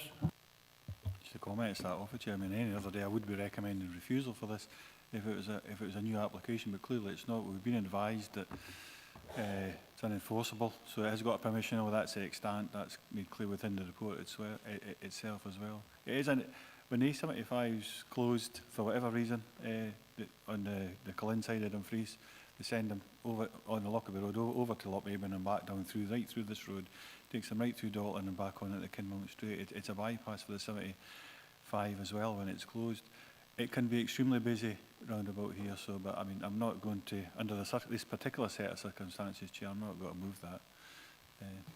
Okay, I'll see what the members have to say. If you've got a second, or if you have, we'll then work out what exact policies. I know I'm not moving to refuse it, Chair. I'm just saying I'm making my points clear how I feel about it. Right, So okay. any other day I would have said, if it was a fresh application originally I would, but under these circumstances, a section 42, removal of conditions or the changing of them, that's different, Chair. It's got an external permission, which is unenforceable really to try and enforce these conditions if we were in breach.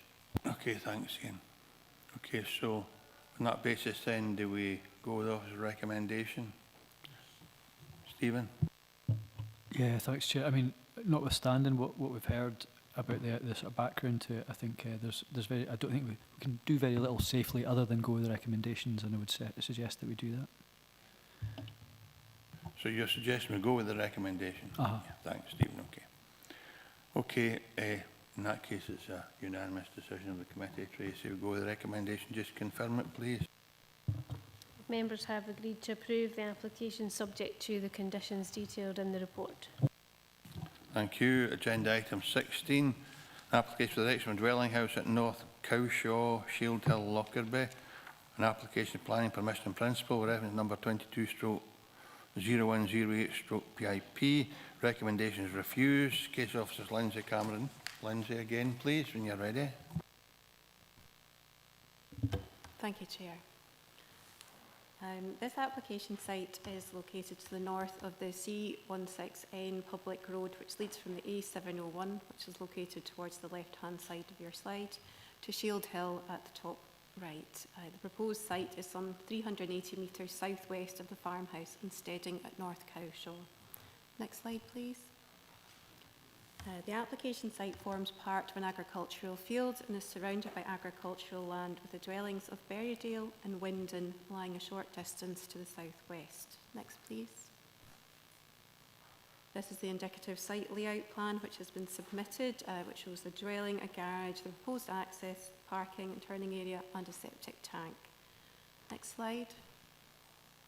This next slide shows the application site relative to the land holding and farmhouse in Steading at North Cowshaw. As you can see, it's located towards the western extent of the land holding, and the land to the south of the road doesn't form part of the farm. Next slide.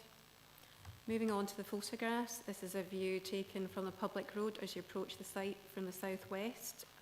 This site is located to the left of the road behind the hedge, and the dwelling of Berrydale and its garden ground can be seen just to the left of the photograph. Next slide. Moving slightly further along the public road, this is a view along the site frontage, which is marked by a hedge and a couple of small trees and bushes. Next slide. Turning to the right, this is a view to the land to the south of the road and the application site, which doesn't form part of North Cowshaw. Next slide. Travelling along the public road, and this is a view looking back along the site frontage. Next slide. Now moving into the site, and this photograph looks in a southwesterly direction back towards Berrydale. Next slide. Turning to look in a northwesterly direction, this is a view from the site looking across the surrounding agricultural land. Next slide. And this final photograph looks northeast across the site and in the direction of North Cowshaw farmhouse in Steading.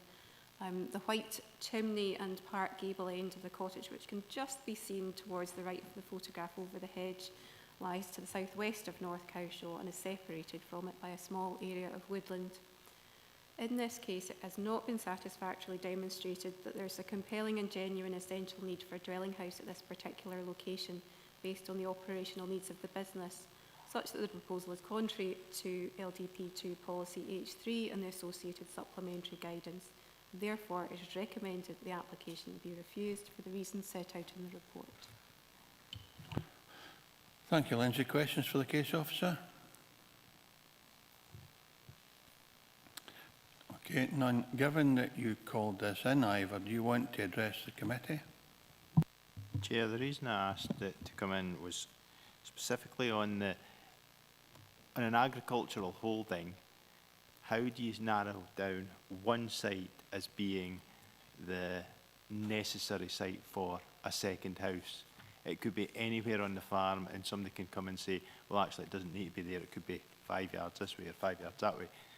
And I think that's the sort of policy argument I would like to get into, because I think there is a reason for the house possibly being here.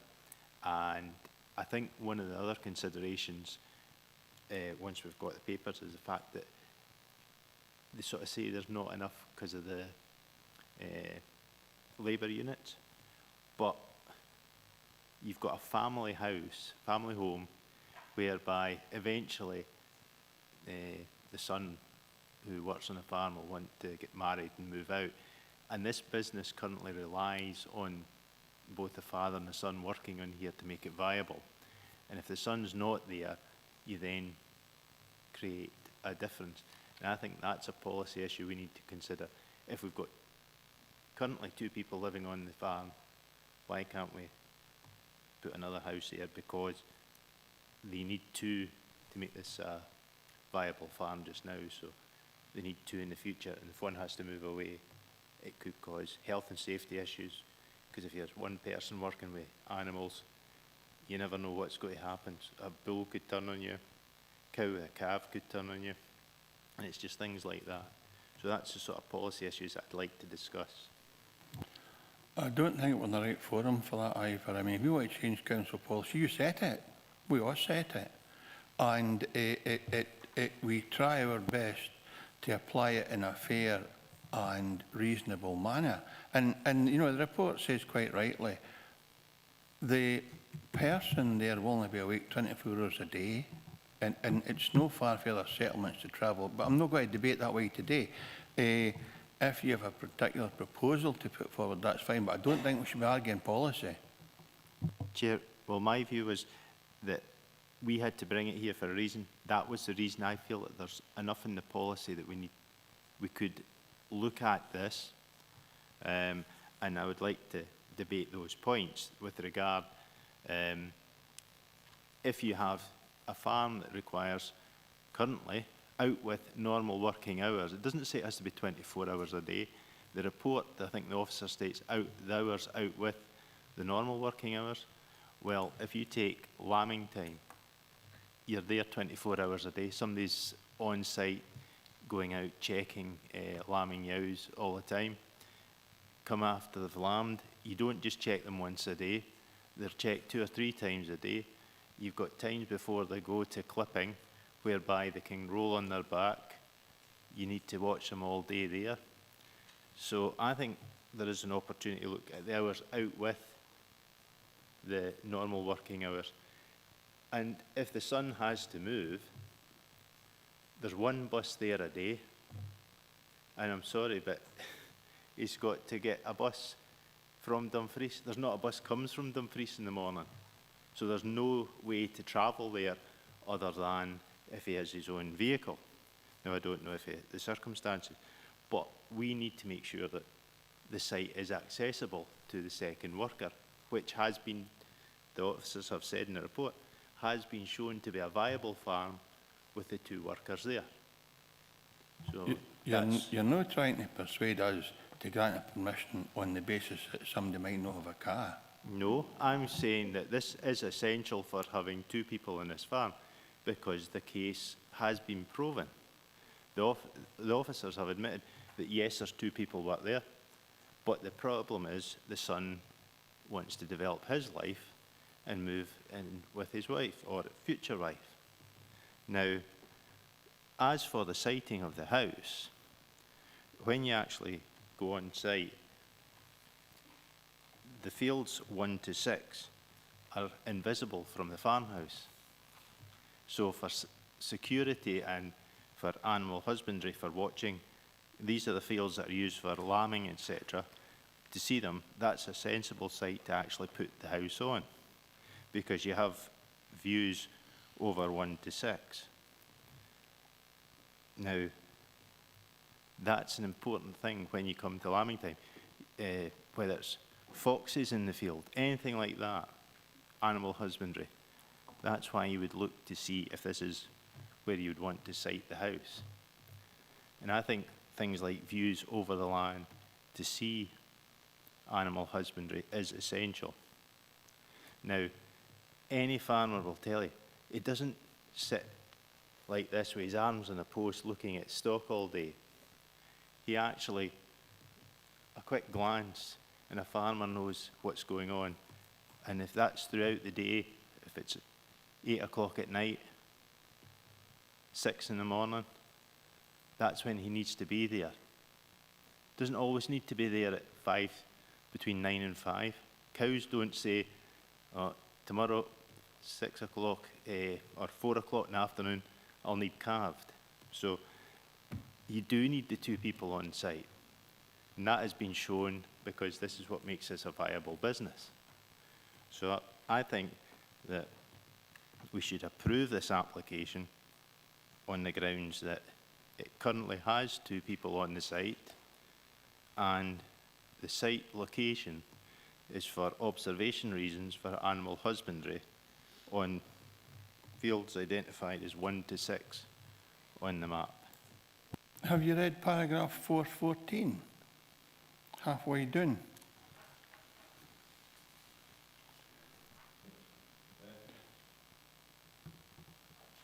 The location has been chosen to provide good visibility of crops, livestock and machinery, which they consider essential interest security. It is noted that there are no farm buildings or machinery storage areas in this particular location. Furthermore, the farm holding map confirms that the land to the south of the public road over which the proposed dwelling would look does not form part of the farm holding, and visibility over the land to the east is restricted by mature trees. Planting surveillance would therefore largely be restricted to the field to the rear of the proposed dwelling. Consequently, it's unclear how a dwelling in this location could contribute meaningfully to the operation of the farm. Chair, a tree here and there is not a forest. That is a clear... Ivor, why don't you put it down and we'll go to the Chair, vote. I've said I would move that we approve this on the grounds that it's evidence that there is 2 people required to work on this farm, and the fact that the site location allows for the siting of the observation of fields 1 to 6, which is about half the farm, because the current house can't see it, and that's for the livestock You got and a any second crops. this, Ian?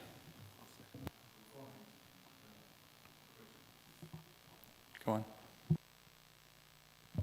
So I'm looking at, so I mean, I'm listening to what Ivor's saying, and I'm being very open-minded about this, either way, and I'm looking at the recommendations for refusal and listening to what Ivor's saying. It says not been satisfactorily demonstrated that a new dwelling house is essential at this location for the operational needs of the agricultural business, and accordingly, and it goes on, and what I'm hearing Ivor saying, well, actually it is, if you look at it, so it's like we can read the report and we have an interpretation on that. Ivor's local to this area, he understands it, understands the views, been about here for years and years, lived there locally for a long time and represented the people in that area. And what he's saying that actually, in his experience, he can see that actually there is a need, and in particular he's outlining the points, half the farm, fields 1 to 6, that actually there is an essential need. That's why there's so that he's making it quite clear that actually the need for a second dwelling on that farm that's beyond any doubt as well. I mean, that's been demonstrated. Its location in particular, and Ivor's being absolutely clear. Okay, it's not got to be. They think it's better there because, and they understand the land. It's for succession. We do have succession policies, but again, this is not the appropriate forum to try and adjust them. But I would happily second Ivor in regards to that. Fine, it is okay. So getting back to the point he asked me to do, but it is. This has been demonstrated. It is an essential. This location is essential. Now that's in your opinion and Ivor's opinion, sitting on the opinion of the case officer. So no, I'm not saying very clear about that's quite that. Demonstrated. No, that's quite. But we're entitled to our own opinion, and it's as simple as that. So we're the decision makers. Fine. So I'll propose we go with the officer's recommendation. Stephen.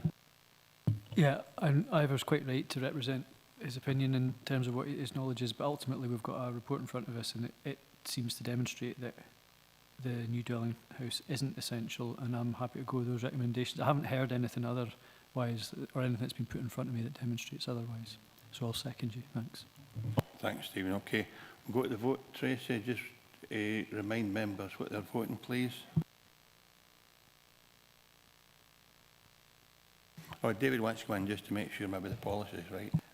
Well, it was really just to say if you're moving approval, is that subject to any conditions? Because you'll be aware as a council, we don't attach conditions now about occupancy. So basically this would be an unrestricted house in that location. Are there any other conditions that you would want to attach, or are you happy to delegate those to officers as appropriate? I think all usual delegated conditions I would expect. Roads, whatever else, usually this design, etc. of the house,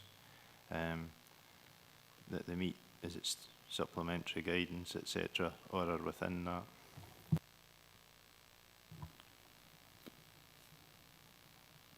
Okay, Tracy, remind members what they're voting for, and it's with conditions. Can I just get Ivor to just check what I've wrote down here? So I've wrote down to approve the application on the grounds that there is an essential need for a dwelling at this location due to two people being required to work on the farm for the proper functioning of the farm and rural business, in particular for overseeing fields 1 to 6 on the development. Yeah, that was specifically for the location of the site, the overseeing of the land. Is David okay? Is that okay, David? Okay, and with the conditions attached as well. So I'll move to the vote. Motion proposed by Councillor Hislop, seconded by Councillor Crothers, to approve the application. So there is essential need for a dwelling house at this location due to two people being required to work on the farm for the proper function of the farm and business, and for the overseeing the location of the land and conditions. And the amendment is by the Chair, seconded by Councillor Thompson, and that's to refuse application on the grounds detailed in the report. Chairman? Amendment. Vice Chair? Amendment. Councillor Beretti? Amendment. Councillor Blake?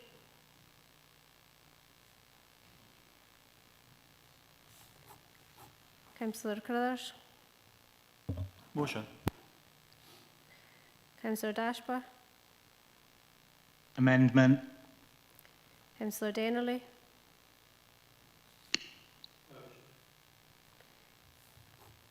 Councillor Giusti? Motion. Councillor Hill? Councillor Hill?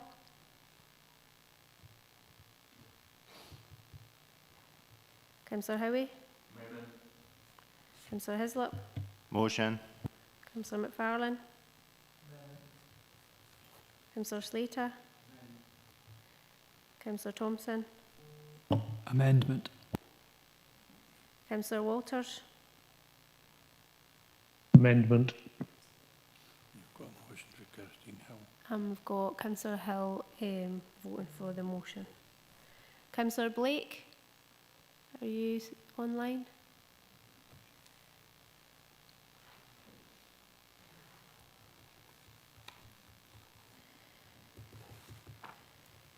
And the amendment carries 9 votes to 5. The application has been refused on the grounds detailed in the report. Thanks, Tracy. Members, move on to agenda item number 17, the installation of a 132 kilovolt collection substation, formation of access road, suds drainage and associated works linked to proposed Hopsrig wind farm at land to east, northeast of Percy Hill, adjacent to Cross Dykes wind farm, approximately 10 kilometres to the west of Langham.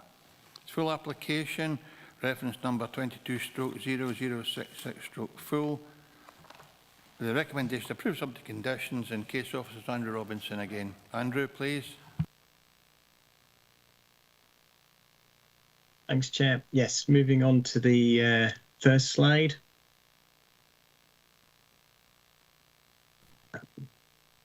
Yeah, so the application site is situated in an area of the countryside approximately 10 kilometres to the west of Langham. It's situated on an area of arable land beside areas of commercial forestry to the east of the C80A road, which connects the B7068 Lockerbie to Langham Road with the B709 Esdale to Langham Road in the north. So the application site is situated within the operational Crossdykes wind farm, and it's located close to other consented wind farms, including Hopsrig and Logan Head, which are shown on the slide. Access exists to the C80A road, which is illustrated in brown on the slide there. So moving on to the next slide, this shows the proposed site layout. So the collector substation would be accessed via a new access road, which would be formed off the existing wind farm tracks. And you can see where the substation platform would be located. It would require quite a raise in levels to form the platform level, and you can see the areas of embankments that would require to be formed to form the flat level. Beside the access is a suds basin. Moving on to the next slide are the proposed elevations. So it's a typical substation looking northeast and southwest on these slides, and you can see at the end of the elevation drawings where the change in land levels would happen. Moving on to the next slide, this is looking in different directions, so northwest and southeast. Moving on to the next slide, this shows the proposed drainage layout. So effectively surface water drainage from the platform would be discharged to drainage pipes, which would then, moving on to the next slide, would discharge back to the suds basin, and also surface water from the access road would also be directed to there. Moving on to the next slide, these show the photographs of the proposed site. So you can see this is taken from the C80A road looking east. So the site, you can see the Crossdykes wind turbines in the foreground, and the substation would be situated towards the area of forestry at the back of the site. Moving on to the next slide, this shows a closer view. So you can see that there's a white building in the middle of the photograph, and that's a substation that's associated with the Crossdykes wind farm, and that's connected by some wooden power lines. And the new collector substation that's proposed would sit in between the area of that substation and the commercial forestry. Moving on to the next slide. Again, this is a similar view looking east. You can see where the proposal would be located. And move on to the next slide. This is looking southeast. And the next slide is also looking southeast, but zoomed in a bit more. The next slide is taken from the access road serving the wind farm. And moving on to the next slide, this is the existing access to the wind farm, which would also be utilised to access the proposed development. Moving on to the next slide, this is the application site. You can see it's an area of grassland at the moment. Moving on to the next slide, this is looking east from the same point. Moving on to the next slide, this is looking south-southwest at the same point. And moving on to the final slide, this is looking west-northwest back towards the road where the first photographs were taken from. Moving on to the next slide. So in conclusion, the application is considered acceptable and it's approved subject to the conditions stated in the report. Many Thanks, Chair. Andrew. Any questions for Case Officer?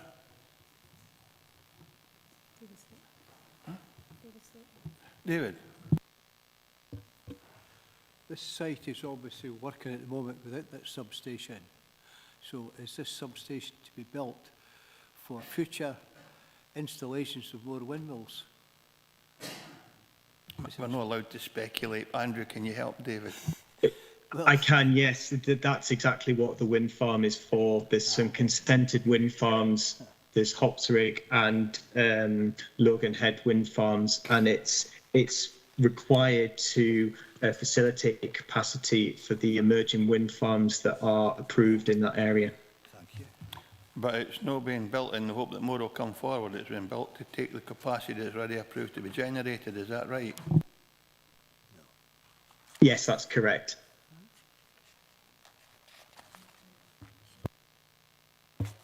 So what the gentleman's saying there, it's needed now for what's there, what windmills are there, but it looks as if it's being built for additional capacity. As more windmills come on site, then they'll obviously need that substation to be able to cope with the additional power supplies. I think of a combination, David. I think what Andrew said was there are two with consent and there's no capacity to take them at current levels, which is why the addition's been added to take what's already consented. But it's likely there will be space if more are approved. But I don't think it's a speculative thing. I think they're building it to take the additional capacity that's approved for wind farm constructed. Is that right, Andrew? Yeah, I think it's best I can refer you to paragraph 1.5 of the report that I think explains what I was saying a little bit more. Effectively, the paragraph in the report states the voltage required for the connection of the proposed wind farms is 132 kilovolts to provide enough capacity to connect to the wider transmission grid in one location. So the existing substation, which I showed you on the photographs, is sufficient. That provides a 33 kilovolt voltage, but it's not sufficient to take the emerging wind farms that are coming forward in that area. Yes, that's what I thought was going to happen. Thank you. Super, David. Thank you. Tony. Tony again, please. Yeah, thank you, Chair. On the back of that question by the other councillor, I would also look at the possibility and ask Andrew, would this site be also suitable for future energy storage systems to compensate the grid and the dynamic response that the grid is going to need in the future? Thank you. Thanks, Tony. Andrew? Whether that would come forward as another proposal, what I am aware of is that there are Section 36 schemes coming forward for amendments to some of these schemes, and battery storage facilities are becoming an increasing component of those schemes. So I can't second guess whether such a proposal would come forward, but I suppose what I can answer is that this sort of technology is definitely emerging from in the new schemes that are coming forward. The consented schemes that I've referred to, the Logan Head and particularly the Hots Rig, didn't include those facilities, but there is currently a Section 36 application for the Hots Rig scheme, a new one that's in, which we're still considering at the moment. So they are coming in as part of new proposals. Thanks, Andrew. Thanks, Tony. And probably the problem we've got is we're not allowed to speculate, so we're just obliged to deal with the applications that are before us and how they're set out. But there you go, Tony. You've got a bit of information for Andrew, and thanks for that. Any other questions? Ivor? Chair, I maybe missed it in the conditions, but when we put up a wind farm, it's usually for 25 years, and then we put in a bond to tidy it up. Are we just going to leave this on the side of the hill if in 30 years' time we're looking at different ways of creating energy and wind turbines are out of fashion, or are we looking for a bond to remove the building as well? It's a good question, because don't usually ask for bonds for properties. It's usually just for the turbines themselves. In fact, you and I have been on the committee long enough to know they don't even remove the 1,000 cubic metres of concrete are just left in the ground. But it's a good question, because if we're not generating electricity anymore, the building will be required. You want to have a think about that, David? Or can we leave it to officers to... because that's a very good point. What do we do with redundant buildings in the hillside? Yeah, it is a fair point. It's normally it goes with the fact that this is required in relation to a wind farm which is time limited. So Yeah, I hadn't actually thought about that before, but if you want to leave that one with us, we'll have a word with the applicant and legal services, and if appropriate, we can attach a condition requiring that. Good for you, Ivor. So, well, first of all, we need to decide whether we've got to approve it or no. Ian? For in session, I'll move to approve. I'll move to approve if we're in session. You move to approve it? Okay, thank you. If there are no alternative views, we'll approve it subject to conditions and subject to further discussion with the developer on the future, not the future, but the end of life of the substation itself. Members content with that? Been a long day, members. Thank you very much. Oh, David? Could the gentleman ask the supplier of the agent, whatever, what I'm saying is, this unit is to supply more wind farms, and that's maybe speculating a little bit, but possibly he could ask that question. Well, we have what's before us, and as the Chair pointed out in paragraph 1.5, you've got an existing wind farm, Cross Dykes, and we know that we've got the other two consented ones at Logan Head and Hopsrig, so I don't think there is any speculation. We know it's required for what's already consented and there. Thank you very much. Thanks, David. On that basis, members and staff, thanks very much. It's been a long day. We'll look forward to seeing you next time. Thank you, and thanks very much again.